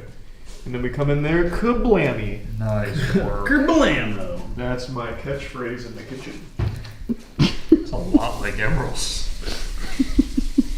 I know, I can picture Emerald its face in my mind. Lagasse or Lagasse. Lagasse nuts. Damn. Damn. Fuck. Yeah, see? I'm not dumb. You want to see a pan flip that I learned? Oh, jeez. I'm not gonna do The oil. But So give me your earliest memory of good chicken. When I was fat, which Matt will remember, we were both I still to this day don't remember you ever being something that qualified as fat. In middle school. I was fat. You had some baby fat on That's you. not true. I was a little under. Tell me your highest weight you've ever. 150 at 410. 150 on 410. Yeah. I don't even remember you being 410. When I was in like 7th grade, I wasn't even 5 feet yet. No. I was massive. Yeah, no. Well, you were on like a new planet. I was like, I was not in good shape. So I used to ask my mom for healthy recipes, and she saw panko was like pretty healthy for lightly breaded chicken. So I was like, okay, make that. And I was like, that was good. And he's like, I'll just call it good chicken, I guess. That's probably exactly how the conversation went too. That was good. I love that chicken schnitzel is the healthy food. That's fucking amazing. Well, like, because all other ways say the same thing. all other ways of preparing chicken back then, I fucking hated. They'd all just be so dry. All right, I think we're good to at least cut one. I think they're probably safe. You want me to cut one? Yeah. Really well, sure. Oh, she's pretty solid looking. Still That's pink. pink. Definitely still pink. Pretty good looking. I mean, you can have it if you want. Looks good though. Yeah, we're running out of oil here. We do have more, but Probably shouldn't use it yet. probably not. Well, I mean, if you're gonna add it, just add it on the side and let it go down. Oh no. You can pull them off the heat for a bit. I think I'm gonna have to. Really know what these We'll have to recut. Oh, It's looking good. Flip this bad That's boy. just crispy. She's not worth it. It honestly looks good. this one's still good. This one, You're I fine. blew it. Don't you worry about I'm it. sorry, Matt. It looks good. I'm sorry. I want to eat it. What do you think, Chelsea? That looks I'm good. pretty sure it's pretty close. That Chelsea looks doesn't even like, eat meat. But I've cooked it before. I would cook it a little bit longer. I don't know. I mean, it's white. It's definitely not pink. Yeah, but and it's producing white juice. I say if you give it a bit on both sides, you'll be fine. Yeah, we can just do that then. You're probably right. it smells great. I will It say does that. smell good. Is that seasoned panko?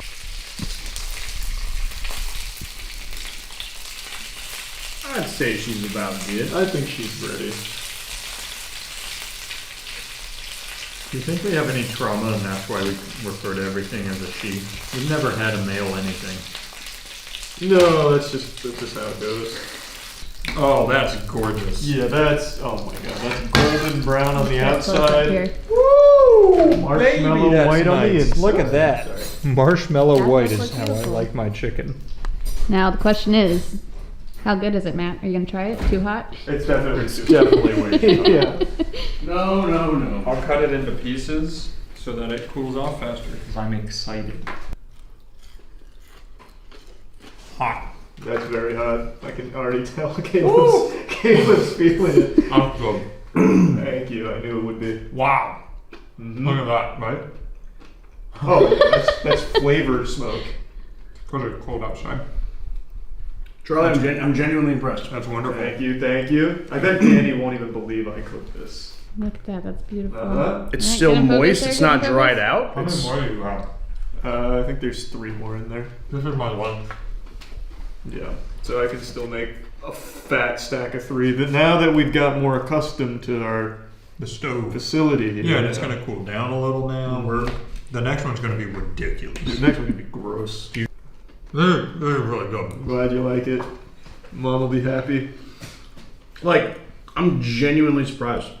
I thought you were gonna fuck it up. I did too.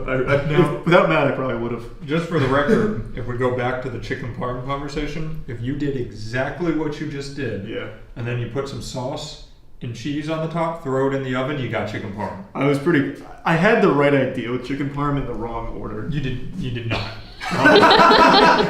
You took unbreaded chicken in the pan. That's right. A literal ladle of red sauce and put it on top. And you made a disc of red sauce. That's right. And that's how you're supposed to do it. Right. On lower heat. Right. Yeah. Yeah, you kind of smoked us out of the kitchen Yeah. at that point. Danny just walked in. They actually really liked it. Did you make this, I or did. did he make It was this? me. Matt helped me. Was it him? It was Charlie. We literally said you'd have to play back the takeaway. I'm impressed. You want me I to like start the- heating it up? Yeah, if I can get a burner going, that'd be huge. Do you guys see like the Martha Stewart like flow state that he's entered right now?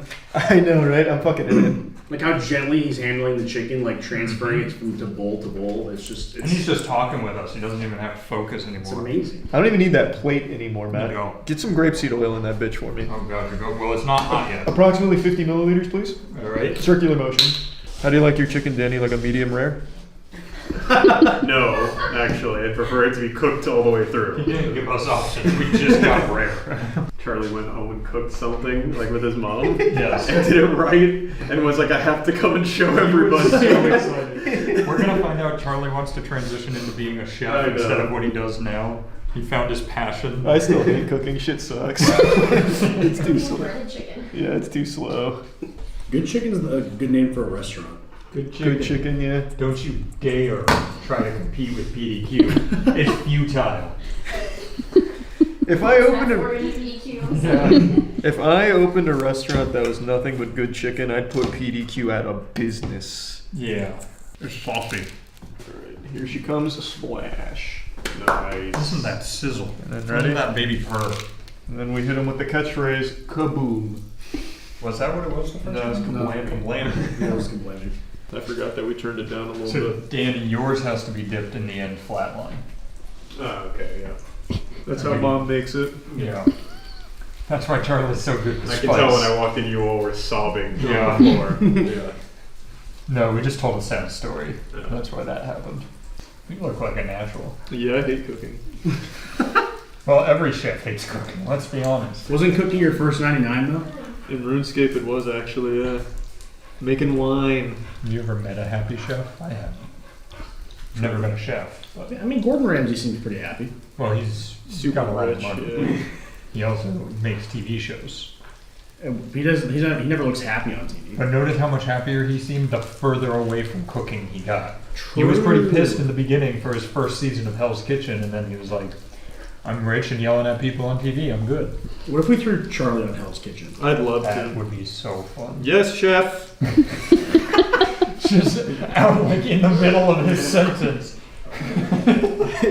My dish I bring up to him to represent me would obviously be good chicken. No matter what it is, it's just good chicken.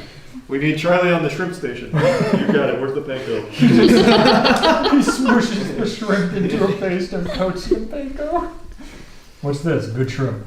I mean, that's basically like a coconut shrimp almost. Yeah, it's pretty close. What They if throw in lamb. It's good lamb. Yeah, good lamb. What if we had a cooking series where it's like Will It Good Chicken, where we take the same exact thing? Squish a banana in a bag, deep fried in panko. I think we could come up with Now you gotta get Isn't that PhD just what the with state fair is? Yes, pretty much. Smelling good. Yeah, this is gonna be a really good batch. You're killing it. Are you excited? Is that your shirt? It is, yeah. Damn. I pretty much only wear moist shirts now. It's a nice shirt. Where can I get it? CharliesWhiteShirt.com, Matt. You know this. All right. Put it in the description so I don't forget. I left this one down a little too long. I think that one looks Yeah, great. good. Good. Do you want me to check that one? Yeah, so we check it. Yes, chef. I'm practicing.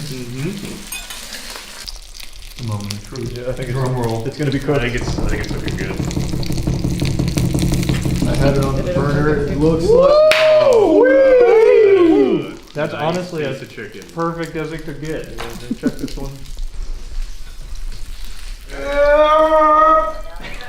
I'm pretty happy with how it turned out. I was a little nervous, but I stepped up to the plate and delivered beautiful, good chicken. Matt's going back for 30. He enjoys it. I really do. Is it more the chicken, or is it more the fact that Charlie made something for you? That's right. That is edible. I think that he made something for me. Spot on to your mom's recipe. I knew it would be.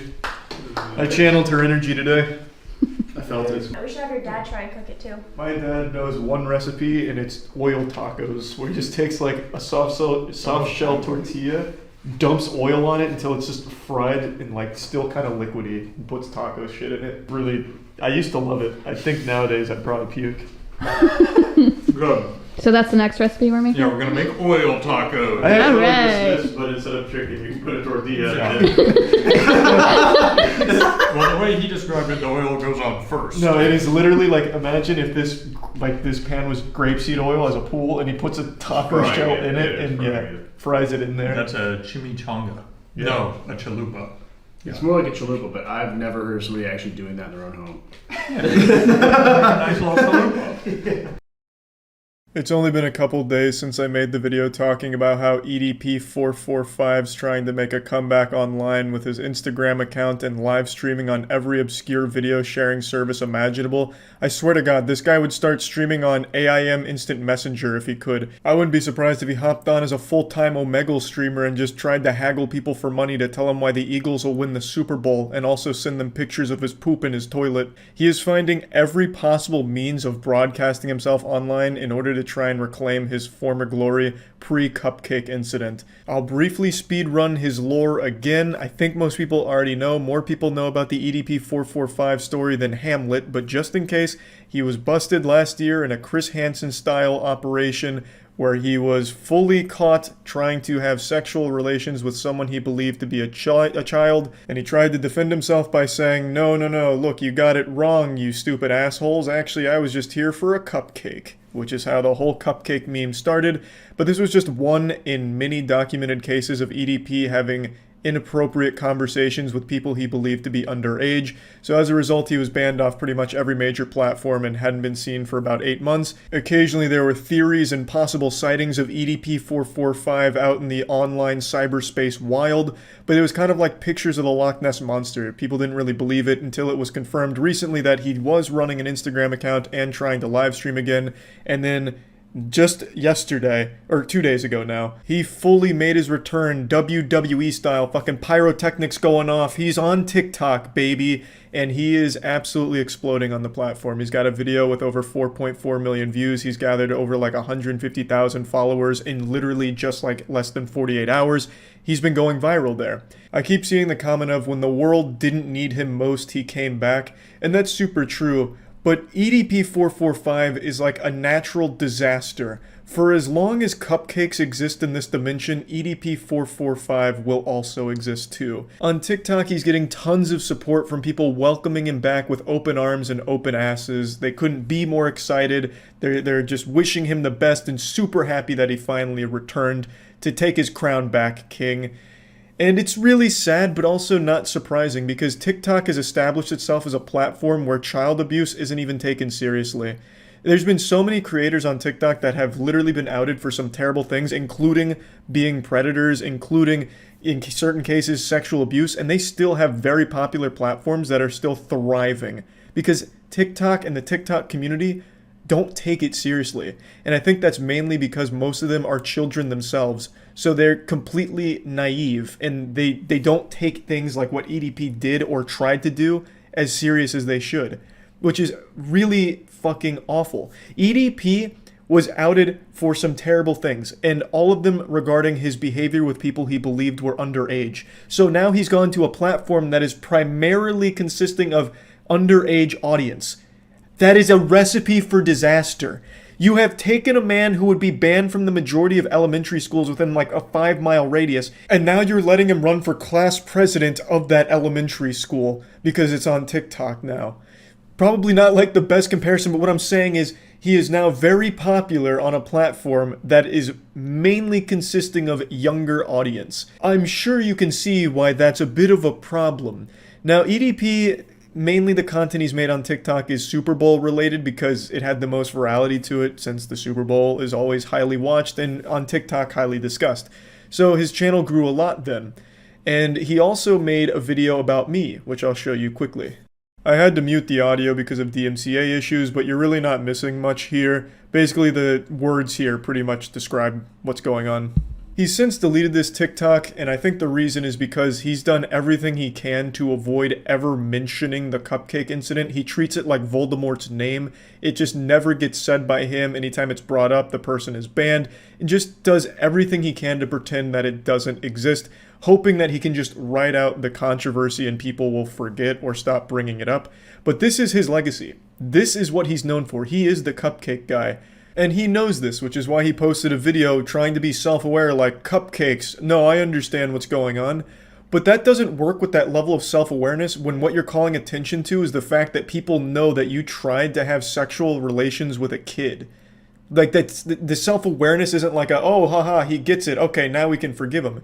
It's not like when Darman became self-aware that a lot of the stuff that happens in his videos is goofy and people usually make jokes about it, and he became self-aware and became in on the joke, and that's like, oh, good for Darman, he has a level of self-awareness, I have more respect for that now. It doesn't work in EDP's case because when he calls attention to the cupcake thing, he's acknowledging that he knows he is a sexual predator, and that people know that he is a sexual predator. So the self-awareness doesn't help people have more respect for you. You're still disgusting, and what you did is pretty unforgivable, which is why no community's been welcoming him back onto the platforms, except for TikTok, because it is a platform that is notorious for not giving a shit about the safety of the kids on there. And make no mistake, a lot of the user base is kids, but they don't take it seriously there. There's been so many cases of horrible shit happening on TikTok, and the people that were behind it still doing just fine to this day. So I'm not surprised that EDP found TikTok as a place to call home, and he'll probably continue to do well on that platform, which is extremely sad to say.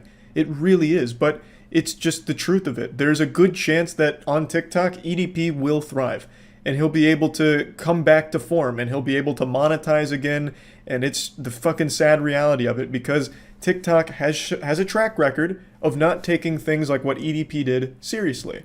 And you can see it in his comment section. Like I mentioned, there's a lot of people that are writing on EDP's dick right now, like, yep, this is the good stuff. Finally, EDP's back. Thank you, TikTok. EDP, let's go, EDP for life. You can see it.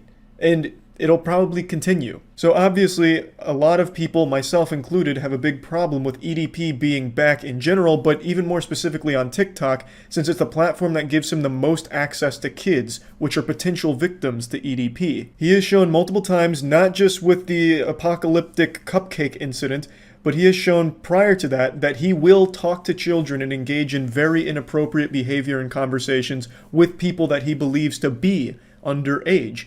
So now that he's on a platform that's primarily in that demographic, there's obviously a huge conflict here. So yeah, just wanted to give a whole update on this situation. A lot of people brought this to my attention and definitely thought it was something that needed to be talked about. So yeah, that's really about it. So yeah. Our fighters don't compete for glory. They are here to test themselves. They compete to be the best in the world at the most prestigious sport. This is Slap Fight.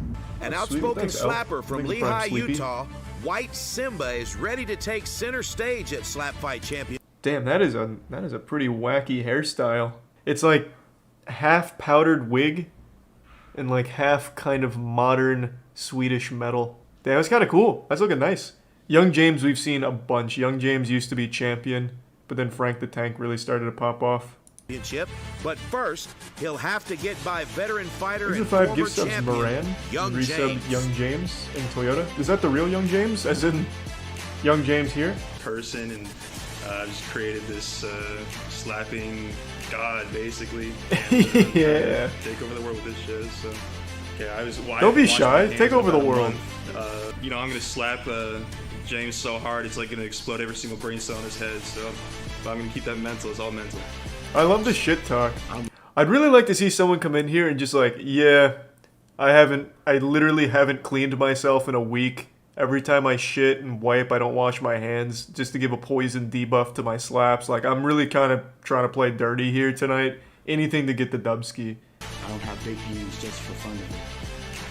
I can't use it. He's always been such a wholesome guy. He's prime fire tire.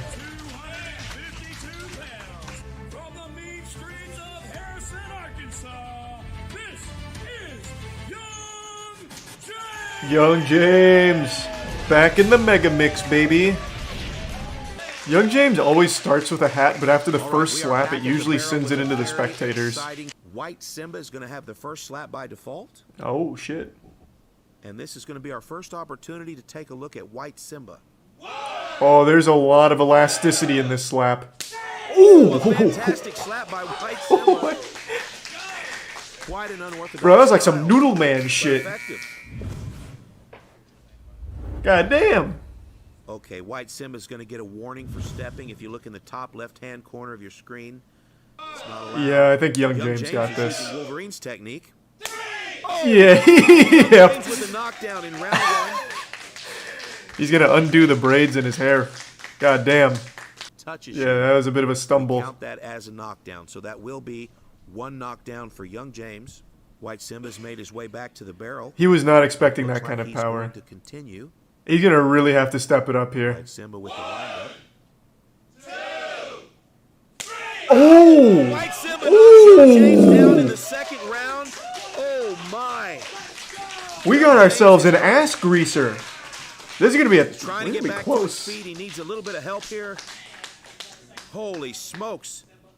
Such a good sport too. So he is going to lose his third. That means round Young slap. James gets 2 slaps. This is his chance right here. This is That's the DPS assuming that phase. Young James is going to continue, and to see White Simba lay him out in 2 rounds is outstanding. Yeah, that is pretty rare. Young James has always had some of the best defense in the league. Young James is a A tough jaw fighter. of titanium. There's no doubt he's going to continue. We're at the bottom of round 2. Crit incoming. He just might, He's gonna man. stick with Wolverine's Let's see. technique. Here we go. Oh, Ooh, and he a clocks little White off target. Simba right in the neck. The power was there, the aim was That's off. not good. He's going to receive a warning for clubbing. White Simba gives me the same vibes as Matrix Reloaded twins. I forgot their names. Young James is going to get to The Wachowski twins? No, that's the directors. I'm talking about the twins from Matrix Reloaded, the ones that like phase through things. And here we go.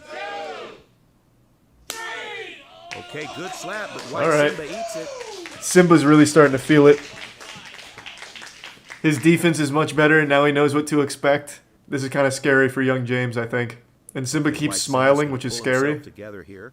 Oh god. Round 4. He's summoning some demon energy.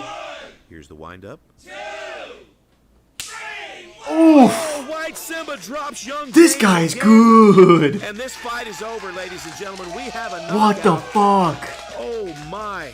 God, just look at that stare. White Simba and young James is still Man's on looking the evil. floor. Holy smokes.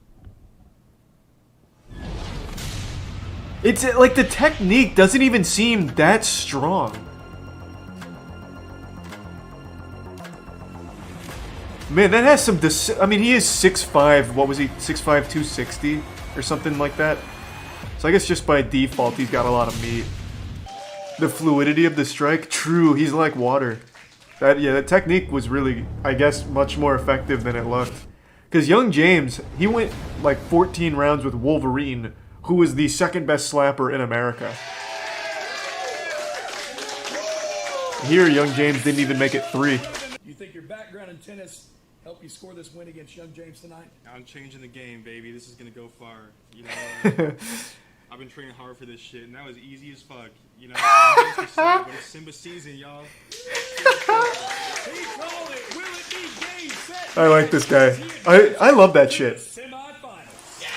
I want to make this position clear. I think sports are a lot more fun when you let the players be able to express themselves however they want. Aside from like fucking like racist people, of course, obviously. But when you're just like playfully bantering with your opponents, I think it adds a lot more fun to the actual sport. It creates a narrative. It creates a story. It's a lot better for the overall health of it. So anytime I see like esports is a great example. When a player gets fined because they made a tweet that was like, we just swept too easy. It's like, fuck that.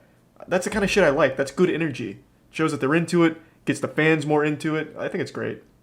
Of course, there is a line, like I said, once you get to like some racist shit, that should never be allowed. But just playfully bantering like that, it's Simba season, it's easy. I think that's great.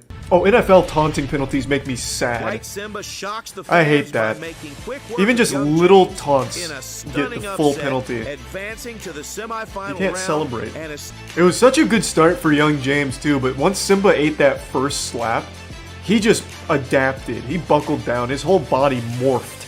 That was a really good match. All of the new faces are really impressive so far. All 3 of these were really good matches. I'm excited to see the rest of this tournament.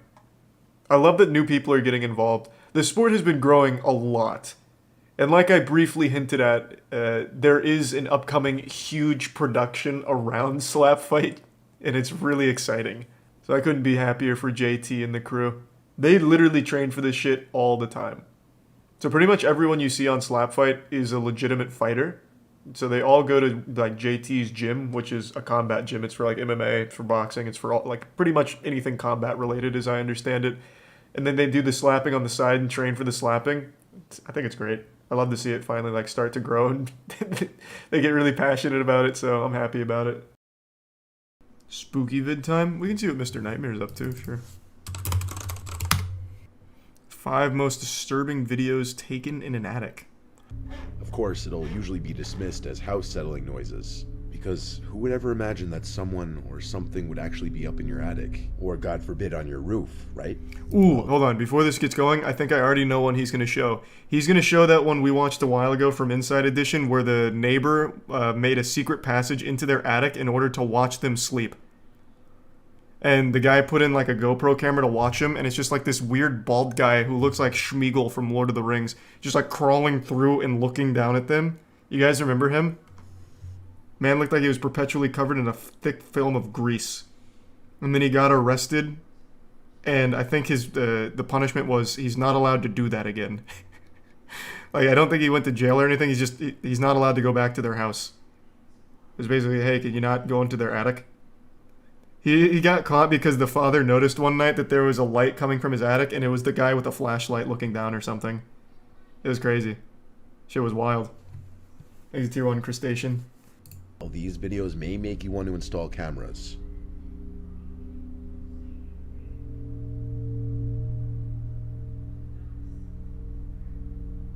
Jerome and Ashley Kennedy, this is the one. Pittsburgh Immediately couple, into along it. With their 10-month-old Yes. baby, were living comfortably. This is the What one I was going talking on about. above their heads in their own home.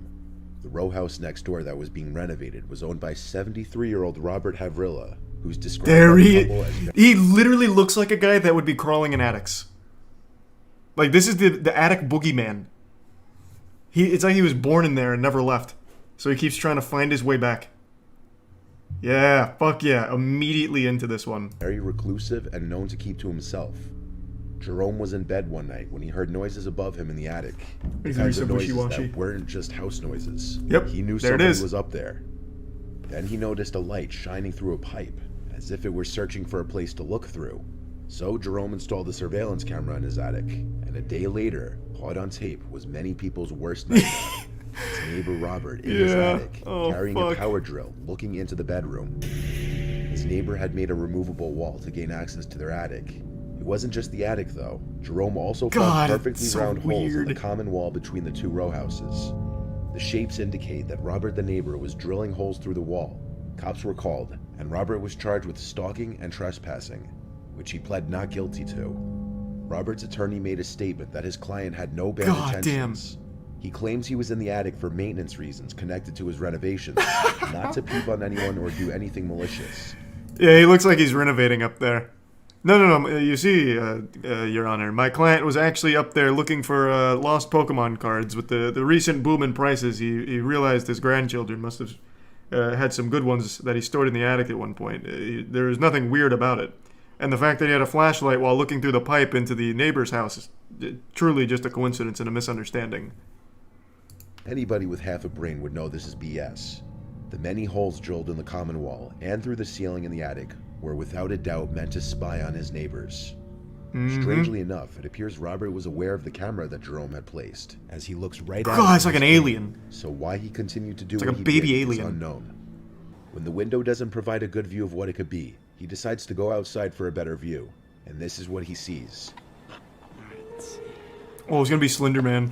I feel it. Fuck is that? Oh, well, this shit is fake. Damn.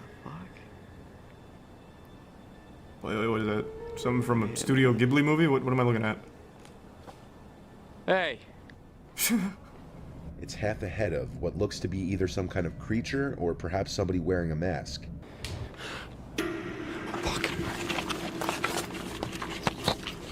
Oh my god! It's La No Llorona! other information is known of this video. Was it some kind of creature?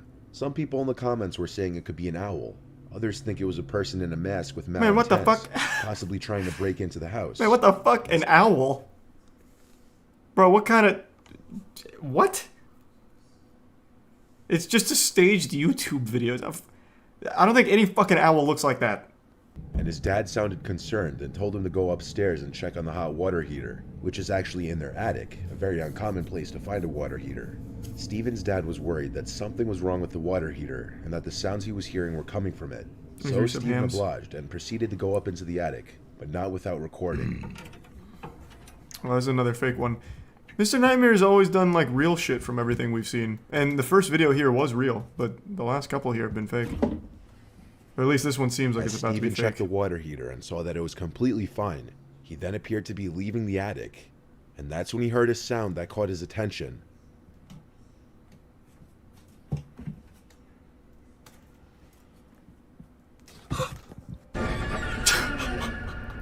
As Steven heard something come from inside a large, long box, he took a closer look at it and saw someone's eye peeking out He's just one of the trying to use holes. his imagination like SpongeBob and Understandably, Patrick. The 17-year-old was Leave him probably alone. in shock. And I would have in this stomped video, you're that about- box flat. No, you would not. You would not. I know for a fact you wouldn't. I don't know you personally, but I know you wouldn't. Assuming that's real, there's not a single goddamn person in this chat that would have, like, fought that guy. All of you would have run. No way. You're not like the hero of an anime. I know I do this too. Everyone comes up with these like crazy scenarios. I would stop a school shooting if I was there. I would charge him and then disarm him using Dale Brown's kung fu techniques from the Detroit Survival Fitness. I would be the man to do it. But you wouldn't. You just wouldn't. So the man decides to go up there with a Exhibits light and bricks. camera and check it out. In gamer.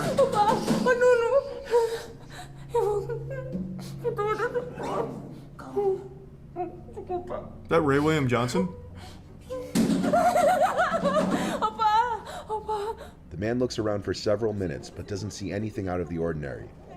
As the wife is clearly very distressed and scared, the man maintains a calm, reassuring demeanor about the situation.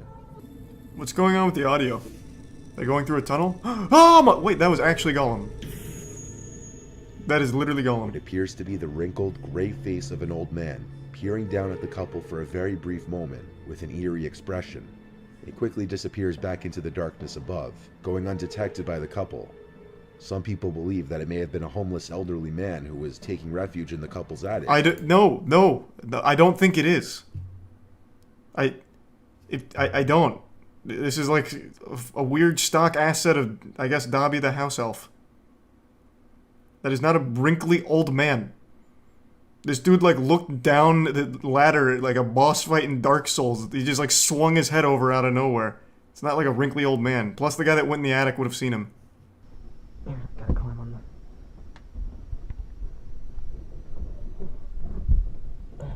God, what? Oh, it's like an infrared. I feel like I'm in an AC-130 right now. Like that Modern Warfare mission. Good lord.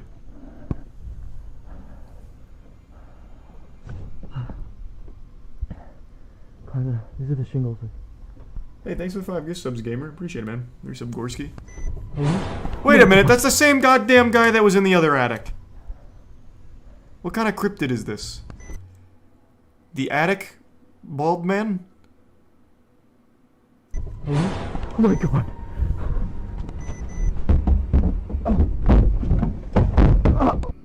He grabbed his rifle and returned to his roof, but the creature was no longer there. The creature seems to be bald with a large round head, but no facial features can be seen.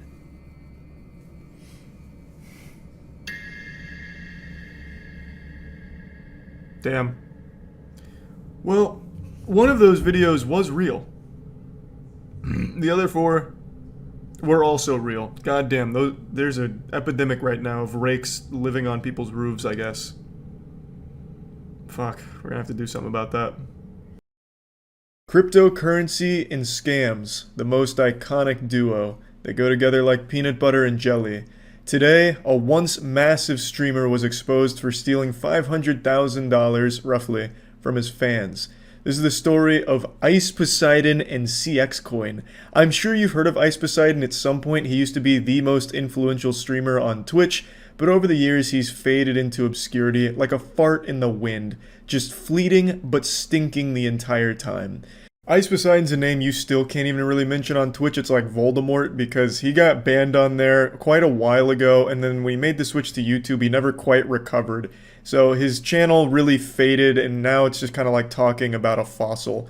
But last year, he made kind of a resurgence. He announced a cryptocurrency called CX Coin. Now, even just at a surface level, knowing nothing about Ice Poseidon, it still seems like a stupid thing to invest in, just a random streamer who has no technological background announcing a cryptocurrency. You'd have to be pretty close to overdosing on Xanax to think that that's a worthwhile investment, but knowing his past makes it even goofier. Ice Poseidon has a history of openly scamming people and being super honest with it. He even went on stream one time just fully admitting to a Ponzi scheme he was running. In order for the investors to make their money back, what we do is we grow the company to a certain point, and then we have other investors come in, and obviously they invest their money as well, hopefully more than $2 million. So it's a Ponzi and then scheme. obviously when we get more than $2 million invested, You're using- the other investors will get their $2 million back. It's not a Ponzi scheme or a pyramid scheme. Okay. I don't really know how to explain it, because I didn't explain that very well, I guess. That is the textbook definition of a Ponzi scheme. It's like he fucking read it right off of Webster's. And he's just super honest with it. He also talked about the time he used to fish credit cards. Like, he openly has admitted to scams in the past, and yet for some reason, when he announced this cryptocurrency, people still put money into it. And I'm sure, just like a Darman video, they live to regret it, because goddamn, a video came out today where CoffeeZilla dove in and proved that Ice Poseidon took almost $500,000 from that cryptocurrency, just rug pulled it. And it's a great video. I highly encourage you to watch it. I'm going to show a couple of clips here, but he does a great job of laying it all out and even brings Ice Poseidon himself on the horn, who openly admits again to stealing the money and refusing to give it back, even though he openly says, yes, I took the money. It's an actual fucking felony. The dude just openly admits to defrauding investors. It's crazy. Like, I understand Ice Poseidon's damn near illiterate, but it's also shocking just how dumb he is sometimes. He openly on CoffeeZilla's interview says, yeah, I took the money. No, I'm not giving it back. To $500,000, and I'm going to prove it. He personally profited $300,000 by stealing money out of a crypto scheme that he set up. And when I confronted Ice Poseidon, who's better known by his real name, Paul Danino, about this scam, he was shockingly honest. You want to keep the money that's not yours, that you took from the project, even though you failed to deliver. I mean, I'm not really sure what you want me to say, but yeah. I'm trying to like get you to return the money because it's 100% still available and you could do that. Yeah, I could give the money back. It is within my power. But I'm going to look out for myself and not do that. I don't like know what else to say. That's just the most honest answer. Ice Poseidon's like Ed from Ed, Edd n Eddy, the one that just keeps talking about buttered toast, but if he was a criminal. He's honestly, I swear to God, like that stupid cartoon character that you'd think could never really exist in the real world, but somehow he does. But not only that, I truly believe Ice Poseidon thinks he's done nothing wrong. In the CoffeeZilla interview, there's a point where CoffeeZilla mentions that the people he took this money from are people that are less well off than he is. Somehow there are sentient, living, breathing human beings that for some reason were convinced this was a good idea to put money into. I just don't get it. For some reason, anytime cryptocurrency is mentioned, people just turn their brain off, hop on MetaMask, and dump their entire fucking life savings into poop-ass dog pussy coin and think that they're going to make $1 billion off of it. Like, I don't get it, but it keeps happening. And CoffeeZilla mentions, like, hey, those people that you took the money from, they don't have that much money. And Ice Poseidon's like, oh, well, I don't like it when you say it like that. Now, I pleaded with Paul, or Ice Poseidon, to return the money that he stole, in part appealing to the guilt that he was taking money from his fans who were all much worse off than him. Ice Poseidon's response was that he didn't like how that made him sound. I don't know if you're aware of the fact that your average fan has way less money than you. So you're just taking from poor people. Like, you understand that, right? That is definitely not, that is not a good way to put it. That's a pretty shitty way to put it, my dude. I think it's a pretty shitty thing to do. So he clearly doesn't like to be confronted with the hard truth of what he actually did. So he's trying to like spin it somehow in his mind where he's not the bad guy. He's not the evil supervillain. So he's like, oh, no, this was actually a righteous thing to do. In fact, I'm like the Batman of crypto or some shit. Like, he doesn't like it when you explain to him that what he actually did is just scam people less fortunate than he is. And I really feel like he has some kind of main character syndrome or hero complex, because at the end of CoffeeZilla's video, spoiler alert, he does mention that he'll give back $155,000. And then, like, what, expects us to pat him on the ass for it because he's giving back a fraction of the total amount that he stole? This goofy goober already stated in the interview he could give the full amount back if he wanted to. He just simply doesn't want to. He's a schoolyard bully, and he doesn't want to share his popsicles with the rest of the class. And, like, we're supposed to, like, thank him for the $155,000 that he's willing to shave off of his pubic hair for us. He's just giving us some crumbs back. And then it turns out he didn't even give $155,000 back, he gave $40,000 back, so he couldn't even be bothered to do, like, the full amount of his apology return. It's fucking shocking. Like, just imagine being robbed. They steal your TV, they steal your Xbox, PlayStation, they steal all your electronics. But then a week later, you get a box from the burglar, and he sent you the TV remote back and nothing else. What, are you supposed to, like, write a thank you note to them? Like, hey, fuck yeah, at least now I got this back. You know anything about that? I mean, yeah. I mean, not rugged, but, I mean... Well, if someone pulled all the liquidity out, that's a rug, right? That would be a rug, yes. But there is still liquidity in there. 40K got left and 300K got ripped out? Or something like that? Yeah, I mean, that is exactly what happened. Right. Are you laughing? I mean, is that funny? I mean, no. You're hearing this right. He's admitting he took out 90% of the money, but that's not a rug pull, apparently. $300,000 is in there. There's two options, right? Leave the money in there And then if B&B goes down to like $100, the money goes to shit anyways, or I could take it and the money is not just going to dust. I love that explanation there for like his reasoning of stealing 300 grand. It's like, I was faced with two choices, the ultimatum, you know, the red or the blue pill. Do I let the money sit there and hit zero in this fucking poop project that I've started? Or do I take the investors' money, 300 grand for myself, and then at least it never hits zero? I'm sure the investors wanted you to have that money, Paul. I'm sure they were really like breathing a sigh of relief, like, oh, fuck, what a hero. That money was about to hit zero, but luckily all of the money I invested went to Paul instead. So now I've lost all of it, but, you know, at least Paul's got it. I'll just call it a scam. I know you don't want to call it a scam, but it is a scam. So what did you make off this? Well, I got 55%, and then 45% went to my developers. So I don't know, probably like 300,000. Nice. What a good profit from doing. I mean, how long did you work on this project? Like, seriously, how long did you work? I'm just curious. Well, like you said, it was a fork, so I don't know, a couple weeks. 300,000 fat clams for 2 weeks worth of work, and I'm sure he inflated that. I don't think he did 2 weeks worth of work for this at all. And yeah, I highly encourage you to watch the CoffeeZilla video. It is absolutely wild. I'll put a link to it in the description. It is a shockingly honest insight into the mind of a serial scammer. And the way that he reasons things and like blames the people who got scammed, it's crazy. So I just wanted to talk about this because I thought this was fucking crazy. I thought it was nutty. So yeah, that's about it. So yeah. I know it's not exactly brave to say that gaming journalism isn't the most prestigious or well-respected career in the world right now, especially over the last few years. But that doesn't mean that I think all game journalists are bad people or evil, gamer-hating tyrants that want to throw every gamer in the gulag and burn the industry down. But I do agree that a lot of times gaming journalism feels like a bit of a joke. Some of the articles are some of the stinkiest, most nonsensical pieces I've read. And today I read a tweet from IGN that really put it in perspective on how we got to this point. It really explained a lot about modern game journalism. It was this silly little tweet here that I had to do a double take on because I thought it might have been an April Fool's joke or someone impersonating IGN, but this is legitimate. This is a blast to put out there, hoping to find freelancers that'll work for IGN, and they're saying that the base rate per story is $20. Now, I'm going to blank out the person's name that posted this because I don't want anyone to harass them, and I don't think it's their fault. It's not like they chose the $20 base rate number. But I bet right now you're getting that little tingling in your nutsack saying, that doesn't seem right. That's a little weird. $20 for freelance journalism seems a bit low. Fucking middle school student council newspaper pays their kids more for articles in their paper than IGN's paying freelancers here. $20 per story.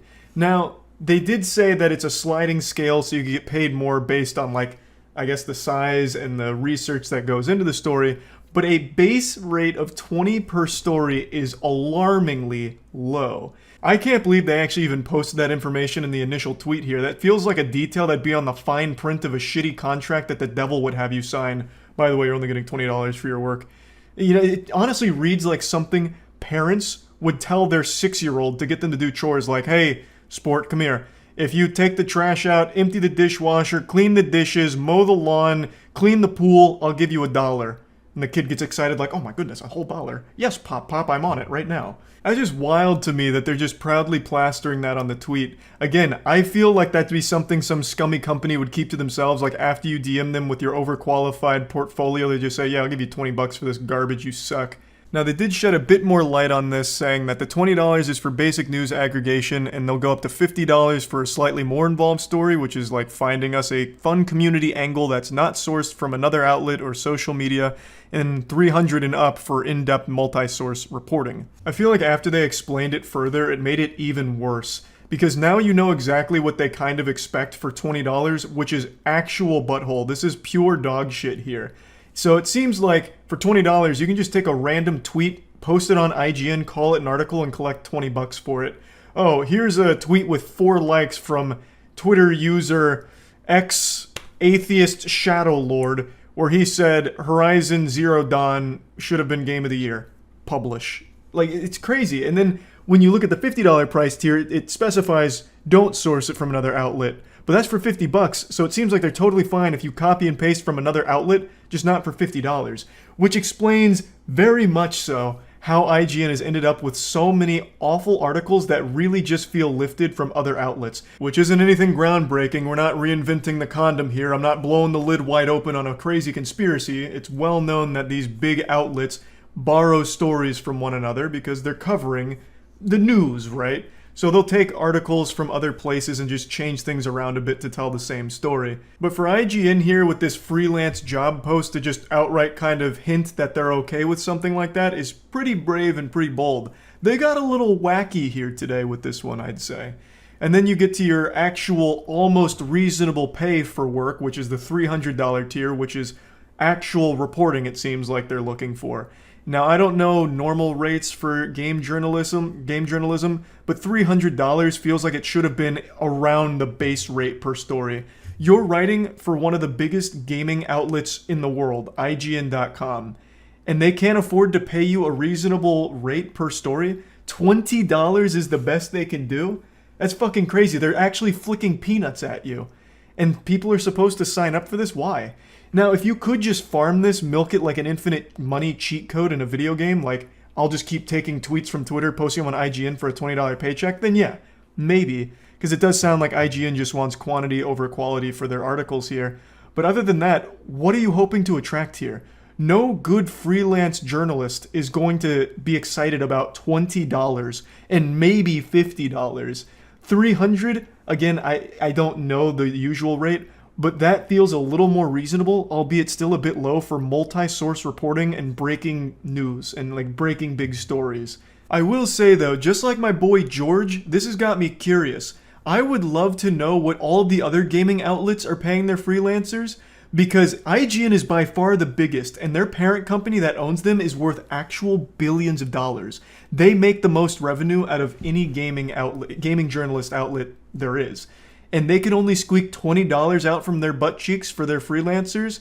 What the fuck is Polygon and Kotaku paying them? In sticks of gum? Toenail clippings? Like what could they possibly be paying if the biggest one can only afford $20 for them? This whole situation really did put in perspective why game journalism is so silly these days, if this is the normal pricing for freelance journalism or even high-level journalism at $300. Again, I feel like that's kind of low, maybe I'm wrong, but it does explain to me why so many of these articles have so little effort and substance to them. Because at this base rate per story for these articles, you're going to need to be pumping this shit out faster than a man who accidentally ate a laxative in order to survive off of this rate. Like, you're going to just have to be collecting these crumbs of money from IGN to try and survive off of as a game journalist. Now, of course, I'm sure this position is aimed at people that have a full-time job and just do freelance journalism on the side, but even still, that's such a low and insulting number to try and get someone on board. It feels exploitative that you're using the IGN name to get away with paying so little, hoping that some people have a lot of respect for the IGN brand, that they'll work for way less than they should. And I really bet that's not exclusive to just IGN. They're just hoping to leverage their name to get people to come on board for significantly less than they should. You know, like, hey, this is going to be huge for your resume. You know, we'll pay you an exposure. You wrote for IGN, remember that. You wrote 400 articles for IGN all about the top 5 best video game character nipples, or, you know, your banger article about the 4 best soundtracks that feature an oboe. This is going to be such a resume builder for you. You're going to find work anywhere you want after this. So then they'll pay them like $20. Crazy to me. So reading this tweet, I thought was just an eye-opener. And it does also help me understand why so many of these freelance journalists choose to make pieces that are aimed to make readers angry. Rage baiting is what it's called. That's no secret. A lot of the outlets use this technique to get more clicks and more traffic to their site, because when people read a headline that makes them mad, they'll read the article. So if they're only getting paid $20 or $50 in these circumstances, then making things that are aimed at making readers angry makes sense, because they can make so many more of them so easily, thus getting more site traffic and more articles out there so they can farm a bit more money from the underpaying gaming outlet. So all around, this whole thing was pretty wild. And I saw almost no one respond positively to it. I expected at least a couple people more knowledgeable than I am to come forward with information about why this is a reasonable rate, but nobody did. Even like industry professionals came forward saying this is kind of wild. I haven't seen something this abysmally low before. So pretty much no one agrees with this pricing, so I have to wonder why they put it out there in the first place. But yeah, anyway, just wanted to talk about this a little bit since I found it very interesting, and that's about it. See ya. Okay. This is China's artificial sun. Where did they get $1 trillion to do this? They probably sold a few bored apes. We can do that. Oh, that's basically an MRI machine. You guys know about Puma Punku? So I'm tired of everyone thinking that we're dumb. So I thought it would be good if we started educating each other on important topics, like in science, maybe history, grammar. I don't know, what else is important? Gender studies, dance therapy. Economics. Economics is a big one. And NFTs. That's the new. And we'll round robin each episode who brings in an article. Yes. I choose grammar because that one sounds fun to educate you on. This is a cool topic. It's science related. Mhm. You guys know I love antimatter. It's not antimatter. Okay. This is China's artificial sun, a $1 trillion project where they were testing nuclear fusion capabilities and were able to burn. Trying to remember the article. They were able to burn plasma up to 5 times stronger than the sun's heat. Thanks to Honey for sponsoring this video. I'm sure you all already know what Honey is. It's a free online shopping tool that installs in seconds, and it scours the internet, the massive world wide web cyberspace, looking for coupons to use at checkout on some of your favorite websites, you know, for shoes, video games, food. Most major websites that you're probably envisioning in your head right now are most likely compatible with Honey.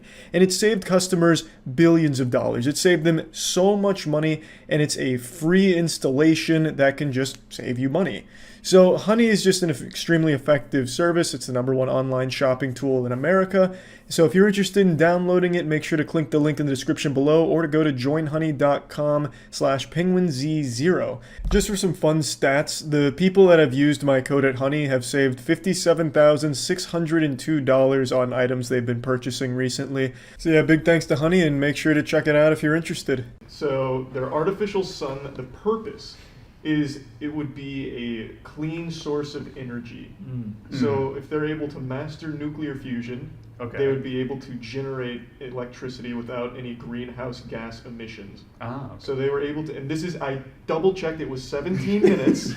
They were able to burn that plasma up to 267 million degrees Fahrenheit, which is 5 times stronger than the sun's core, which burns at, I believe it was 24 million degrees Fahrenheit. Wouldn't that be 10 times? It said over 5 times. Oh. Now your question It is accurate. That's right. That is. He's there. Hey, it's science, not math. You're scientists, Matt. Where did they get $1 trillion to do this? They probably sold a few bored apes. I don't know, man. I didn't look into their financial Yeah, I feel history. like that's just such a ridiculous amount of money to have not heard about. Yeah. Well, the spending of that. They've kind of been working money. on it for years. It's called the Experimental Advanced Super Takamoka, I think it is. Yes. The abbreviation is EAST. Why is it in English? I'm not sure. That's just what the device is called. And it's Chinese? China did it, but France did it first. France has, So why is it called the Takamoka then? I don't know, but France, in 2003, France did something similar where they burned plasma up to like 240 million degrees Fahrenheit, and theirs is called like the extratubular something Tokamaka or some shit. I don't remember. Big Rocket League or woogity woogity woogity. What's that? Rocket Power fans. Yeah.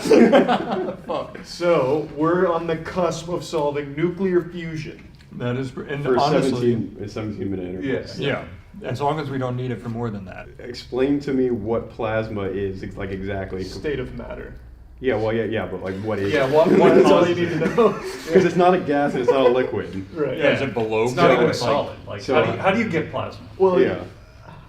got it from the store or something. The idea behind it is what's they want to emulate how stars burn. Because stars, when they emit energy, it's through a process of nuclear fusion. So they've tried to imitate hang on. it. So what is nuclear fusion?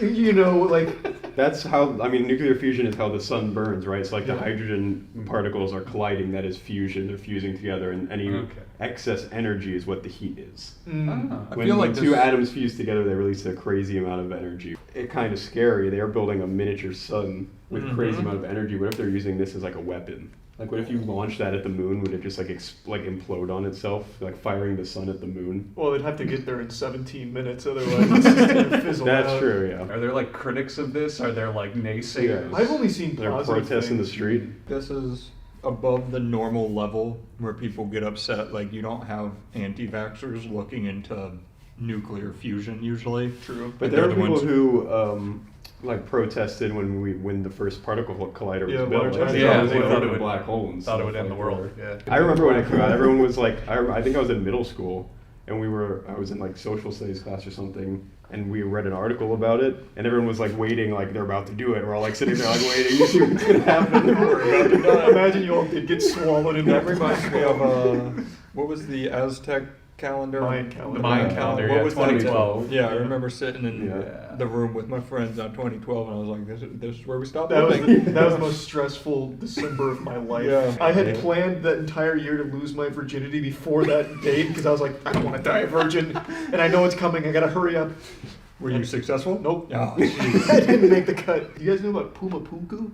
I think go ahead and tell us. Wait, is that the sport?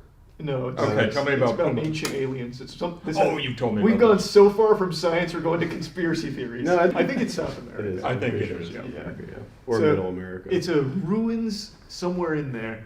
And my dad thinks it's the most convincing evidence for aliens having lived with us at some point because all of the rocks that survived, they're like these really finely cut rocks in the shape of H's for some reason. Oh. So it's these giant H's, which he says aliens laser cut for us.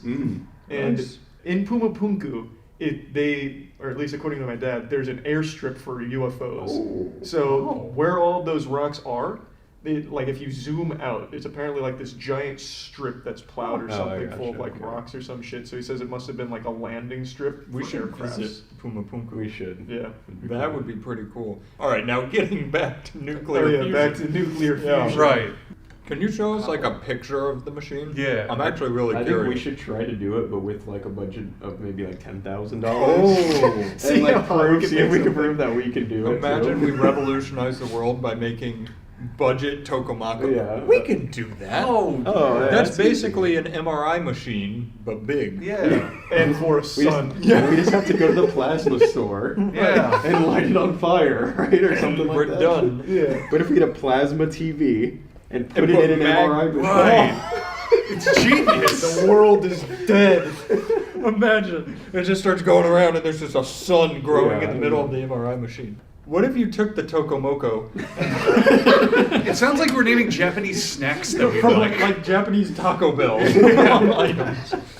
But how fast do you think you could make an engine move if you had, let's call it a 6-cylinder engine, each with its own little Tokomoko, pulling them? I think we would have reached the limitations of like the machine itself. Yeah, it probably would It just would just blow go. up. It would yeah, fall go apart. That's true. We need to make a much Vaporize better. itself. But what if we made the machine out of plasma? Oh. And then put the plasma Can in you it? do that? I still don't know what don't plasma know. is. Like, can you do Can that? you show us a picture of plasma? Yeah. Yeah. Caleb, fact check. Were we right on everything? So I don't know if the camera could see him, but we were. Yeah, He gave a big thumbs up. Yeah, of course. Yep. He's tearing up right now. Yep, it was beautiful, honestly. It's the Tokamak or Tokamak. It's Russian originally. So we do the Russians also have a little sun? Yes, so it was originally created in 1958 by the Russians. 1958? Yeah. So Holy fusion's been shit. around. We've understood the concept of fusion for a long time. It's just how to make it last longer and longer and longer. Like 17 minutes. He was completely right. It's a more viable way of getting less greenhouse or no greenhouse gases. Hell yeah. Almost. And fusion reactors last a lot longer than fission reactors, which is what we have right now. Yeah. Which is the opposite. That's Yeah. tearing atoms apart. Except it's yes, but the problem is we can't get a fusion reactor to last more than 17 minutes. Why haven't we gone to every workout gym in the world and just attached like turbines to all the equipment? You know how much energy you could generate You from just people going to reminded work me. out? I Am I wrong? I sat with a group of friends Well, why? once, and we ideated on building a gym that was all based around energy creation to power the gym. So like if you're deadlifting heavy and you drop it, every pad is an energy pad that takes So like, the all you have to do is energy spin the turbine. to So power- if you like right. made the machines like spin some kind of turbine, So are you and just picturing gather like the how energy. donkeys pull the ropes Yeah. around the pole? Like Yeah. you're saying our workout is just turning It's turbines. fueling the city. I wonder where the diminishing returns really start hitting. Well, like, once can we make our own, we can study it. That's true. Once we get that MRI and plasma TV, Yeah, we're we should golden. be able But to observe. like, do we need to go above 70 million degrees? Do we need to go above 1 million? Check on your fact sheet over there, Professor. The sun's core burns at 24 million degrees Fahrenheit? 27. 27 Very million close. degrees That's Fahrenheit. pretty close. How many Celsius? Oh, it's probably Yeah. it's more than 100, I'd Yeah, say, of course, at least. yeah. I don't think we need to go hotter than the sun, So especially not 5 I just ran times some hotter. quick numbers over here, and if we dropped it to 1 million, in theory we could run it for 20 hours. So I feel like we should be focusing on that to see how much energy we can get from Long-term 1 million gains, degrees. I feel like maybe we should work on using it first. Right. And then work on getting it hotter. Right. Yeah. So if we find out 1 million can power a whole city for a year in those 20 hours, that's good. That's pretty That's Then- pretty good, yeah. Then we can start going And we only hotter. need like a lot of suns. We got to store the power. Yeah. My recommendation is those potato batteries they make in middle Oh, school. yeah. Oh, yeah. We have so Okay. many potatoes. That's in the true, world. yeah. That's true. If we just hook them up to each Well, house. Matt, you bring up a really good point. Why don't power plants just use potatoes and Instead of batteries? coal. True. Instead of coal. That's Right. probably far less like greenhouse gassing. That's true. I think it's the Irish wouldn't be happy. I think we're probably running out of potatoes. What if we took all the balloons and the excess helium Oh, and attached it to the end of the turbine? That's codename And it's Kids always Next Door lifting shit. them up, so they're always moving. That's But fucking how, genius. if they're all pointing, like if this is your wind turbine and you've got, let's say there's 5 spokes Wait, on no, your no, no. turbine, No, they're all it's- lifting up, it won't move.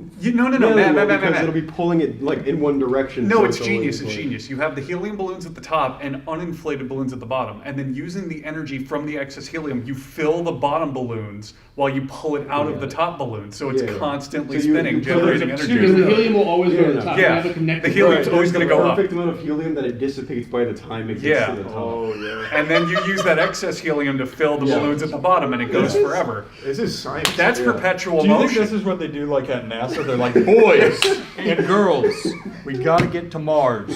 Guys, I think we should build that. Have you been to the grocery store and they have the helium balloons in the Yes. corner? We just take a lot of those and just Yeah. like Oh, yeah, we just siphon it Yeah, away. they can I figure out got how to helium get the tanks Yeah. in the garage. Yeah, I bought that 2 years ago for That's a gonna be good worth $1 million in a Yeah, couple years. it's like an NFT. We're sitting on it. This is so fucking simple. Put a giant balloon on top of the Tuckmuck. So Oh. as it spits out the helium, we can It fills the transport it balloon. across the That's country, true, giving yeah. energy That's to also everyone. like some Pixar shit of how to Yeah, we're steal making the power plant. We hook up a balloon, the helium comes out, and we float it to where we want it. You've seen Up. Yes. We just turn that into the Tuckmuck and Yeah. fly it around This with is a like dog and an old man. Up meets Despicable Me. We're getting somewhere We're now. going Yeah. to steal I the think we're- Tuckmuck. I think we've come up with how to create endless energy. Yeah. We really have. Yeah. Maybe we could get a seat at the UN. I think so. Helium boys. Probably by the 3rd or 4th time we go over the science here, they'll be like, yeah, Yeah. we need Yeah. these guys on the They'll council. be like, we said they were stupid the first time, but There's there's something. something. Helium turbine. Yeah, that helium potato turbine really taken off. Look, I used to think that they were dumb, but every time I look out my window and see that Tuckmuck flying through the sky, Godspeed. Oh, just imagine a little cannon up in the air, kind of like how we just launched, not the Hubble, what did the other one. David Webb. Oh, yeah, the Dave and Buster's one. yeah, right? Dave and Yeah. Buster's. Wait, pocket that. I'm coming back to Dave and Buster's. But imagine a little cannon that runs our civilization, where every time our sun fizzles out or explodes, we just scoop it away and out comes another sun. But you Like have a to like t-shirt? you have Yeah, to, t-shirt cannon for you have sun. to have fired the new sun to be in Perfect. place Yeah. at the time. Oh, I'm talking like the exact second cannon's other sun here. goes out. Like the cannon is. But whose job is it to like within a couple minutes like guess that the sun's Alright, like? so this Well, is no, like, can you press the imagine button. the satisfaction, the primal like joy of when the sun goes out, you pull the lever and just hear boom, So and we here's launch another thing. another There's like sun flickers out. and comes back on. Oh. Danny had a really good point though. Somebody's gonna have to do it. So once a year we pick somebody. You guys can tell me how we pick, but they get shot up into space and they have to fire the cannon. It's the person who creates the most energy at our gym. Oh my god! Gets Well, to they be get the- punishment. No, it's a Alright, it's the a, least it's like amount a of energy. sacrifice. It's an honorable. Yeah, but no one position. wants to be sacrificed. Alright, so why don't we do the least at our gym? Yeah, Because now they have to go create the like it's Yeah. symbolism. Yeah. You sucked. Go save the. But what if they get really mad? I was gonna say, don't you want someone who like wants to do it? Yeah, because if they Yeah. don't pull that lever, there's no sun. That's true. What We if need somebody like trustworthy. it's like one of the winners of like a Mr. Beast video? Oh, like that's wow. the you win You get the to put the ability sun to change back. the sun. So I think you guys are on a roll. One of the biggest problems is containing the fusion reactor. Yes. It gets super hot. as we discussed. Didn't they used to do in the olden days? Not, I'm talking like real old. Like they did ceramic batteries. Wasn't that a thing? What if we build a big pizza oven around it? Right, like a kiln. bricks? Yeah, and then we could sell the pizza and make fat Yeah. stacks of cash. All No, right. no high five. Yeah, great work, Yeah, everybody. Yeah, I learned so much. Nice. Hooray for science! Yeah. People keep recommending the Worthless 319. I think I've seen it, but I don't really know. I'll look it up. So chat seems divided on whether or not we've watched this. It sounds really familiar to me, and this time frame seems about right. Definitely haven't seen this one, but I think we've seen this. I don't know, really? Okay, let's see. Today, I'll cover one of the most disturbing cases ever on Reddit. I also want to give a fair warning. Viewer discretion Andrew is files, advised. okay. It's so unique, I haven't seen anything that comes close to this in terms of authenticity. I also highly discourage you from looking any of this up since it's very graphic and it could potentially haunt you for life. Is it a toss problem on Twitch, or does he not show anything? Doesn't show anything? Okay. Some of you might already be familiar with this user since this topic is more or less 3 years old. In the replies, he has a few interactions with people about spirituality. These are the bits, cryo. He's afraid of suffering, and people tell him to take it slow and to not read too much into it, but he seems to be unable to do so. But it gets very dark in the replies. Sounds like the dude The from universe that, is crucified. like Da Vinci Code that keeps I have hitting removed himself my with a penis and both like testicles, the stick, but roughly 1 or inch like the of the base remains. flail or whatever. Primal instinct, etc., tells me to remove it. The first time I used a gun, now I must use a knife, and it is going to be exceedingly difficult and painful compared to a few trigger pulls. After getting What? the advice to consider He removed his penis with a gun. I mean, that sounds like a lie. That wouldn't even work. That's like that carnival game where you shoot out a star with the BBs. You'd have to do like a full fucking line. Well, I guess you could be using a higher caliber bullet to be actually. I didn't even think of that. In this post, he goes to length explaining how he Makes it circumcised preference. himself, shot his own dick 4 times with a revolver, and then fried and ate it. He also lost his left testicle in the process. That was the thing on and Cannibal ended Cafe. up at the hospital. In a different reply, he explains that he sauteed his own penis and then ate it. And someone was curious as to how it tasted, and he claims that it tastes like chicken, and that he cut it in half since he almost vomited trying to eat the whole thing. He This states seems that very he's only fake. following God's will. He also is willing to send the images of his doings to people who are doubting him. Against all doubts, OP delivered. Okay, does he actually, in this video, let me see. Let me make sure he doesn't actually show the pictures if there are any. Before continuing though, I will say, having pictures doesn't necessarily confirm that. You guys remember the BME Pain Olympics where there's the video of the dude cutting his cock off? It's fake. You can fake those things. You can easily, well, easily might not be the right word depending on how the pictures look, but yeah, you can absolutely fake it. He posted the pics. Again, I guess they could be real. It sounds unbelievable, but I guess it is possible. I'm just saying, like with the BME Pain Olympics where everyone's like, can you believe this guy cut his own cock off on camera? That was fake. That is a confirmed fake video.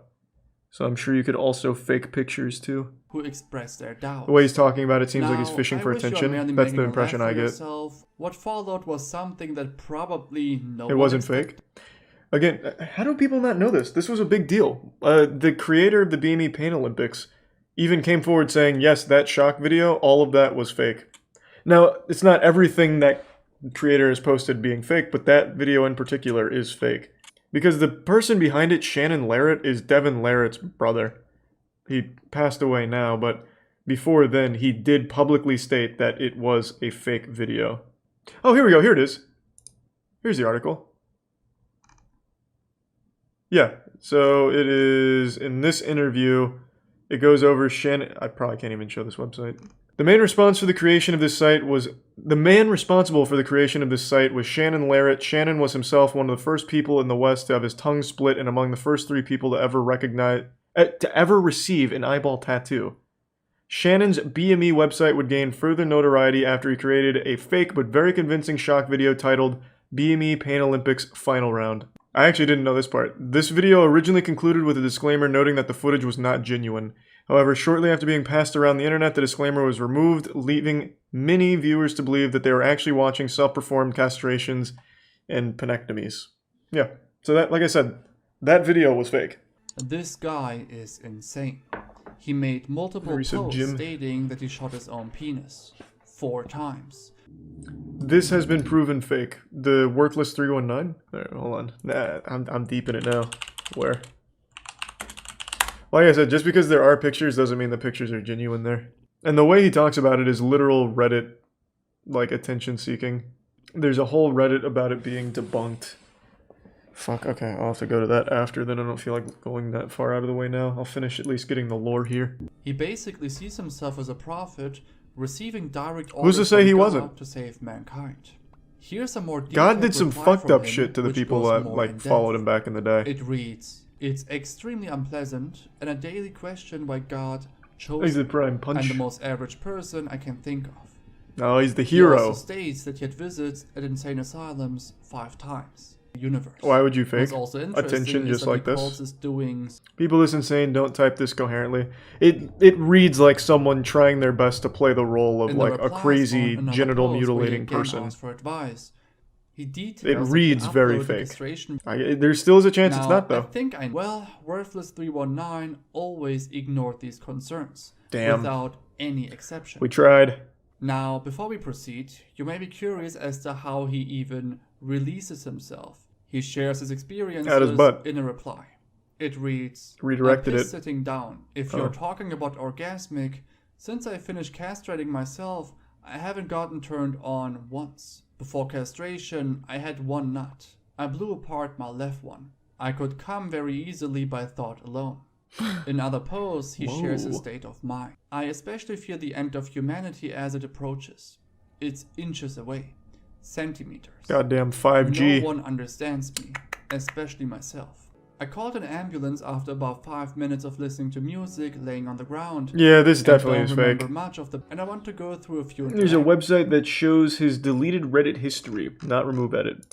Yeah, it doesn't prove that those pictures are either A, real, or B, him.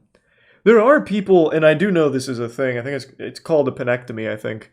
There are people that have actually cut their cock off online, and there's videos of it. But I don't think this guy was one of them, because he just keeps making Reddit posts like he's an anime villain or something going into a monologue. I don't think this is, like, real. But the actual act of someone cutting their own cock off and shit, that is something that some absolute maniacs have done. Ooh, how deep does it go? He wanted to end himself by bleeding out of his pelvic area to prevent a conflict between North Korea and the States. It might have He took worked too. We psychosis still haven't inducing entered into a substances conflict. like DMT and LSD. There were people who were motivating Worthless to further self-mutilate himself in the name of religion. The users doing that deleted their accounts. So, as for information about Worthless, Charlie, I saw the images. The dude has no dick. Like I said, on the internet, it's called a penectomy. There are people that have literally cut their own cocks off. There was even on this was a big one, the Cannibal Cafe. Cannibal Cafe, what was his name? Armin Minsk, something like that. The user on Cannibal Cafe said, hey, I want my cock cut off and I want to eat it. Oh, there we go. Armin Muse. On Cannibal Cafe, back in the early 2000s, there was a dude who's like, I want my cock to be cut off and then eaten. Will anyone oblige? Someone did, got together, literally cut his dick off, they ate it, he bled out in the bathtub. Like, there are people, and there are real videos and images of people cutting off and mutilating their own cocks. No doubt that exists. What I'm saying is this Reddit user is most likely not the one that is doing what's described or shown in those images. It's very likely he just took some of those stills from the videos or those pictures and is then making this story around this whole thing for attention. Because the way he writes is very much like a Redditor seeking attention. Just going by the way he writes. Again, could be totally wrong. It could genuinely be him. I'm just saying all of this seems super fake. He's making posts in other subreddits like, hey, how do I do this? I actually shot my nut off, which is why I'm asking, because I'm trying to save the America from North Korea using LSD, parentheses, God's drug. Again, I shot my nut off and then I castrated myself. I've been bleeding and it's painful, but I'm doing it for you guys. By the way, how do I do this? Like, it seems like he's fishing for attention at every possible step with his post. That's what it seems like. You could argue that it's too sensitive to receive media coverage, but that's not necessarily true. Yeah, it would. It It's would not the absolutely first receive time coverage. that something like that would get reported in Florida. He's going to bring up Here, Cannibal for Cafe. instance, we have a similar case, Or not. which received media coverage. You truly need to be fucked up in your head to stick to this for months, making threats and posts and also sharing grotesque images. Goodbye. That was interesting. Again, I think that whole story is fake. Pictures, probably not, but the story at least surrounding them with that user, I think definitely are. And luckily, it looks like we have a penis scientist in here. I've seen the pictures. They 100% weren't from him. He claimed to have shot his penis, but most of the pictures were shaved. A burn there would have simply prevented hair growth, at least in some spots. And there's also no wound in the area in any of the pics, just the absent penis. Yeah, I haven't seen the pictures, so I can't really analyze them myself. But I have been playing a lot of LA Noire, so if I do see them, I'll probably be able to get some clues. But I'm not going to do it on stream. You are to find Suleiman and locate the stolen file in order to save mankind from a disaster of unprecedented proportions. Alright, time to save the world, baby.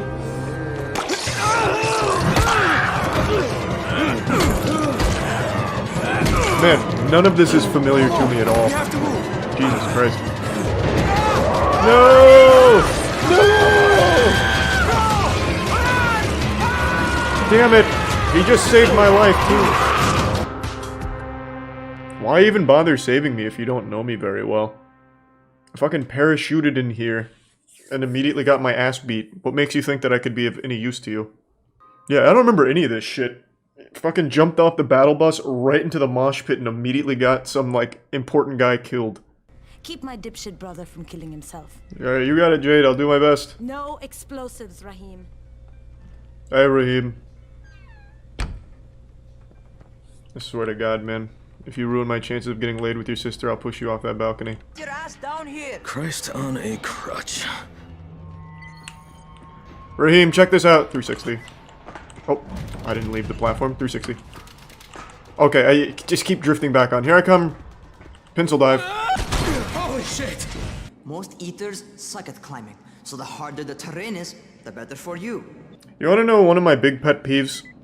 In zombie movies and games where they think it's cute to just rename zombies to something like silly, like walkers or eaters. It's like Australian slang where everything's made by like a child, like brekkie and Mackie for McDonald's. Look, we all know it's zombies, just fucking call them zombies. It doesn't break immersion. Excuse me, boys. Can the zombies do parkour? Let's see. Look how dumb you guys look down there. Wow, this guy's really coming for it. Oh my god, wait, this guy's nuts. Holy shit! He's gonna hit like a mean backflip into a gainer. They're stacking on top of each other! Here I come. Whee! Outplayed. Another one, huh? Let me know when you've had enough. Another one, huh? Ah! How many times do I have to teach you this lesson? He's a tier 1 basify. Whoa! What's this? This is gonna make him so mad. Check this out. Yeah. Okay.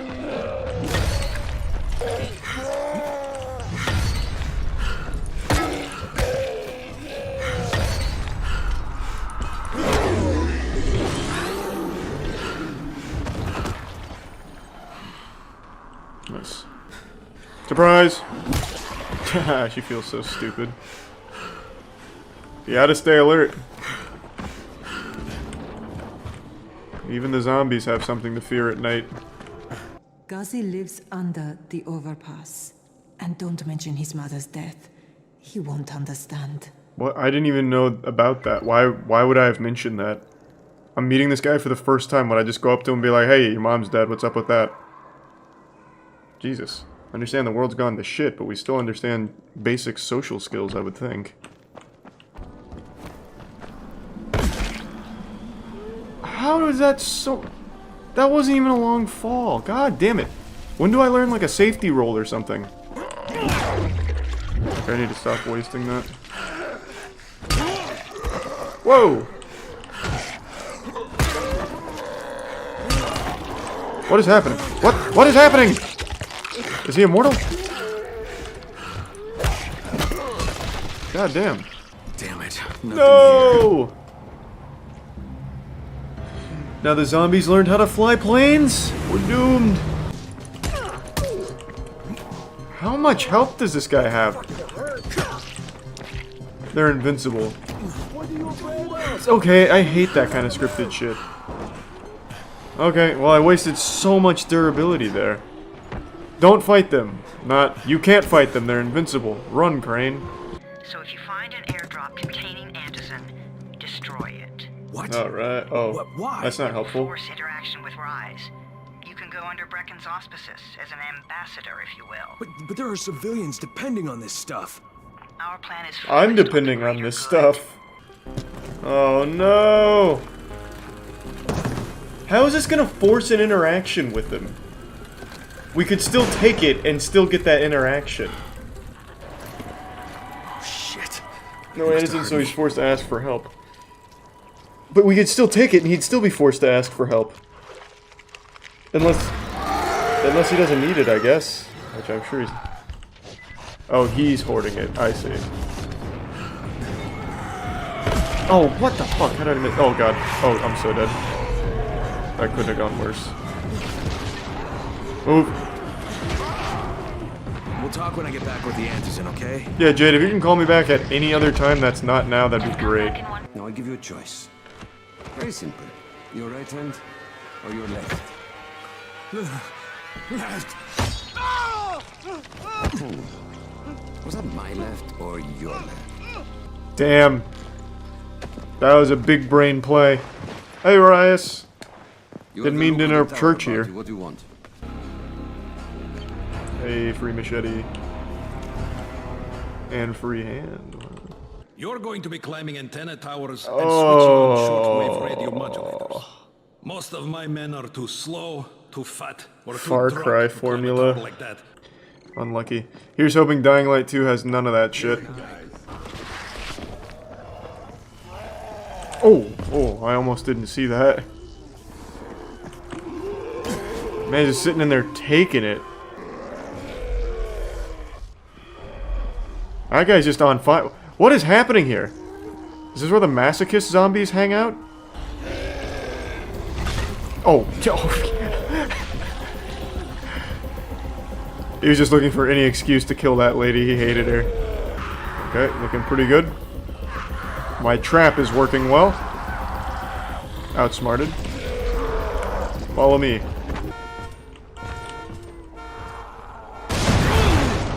What even blew it up? Oh my god, I'm taking so much damage from these explosions.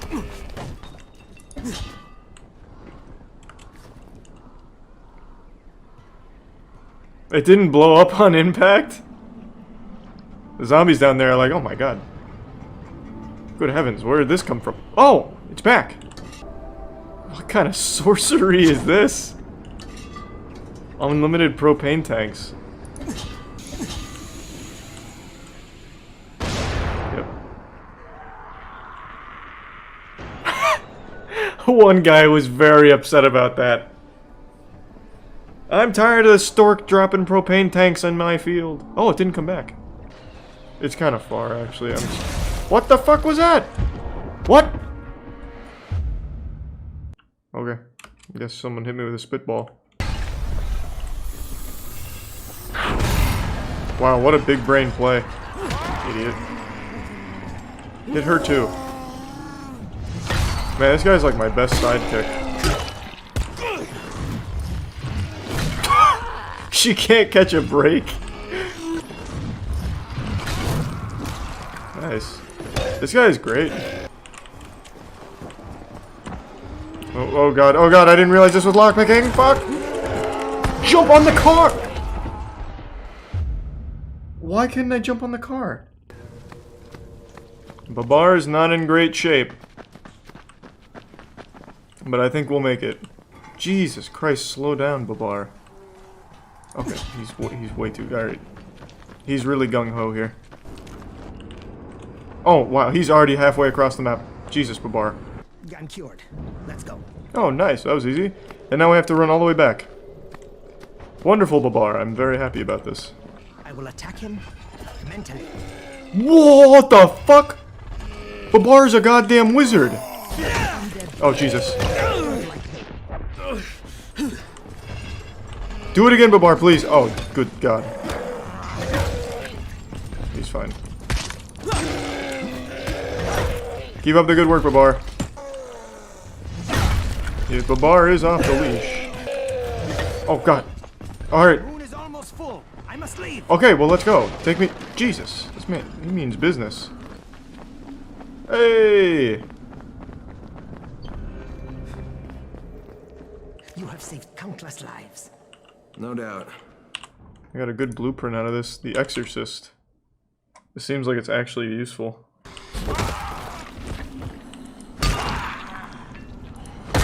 Still alive, huh? Still alive, huh? How many times do I have to teach you this lesson?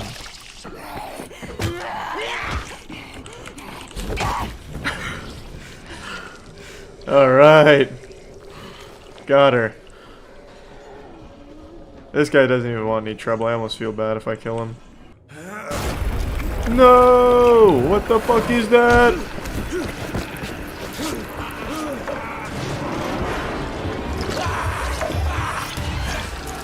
Oh, wow. Man, this is crazy. I'm having like huge deja vu. This is a fat one. That's the only explanation. Well, this is gonna be tough, yeah. They've got a bunch of boys in here. Like the scary kind. Oh, shit. Okay, Kareem, I'm outside the village, okay. But there's a whole horde of infected in there. Why did that guy even blow up? Okay. Oh, God. What? How am I supposed to protect him from all of the... I'm not high enough for this. I have to close the gate and clear the... Well, I shouldn't have done this at night. I literally can't do this. That was unlucky. Hey, good luck, village people. I see it.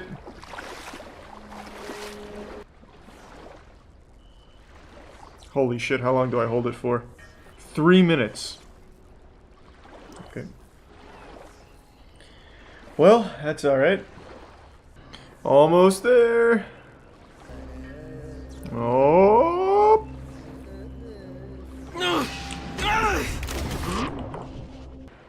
Alright, time to swim all the way back. Now I can clear this shit out. Oh, they're just normal zombies, right? Yeah. Oh, idiot. Oh, she died instantly. Oh boy, oh boy. What the fuck? One of the guards saw him cut the hasp and run off. Someone's got to do something about that guy. I'll kill him. Fuck Gas Mask Man. I'll take him down. Gas Mask Man sounds like a Kojima character. Like Die Hard Man.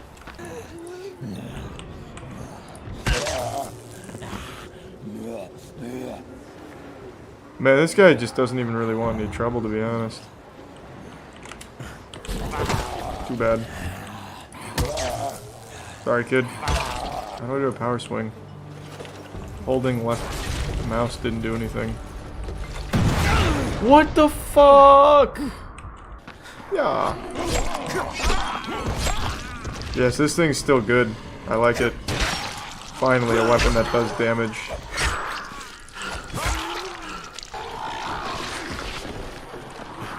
What a move! Oh my god, I was so close about to. halfway back, I guess. That was clean. A lot of goodies. Holy shit! Oh Jesus! What the fuck? Not yet. What Wait the a sec. fuck? Slices bullets. Yeah, that'd be pretty nuts. That'd be cool. How do I even get up there to kill him? Oh, I have to go from above. Okay, this is gonna be tough.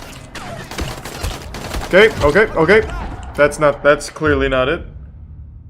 What the fuck kind of humanitarian outfit are you guys? And for that matter, if this project file can save the world, why keep it a fucking secret? We're not paying you to be insubordinate, Crane. Whoa. Get this done. I bet you wish you didn't burn all that Fuck you, antizin now. asshole. Still fucking incredibly stupid. It didn't even make sense story-wise. He could have just hidden it. Alright. Can I jump off? Oh, yes I can. Oh, close call. You see that, Raheem? Holy shit. Excuse me. Okay, alright. I just got really beat the fuck up. I thought I would plow through all of them. Very good, very good. Raheem's voice is shit. It's one character, and he's a very minor one. I think all the main characters have been fine. Subbed anime fans when they hear English. To be fair, Japanese is just such a cool language. I don't think I can kill these guys. Oh my god, they're gonna beat my ass. You can kill him, you can kill that guy, just leave me alone. Leave me alone. There we go. How is he still alive?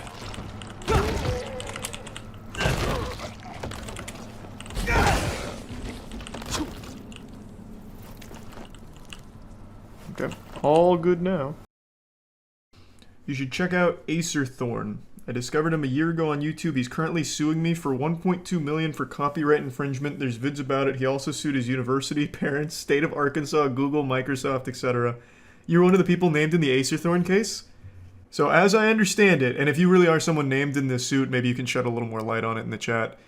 He is suing these YouTubers because for Acer Thorn's content, he only does paid content, paid streams, where you have to pay him, I think it's $20 to listen to him ramble. And some YouTubers used clips from one of those paid streams in order to talk about the points he was making. So he's saying that they owe him $20 per view on the videos they made about it. I only know a little bit about his history, but apparently he's just one of those serial suers that just sues everyone and everything for every trivial possible reason he can think of. In fact, he would probably even throw a lawsuit at me for defamation for even talking about it, I imagine. Which would be quite the power move. Originally this started after a collab stream between me and Acer Thorn in which he timed out a lot of chat users for mentioning his past in the court. I didn't agree and asked what it was about. I was yelled at and he left in rage and later sued me. Somehow he attracted the attention of more content creators like Kritosis, Sid Alpha, and he added them to the lawsuit as well. Can't you just say no if someone sues you? I see we have a lawyer in here. You can't sue me if I don't agree to it.